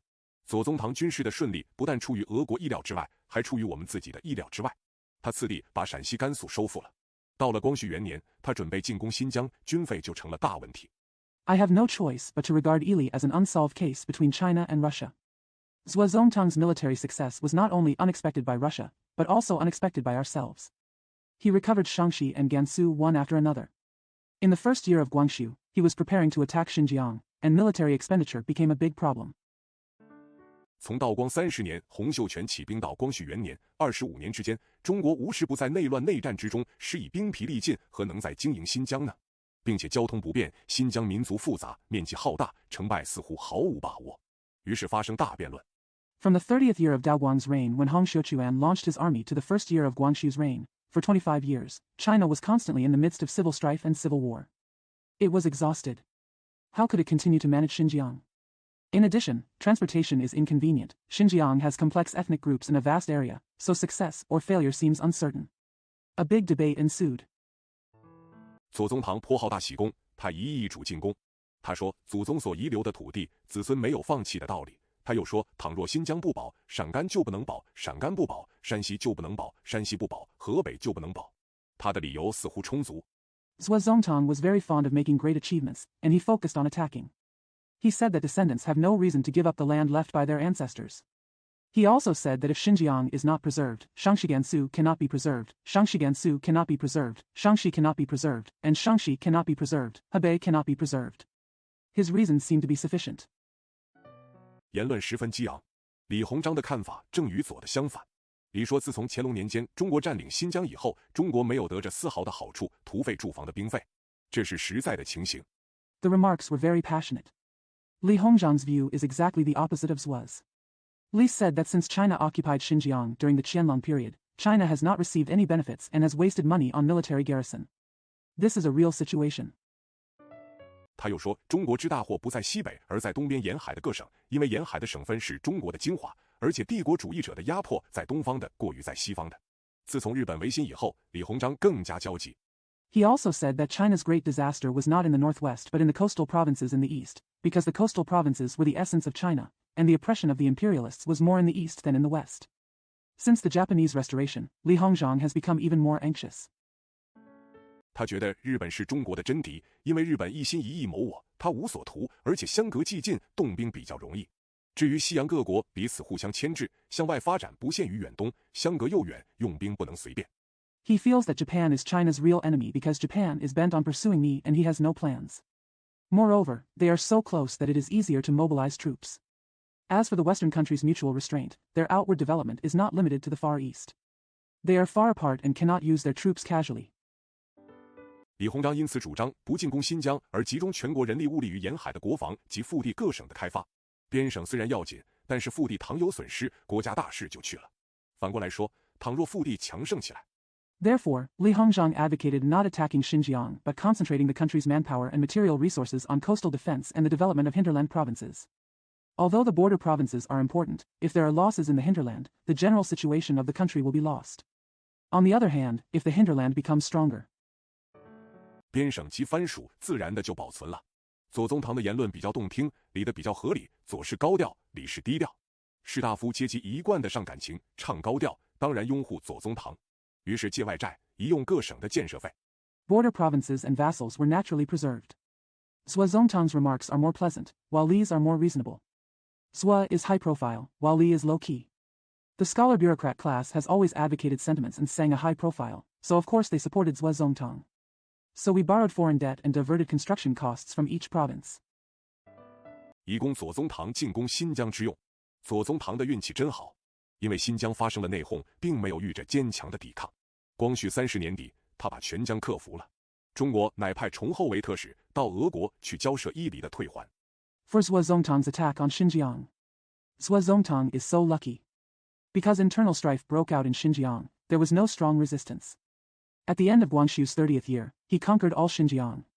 China sent Chongho as a special envoy to Russia to negotiate for the return of Yili.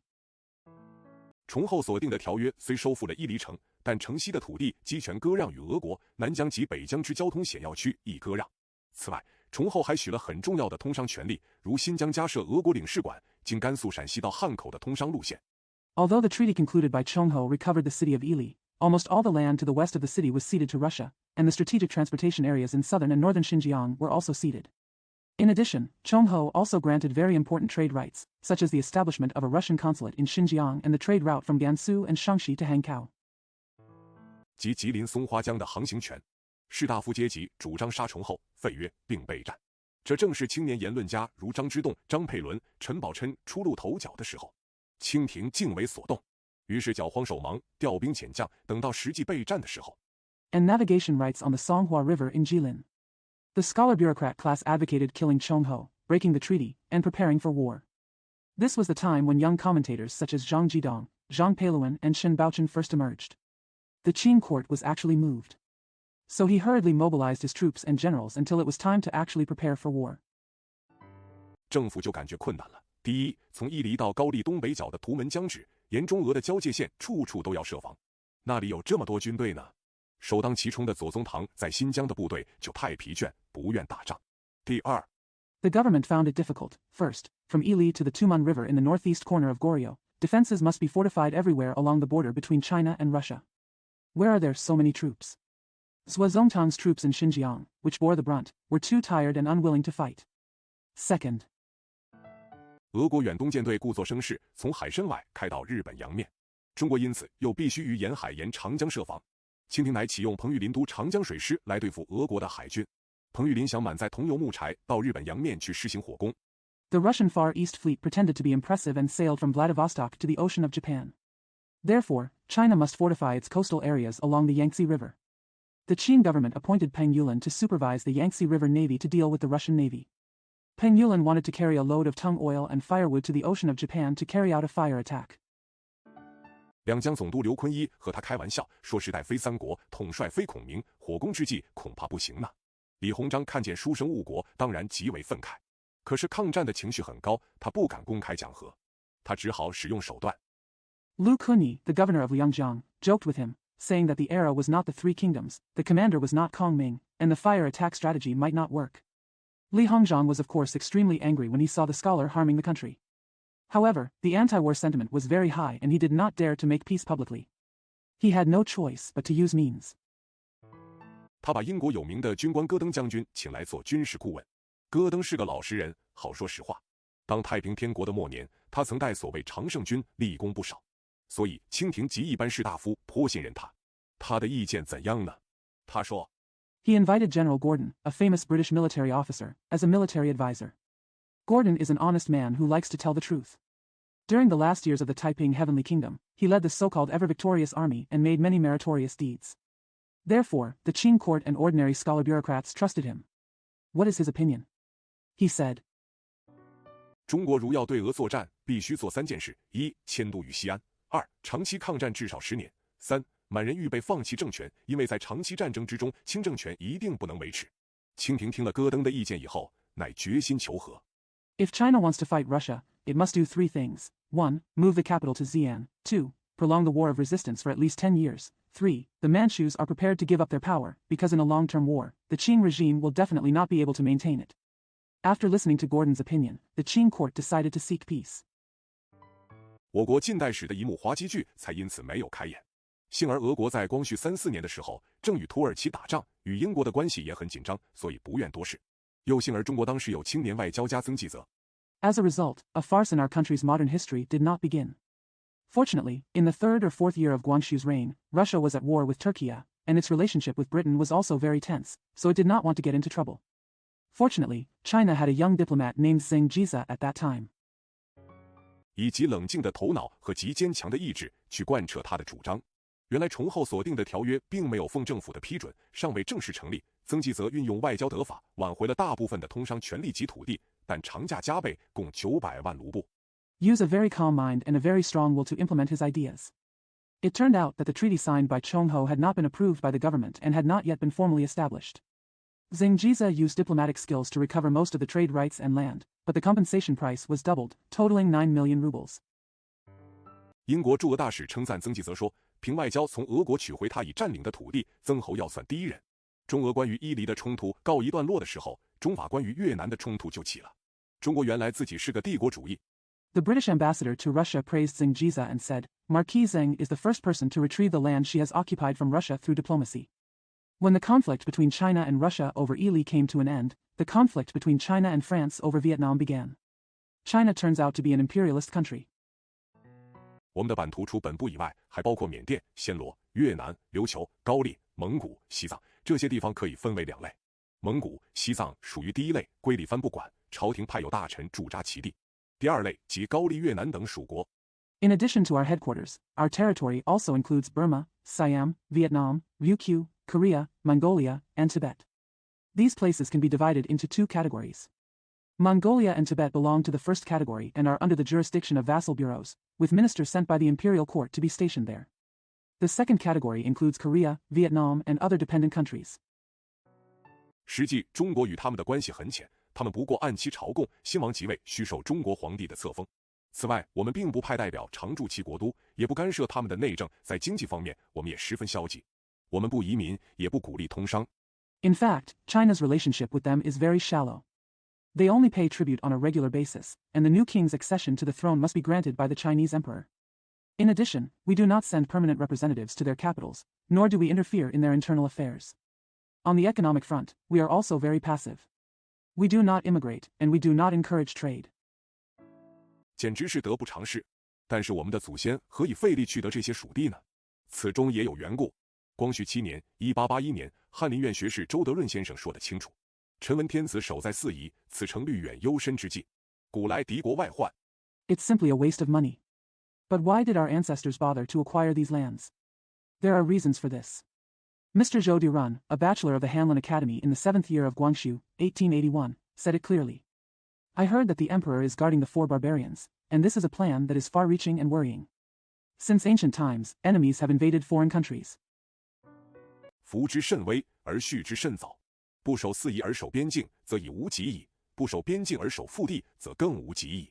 我朝幅员广辟，龙沙沿海，尽列藩封，以琉球守东南，以高丽守东北，以蒙古守西北，以越南守西南。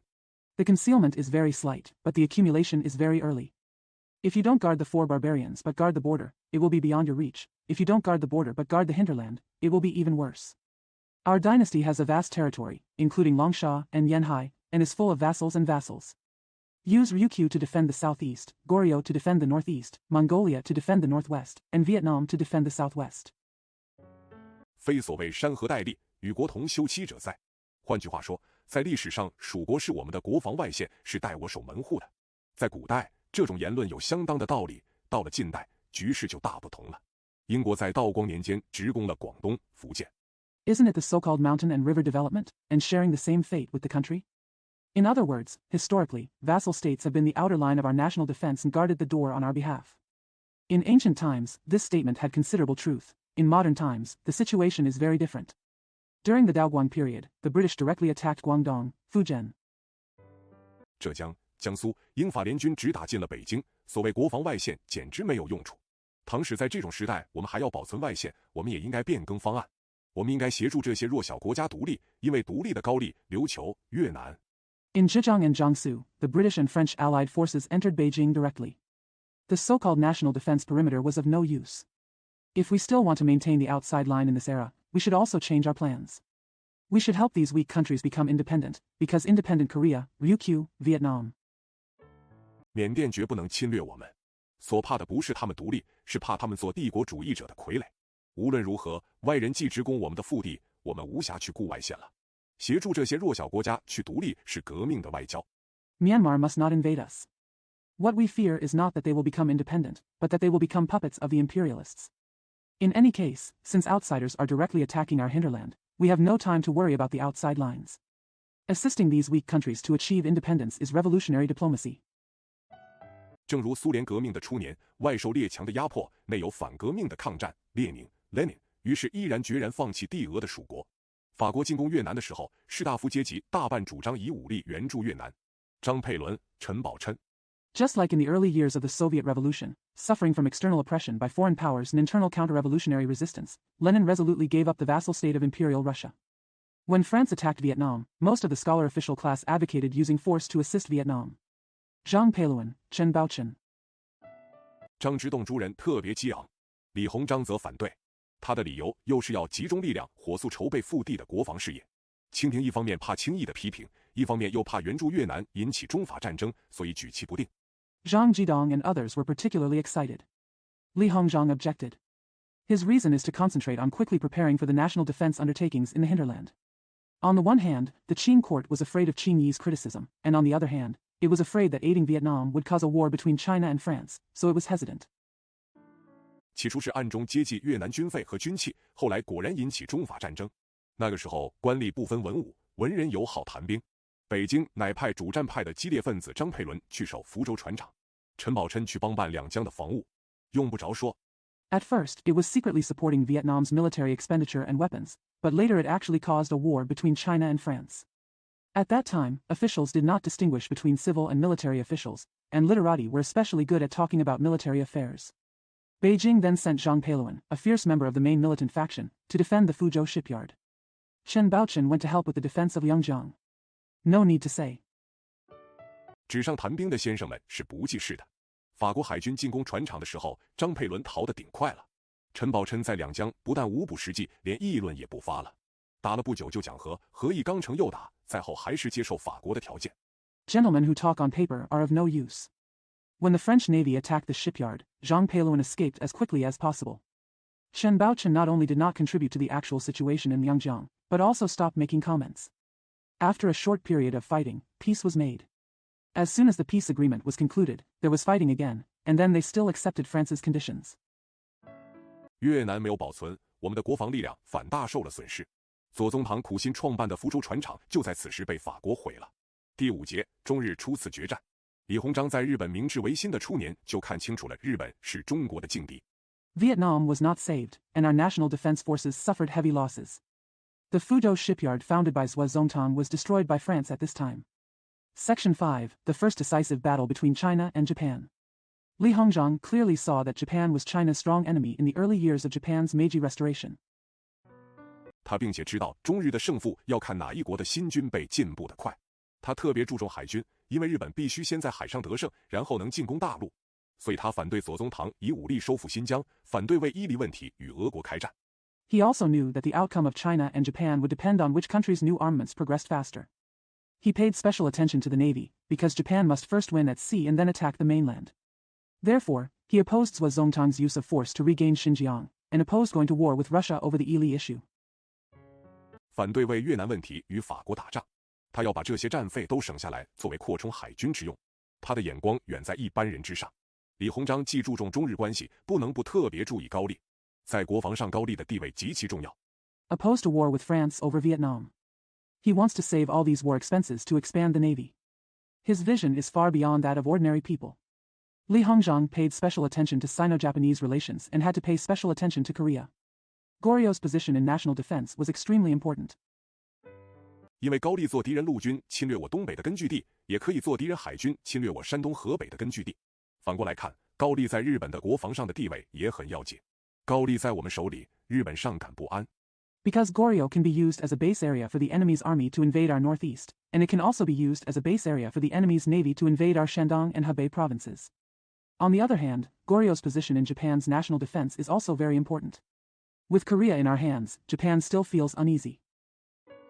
一旦被俄国或英国所占，那时日本所感的威胁就更大了。所以高丽也是日本必争之地。在光绪初年，高丽的国王李熙年幼，他的父亲大院君李夏英摄政。大院君是个十分守旧的人。Once occupied by Russia or Britain, Japan would feel an even greater threat. Therefore, Goryeo is also a battleground for Japan. In the early years of Guangxu, King Li Shi of Goryeo was young, and his father Li Shiying, the king of Dayuan, was regent. Mr. Dayuan is a very conservative person. 他屡次杀传教士，他坚决不与外人通商。在明治维新以前，日韩关系在日本方面由幕府主持，由对马岛之诸侯执行。维新以后，大权归日皇，所以日韩的交涉也改由日本中央政府主持。He killed missionaries many times, and he was determined not to do business with outsiders. Before the Meiji Restoration, Japan-Korea relations, on the Japanese side, were presided over by the shogunate and executed by the princes of Tsushima. After the restoration, power returned to the Japanese emperor, so the negotiations between Japan and South Korea were changed to be hosted by the Japanese central government. 大院军厌恶日本的维新，因而拒绝与新的日本往来。日本国内的旧诸侯武士们提倡征韩。这种征韩运动除了高丽不与日本往来外，还有3个动机：一、日本不向海外发展，不能图强；二、日本不先下手。Daewonjin hated Japan's reform and refused to interact with the new Japan. The old feudal warriors in Japan advocated conquest of Korea. In addition to Goryeo refusal to interact with Japan, this movement to conquer Korea also had 3 motives. 1. Japan cannot become strong if it does not develop overseas. 2. Japan does not make the first move. 西洋各国，尤其是俄国，恐怕要下手。3. 征韩能为一般不得志的武士谋出路。光绪元年，即日本明治8年，发生高丽炮击日本船的案子，所谓江华岛事件，主张征韩者更有所借口。Western countries, especially Russia, may take action. 3. Conquest of Korea can provide a way out for ordinary samurai who are unwilling to succeed. In the first year of Guangxu, i.e. the 8th year of Meiji in Japan, a case in which Goryeo bombarded Japanese ships occurred, the so-called Ganghwa Island incident. Those who advocate conquering Korea have even more excuses. 当时日本的政治领袖如岩仓、大久保、伊藤、井上诸人员反对征韩，他们以为维新事业未发展到相当程度以前，不应轻举妄动地贪图向外发展。但是在江华岛事件发生以后， At that time, Japanese political leaders such as Iwakura, Okubo, Ito, and Inoue originally opposed the conquest of Korea. They believe that before the reform cause has developed to a considerable extent, we should not act rashly in an attempt to expand outward. But after the Ganghwa Island incident, 他们觉得无法压制舆论，不能不有所主动。于他们一面派黑田清隆及井上率舰队到高丽去交涉通商友好条约，一面派森友礼来北京试探中国的态度，并避免中国的阻抗。They felt that they could not suppress public opinion and had to take the initiative. On the one hand, they sent Kuroda Saitaka and Inoue to lead the fleet to Goryeo to negotiate a treaty of trade and friendship, and on the other hand, they sent Sun Yuli to Beijing to test China's attitude and avoid China's resistance. 森友礼与我们的外交当局大起辩论。我们始终坚持高丽是我们的属国，如日本侵略高丽，那就是对中国不有益，中国不能做事。森友礼则说，中国在朝鲜的宗主权是有名无实的。Sun Yuli started a debate with our diplomatic authorities. We have always insisted that Goryeo is our vassal state. If Japan invades Goryeo, it will be unfriendly to China, and China cannot sit idly by. Mori Yuli said that China's suzerainty in Korea was nominal. 因为中国在高丽不负任何责任，就没有权利。黑田与井上在高丽的交涉成功，他们所定的条约承认高丽是独立自主的国家，这就是否认中国的宗主权。中国应该抗议，而且设法纠正。Because China has no responsibilities in Goryeo, it has no rights. Negotiations between Kuroda and Inoue in Goryeo were successful. The treaty they signed recognized Korea as an independent country. This is a denial of China's suzerainty. China should protest and try to correct it. 但是日本和高丽虽都把条文送给中国，北京没有向日本提出抗议，也没有责备高丽不守本分。中国实为传统观念所误。照中国传统观念，只要高丽承认中国为宗主，那就够了。However, although Japan and Goryeo both sent articles to China, Beijing did not protest to Japan, nor did it blame Goryeo for not abiding by its duties. China is really misunderstood by traditional concepts. According to traditional Chinese concepts, as long as Korea recognized China as its suzerain, that would be enough. 第三国的承认与否是无关宏旨的。在光绪初年，中国在高丽的威信甚高，所以政府很放心，就不注意日韩条约了。高丽与日本订约的问题过了以后，中日就发生琉球的冲突。Whether the third country recognizes it or not is irrelevant. In the early years of Guangxu, China's prestige in Korea was very high, so the government was reassured and did not pay attention to the Japan-Korea Treaty. After the issue of the treaty between Korea and Japan was resolved, the Ryukyu conflict broke out between China and Japan. 琉球自明朝洪武15年1372年起隶属于中国，历500余年，琉球按期进贡，曾未中断。但在明万历30年1602年，琉球又向日本萨摩诸侯称藩，成了良属，好像一个女子许嫁2个男人。Ryukyu has been affiliated to China since the 15th year of Hongwu in the Ming Dynasty, 1372. For more than 500 years, Ryukyu has paid tribute on a regular basis without interruption. However, in the 30th year of Wanli in the Ming Dynasty, 1602, Ryukyu claimed vassal status from the Samad princes of Japan and became two vassals, just like one woman was promised to marry two men. 幸而这两个男人曾未遇面，所以这种奇怪现象竟安静无事地存在了270多年。自日本维新厉行废藩以后，琉球在日本看来，既然是萨漠的藩属，也在应废之列。日本出则阻止琉球入贡中国。Fortunately, these two men had never met, so this strange phenomenon existed quietly for more than 270 years. Since the Japanese restoration and the abolition of vassals, Ryukyu was considered by Japan as a vassal of Samadhi and should be abolished. Japan initially prevented Ryukyu from paying tribute to China. 中则改琉球为日本一县。中国当然反对，也有人主张强硬对付日本，但日本实在时候选得好，因为这正是中俄争伊犁的时候。中国无法，只好把琉球作为一个悬案。Eventually Ryukyu was changed to a Japanese prefecture. Of course China is opposed to it, and some people advocate tough dealing with Japan, but Japan actually chose the right time, because this is the time when China and Russia are competing for Ely. China had no choice but to treat Ryukyu as an unsolved problem. 可是琉球问题暴露了日本的野心，士大夫平素看不起日本的，到这时也知道应该戒备了。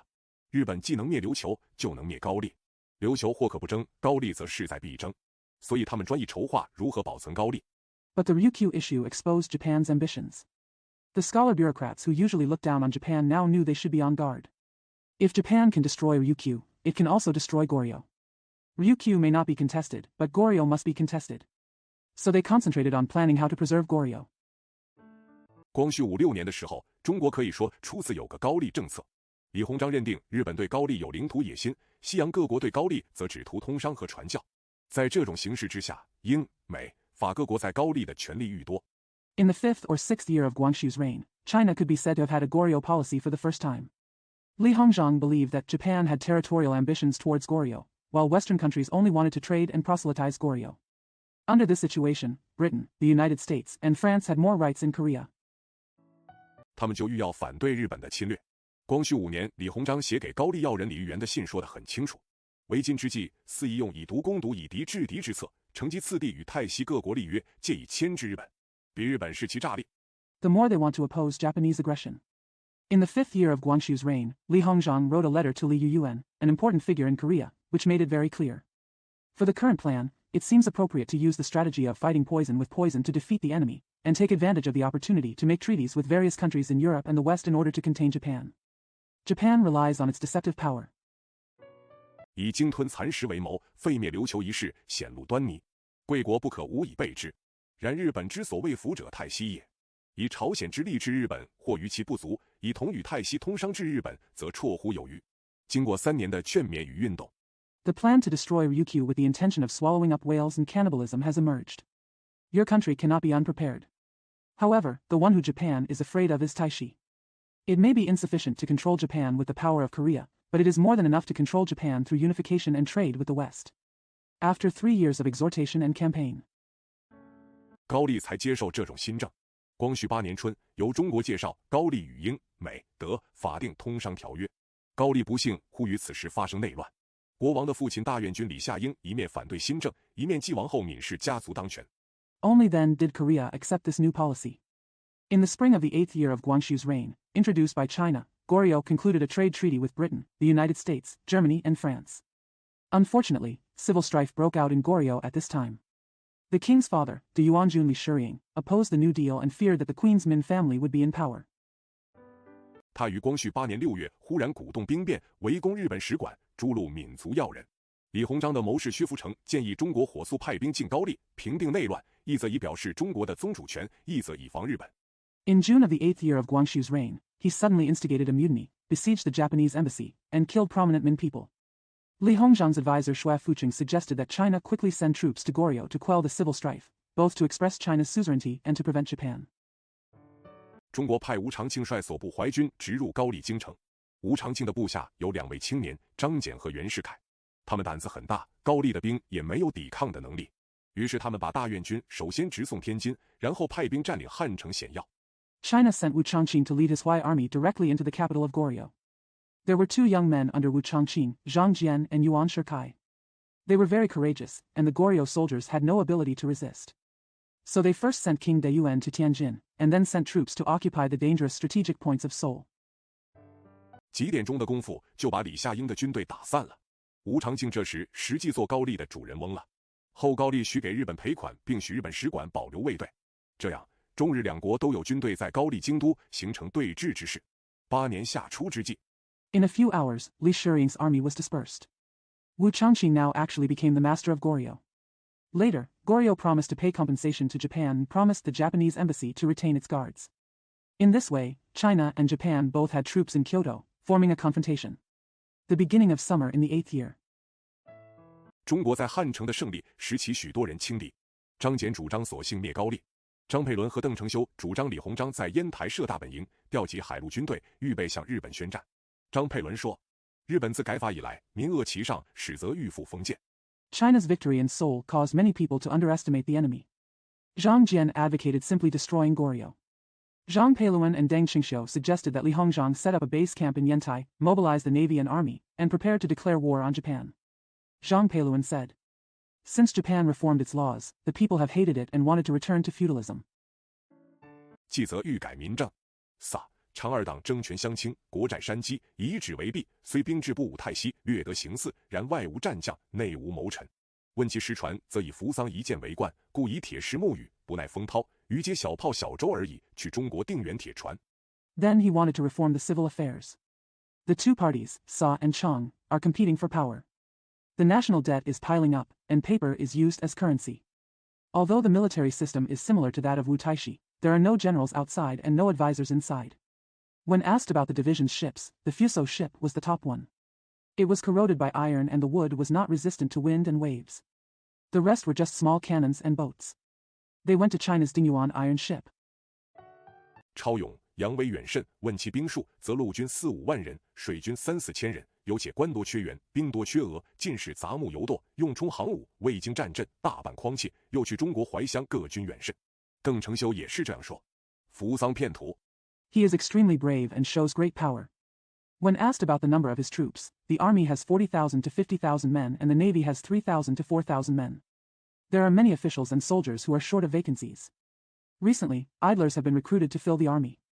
In the battle formation, most of them were timid, and the armies in Huaixiang, China were far away. Deng Qingxiu also said this. Hibiscus soil. 不过内地2行省耳，总和内府现银不满500万两，窘迫如此，何以为国？水师不满8000，船舰半截朽败，陆军内分6镇，统计水陆不盈4万，而又举非精锐。然彼之敢于悍然不顾者，非不知中国之大也。However, the two mainland industries are careful. The total cash in the central government is less than 5 million taels. If you are in such embarrassment, why serve your country? The navy is less than 8,000, and half of the ships are in ruins. The army is divided into 6 towns. According to statistics, there are less than 40,000 on land and water, and the army is not elite. However, those who dare to disregard it must not know how big China is. 非不知中国之富且强也，所事者中国之未是耳，中国之众发难端耳。这2位自命为日本通者，未免看识太易。李鸿章看得比较清楚，他说：“彼自变法以来，一意媚视西人，无非欲窃其须臾。” It's not that we don't know that China is rich and powerful, but we rely on China's fear of trouble, and China's repeated attacks are difficult to detect. These two self-proclaimed Japan experts see things too easily. Li Hongzhang saw it more clearly. He said, "Since the reform, he has been bent on flattering the Westerners and wants nothing more than to steal their thoughts." 以为自雄之术。今年遣参议伊藤博文赴欧洲考察民政，复前有七川亲王赴俄，又分遣使聘意大利，处奥匈帝国，官盖连篇，相望于道。其注意在树交之党。西人亦乐其倾心亲附，美誉中日交涉事件。Think of it as a self-defeating technique. This year, Senator Hirobumi Ito was sent to Europe to inspect civil affairs, Prince Yusukawa was sent back to Russia, and an envoy was dispatched to Italy to station in the Austro-Hungarian Empire. They looked at each other on the road, and their attention was on establishing the party through friendship.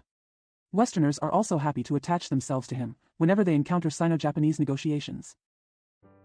往往亦存袒护。该国洋债既多，设有危急，西人为自保财力起见，或且引助而护持之。夫未有谋人之据，而先露谋人之行者，兵家所忌。日本不屈西法，虽仅得形似，而所有船炮略足与我相敌。Often intended to be protective. Since the country has a lot of foreign debt and is facing a crisis, the Westerners are protecting it for the sake of self-protection and financial gain, or they may be hiding it. It is taboo for military strategists to reveal the appearance of plotting against a man before he has any tools to plot against him. Japan is following the Western approach step by step, although it is only similar in appearance, but all its ships and guns are enough to rival us. 若必跨海数千里与侥胜负，致其死命，臣未敢为，却有把握。彼东征之势不必有，东征之志不可无。中国天电水师时不容一日稍缓。昔年户部只拨南北洋海防经费，每岁共400万两，无如只拨之才。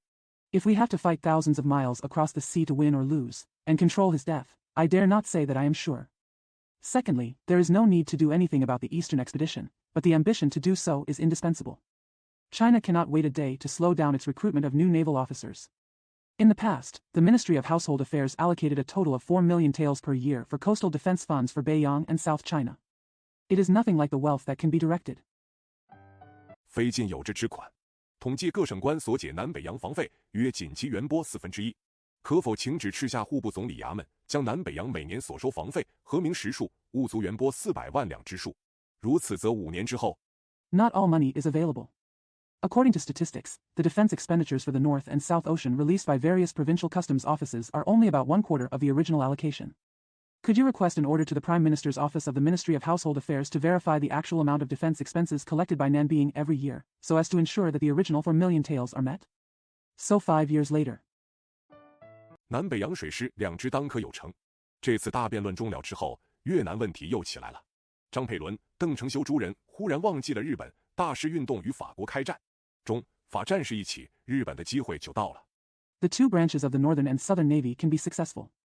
After this great debate ended, the Vietnam issue arose again. Zhang Peiluan, Deng Qingxiu and others suddenly forgot about Japan and launched a major campaign to start a war with France. When China and France go to war together, Japan's opportunity will come. 这是高丽的党政军正成对垒之阵，一面有开化党，其领袖即洪英直、金玉君、朴永孝诸人，其后盾即日本公使竹田进一郎。这一派是亲日的，想借日本之势力以图独立的。对面有是上党，领袖即金允直。At this time, the party, government and army of Goryeo were facing each other. On one side is the Enlightenment Party, whose leaders are Hong In-sik, Kim Ok-kyun, and Park Young-hyo, and whose backing is the Japanese minister Shinichiro Takesoi. This faction is pro-Japanese and wants to use Japan's power to achieve independence. If something happens to the other side, go to the party. The leaders are Kim In-sik. 闵永义、尹泰俊诸人后盾是袁世凯，这一派是联华的，想托庇于我们的保护之下，以免日本及其他各国的压迫。汉城的军队有中国的驻防军和袁世凯代练的高丽军在一面。Min Yongyi and Yin Taijun were supported by Yuan Shikai. This faction belongs to the Lianhua and wants to be under our protection to avoid oppression by Japan and other countries. The army in Seoul consisted of the Chinese garrison and the Goryeo army trained by Yuan Shikai. 对面有日本使馆的卫队及日本军官所练的高丽军。在中法战争未起以前，开化党不能抬头，继起以后，竹田就大活动起来，说中国自顾不暇，那能顾高丽？于是洪英直诸人乃绝技大举。Opposite are the guards of the Japanese embassy and the Goryeo army trained by Japanese officers. Before the Sino-French War broke out, the Enlightenment Party could not raise its head. After it started, Zhu Tian became active, saying that China had too much time to take care of itself, so how could it take care of Korea? So Hong Yingji and others decided to make a big move. 光绪10年10月17日，洪英直设宴请外交团及高丽要人，各国代表都到，唯独竹田称病不治。后忽报火警，在座的人就慌乱了。闵永义出门，被欲埋伏兵士所杀。洪英直跑进王宫，宣称中国兵变。On the night of October 17th, the 10th year of Guangxu's reign, Hong Yingji hosted a banquet for the diplomatic corps and Korean dignitaries. Representatives from various countries were present, but Zhu Tian was the only one who said he was not sick. Then suddenly a fire alarm was called, and everyone present panicked. Min Yongyi went out and was killed by soldiers who had set up an ambush. Hong Yingji ran into the palace and declared a mutiny in China. 强迫国王移居，并召竹田带日兵进宫保卫。竹田这时不但无病，且亲率队伍入宫。国王到了开化党的手里以后，下诏赵氏上党领袖，他们一进宫就被杀了。于是宣布独立，派开化党的人阻隔。The king was forced to move, and Zhu Tian was summoned to lead Japanese soldiers into the palace to defend it. Zhu Tian was not only free of illness at this time, but also led the team into the palace himself. After the king was in the hands of the Enlightenment Party, he issued an edict to summon the leader of the party. They were killed as soon as they entered the palace. So he declared independence and sent people who enlightened the party to form a government. 10月19日，袁世凯带他所练的高丽兵及中国驻防汉城的军队进攻，中日两方就在高丽王宫里开战了。竹田见不能抵抗，于是撤退。王公及国王又都到袁世凯手里。洪英直、朴永孝被乱兵所杀。On October 19th, Yuan Shikai brought the Koryo soldiers he had trained and the Chinese troops stationed in Seoul into the palace. China and Japan started fighting in the Goryeo Palace. Zhu Tian saw that he could not resist, so he retreated. The palace and the king were again in the hands of Yuan Shikai. Hong Young-sik and Park Young-hyo were killed by rebel soldiers. 金玉均随着竹田逃到仁川，后投日本。政权全归是上党及袁世凯，开化党完全打散了。袁世凯这时候尚不满30，胡当大事因电报不通无法请示，只好便宜行事。他敢大胆地负起责任。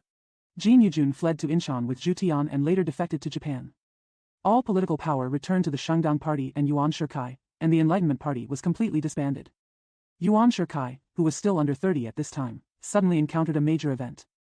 He was unable to ask for instructions due to the unreachable telegraph, so he had to act cheaply. He dares to take responsibility boldly. 制止对方的阴谋，难怪李鸿章从此看中他，派他做驻高丽的总代表。竹田是个浪人外交家，他如果没有违反日本政府的意志，至少他超过了他政府所定的范围。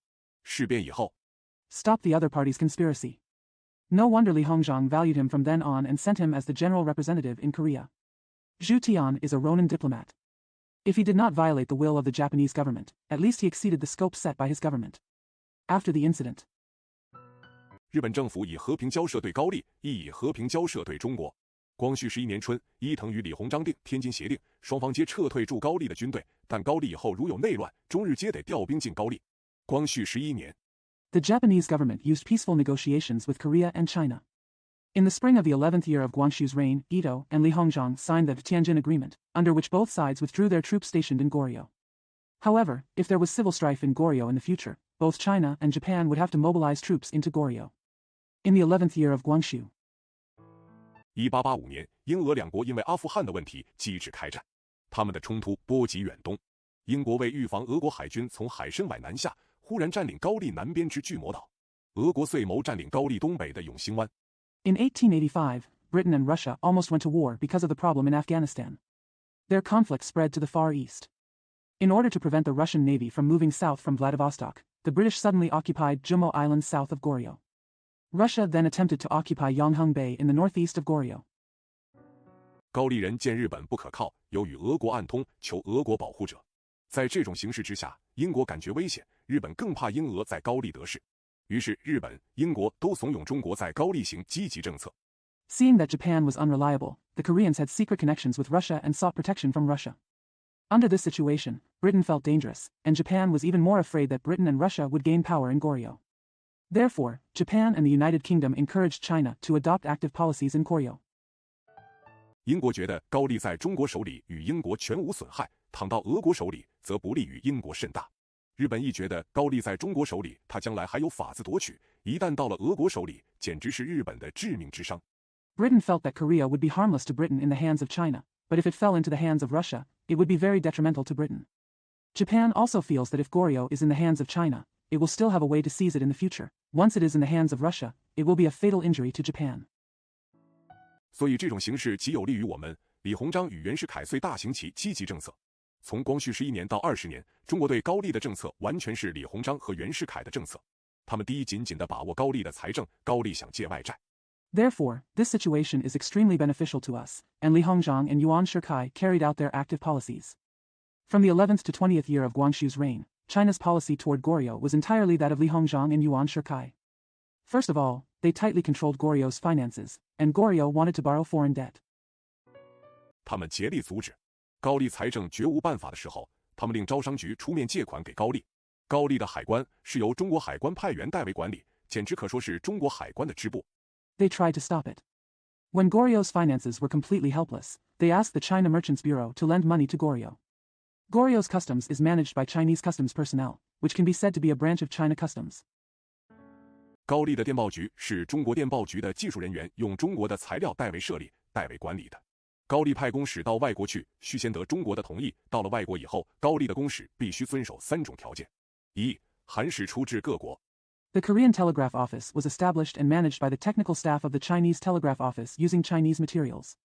Before Goryeo sends an envoy to a foreign country, he must first obtain China's consent. After arriving in a foreign country, Goryeo envoy must abide by 3 conditions. 1.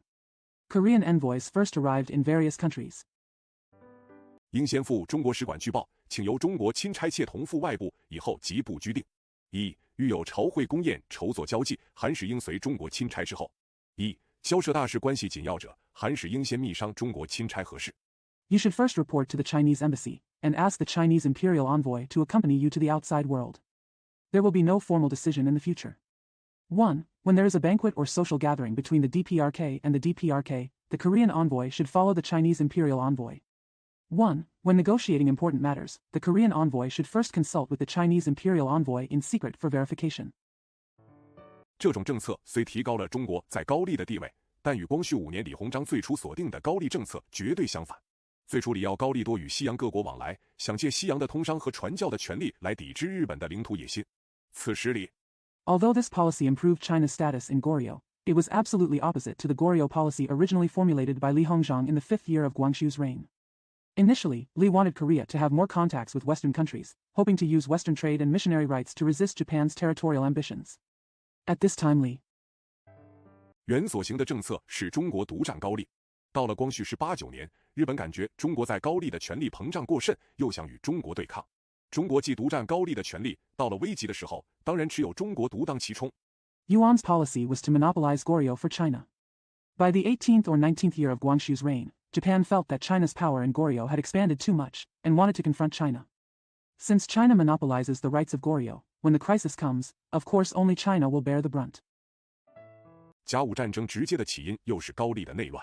光绪20年，即甲午西历1894年，高丽南部有所谓东学党，聚众数千作乱，中日两国同时出兵，中国助平内乱，日本借口保卫侨民及使馆。The direct cause of the Sino-Japanese War was the civil strife in Goryeo. In the 20th year of Guangxu, 1894 AD, there was the so-called Dongxue Party in southern Goryeo, which gathered thousands of people to cause chaos. China and Japan sent troops at the same time. China helped quell the civil strife, and Japan used the excuse to defend its overseas residence and embassy. 但东学党造乱的地方距汉城尚远，该地并无日本侨民，且日本派兵甚多，远超保侨所需之数。李鸿章知道日本另有野心，所以竭力先平东学党之乱，使日本无所借口。但是内乱平定之后 However, the place where the Donghak Party caused chaos was still far away from Seoul. There were no Japanese overseas residents there, and Japan sent many troops, far more than needed to protect the overseas Chinese. Li Hongzhang knew that Japan had other ambitions, so he tried his best to quell the Dongxue Party rebellion first so that Japan would have no excuse. But after the civil unrest was calmed down, 日本仍不撤兵。日本声言高丽内乱之根在内政之不修明，要求中日两国共同强迫高丽改革内政。李不答应，因为这就是中日共管高丽。这时日本舆论十分激烈，一意主战。中国舆论也激烈。Japan still will not withdraw its troops. Japan claimed that the root cause of Goryeo's civil strife was the lack of clarity in internal affairs, and demanded that China and Japan jointly force Goryeo to reform its internal affairs. Li refused, because this was the Sino-Japanese condominium in Korea. At this time, Japanese public opinion was very fierce and they were determined to fight. Public opinion in China is also fierce. 要求李鸿章火速出兵，先发制人。士大夫觉得高丽绝不可失，因为失高丽就无法保东北。他们以为日本国力甚小，窝不夺得量力，敢与上国抗衡，实以螳臂挡车，以中国临之，直如摧枯拉朽。Li Hongzhang was asked to send troops quickly and strike preemptively. The scholar bureaucrats believed that Korea must not be lost, because if Korea were lost, the Northeast could not be protected. They thought that Japan's national power was very small. Japanese people do not measure their virtues and dare to compete with the superior country. In fact, they use their mantis arms to block the chariot. When China comes, it is like destroying dry matter. 李鸿章则觉得一条大兵，则双方势成骑虎，终至欲罢不能。但他对于外交又不让步。他这种军事消极、外交积极的办法是很奇怪的，他有他的理由。俄国公使卡西尼 Cassini 答应了他。Li Hongzhang felt that once the troops were mobilized, the two sides would become like tigers, and eventually they couldn't stop. But he did not give in to diplomacy. His approach of being passive in military affairs and active in diplomacy is very strange, and he has his reasons. Russian Minister Cassini agreed to him.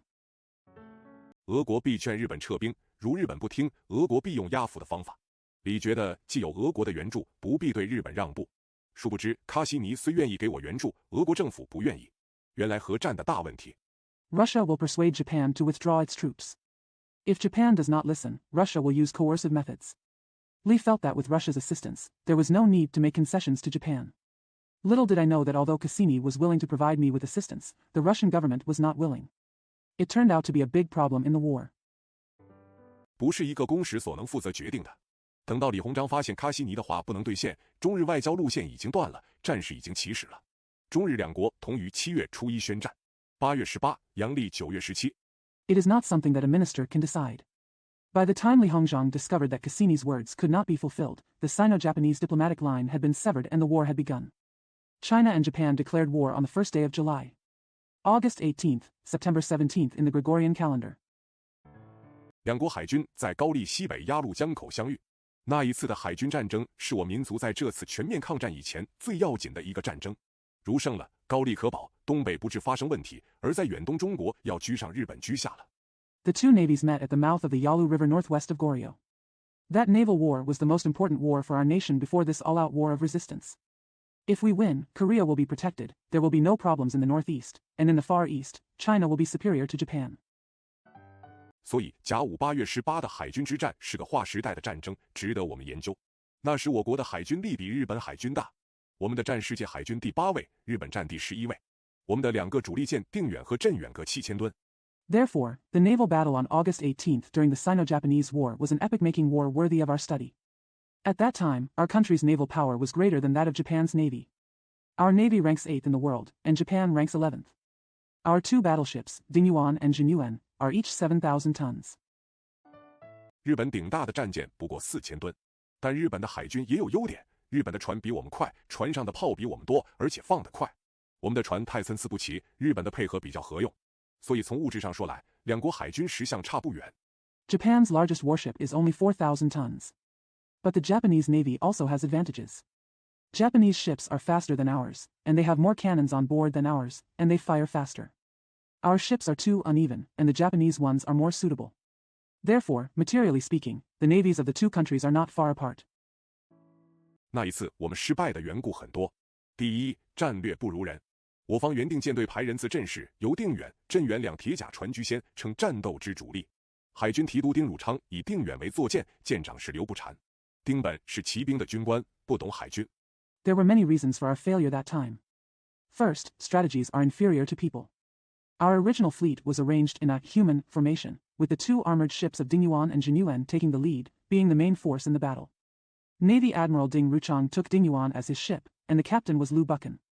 Ding Ben was a cavalry officer and did not understand the navy.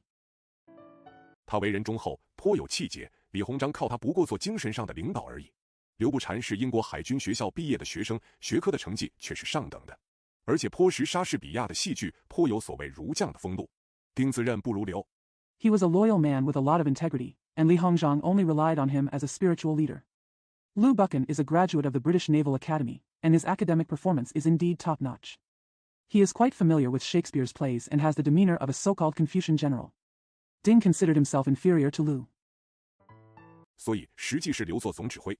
等到两军相望的时候，刘胡下令把人自阵完全倒置，定远、镇远两铁甲船居后，两翼的弱小船只反居先。刘氏胆怯，倒置的缘故想图次权，这样一来阵线乱了。So it was actually Lu Zhua who was in command. When the two armies faced each other, Lu who ordered the human formation to be completely turned upside down.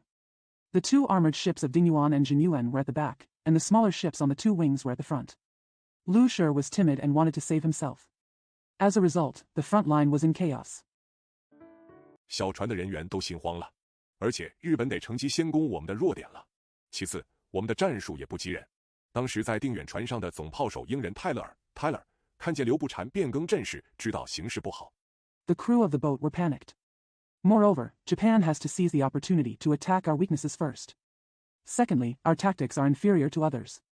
Tyler, the British chief gunner on the Dingyuan ship at the time, saw Lu Buchan changing his formation and knew that the situation was not good. 他先吩咐炮手不要太远就放炮，不要乱放炮，因为船上炮弹不多，必命中而后放。吩咐好了以后，他上望台，站在丁提督旁边，预备帮丁提督指挥。但丁不懂英文，泰勒尔不懂中文，两人只好比手势交谈。He first told the gunners not to fire too far away and not to fire randomly, because there were not many cannonballs on the ship and they would surely hit before firing.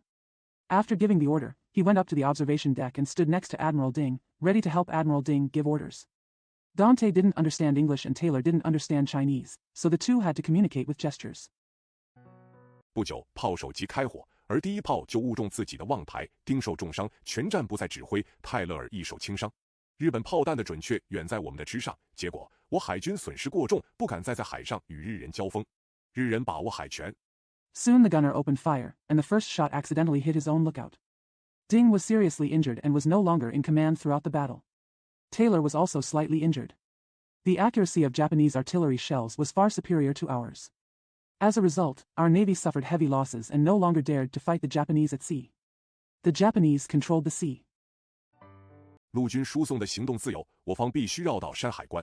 其实海军失败以后，大势就去了。陆军之败更甚于海军。次年3月，李鸿章与伊藤定马关合约，中国承允高丽独立，割台湾及辽东半岛。The Army's transport has freedom of movement, but we must detour through Shanhaiguan. In fact, after the Navy failed, big things happened. The defeat of the Army was even worse than that of the Navy. In March of the following year, Li Hongzhang and Ito signed the peace treaty of Shimonoseki. China agreed to Korea's independence and ceded Taiwan and the Liaodong Peninsula. 赔款2万万两。近代的战争固不是儿戏，不战而求和，当然要吃亏。这一次要吃亏的是高丽的共管，但战败以后而求和，吃亏之大远过于不战而和。同治、光绪年间的政治领袖卢曾、左、李吉恭亲王。The compensation is 20,000 taels. Modern war is certainly no child's play. Of course, if you seek peace without fighting, you will suffer losses. This time, it is the condominium of Goryeo that will suffer. But if you seek peace after defeat, you will suffer far greater losses than if you make peace without a fight. Political leaders during the Tongji and Guangxu years such as Zheng, Zhua, Li, and Prince Gong. 文祥诸人原想一面避战，一面竭力以图自强，不幸时人不许他们，对自强事业则多方掣肘，对邦交则好轻举妄动，结果就是误国。Wenxiang and others originally wanted to avoid war while trying their best to strengthen themselves. Unfortunately, people at that time did not allow them to do so.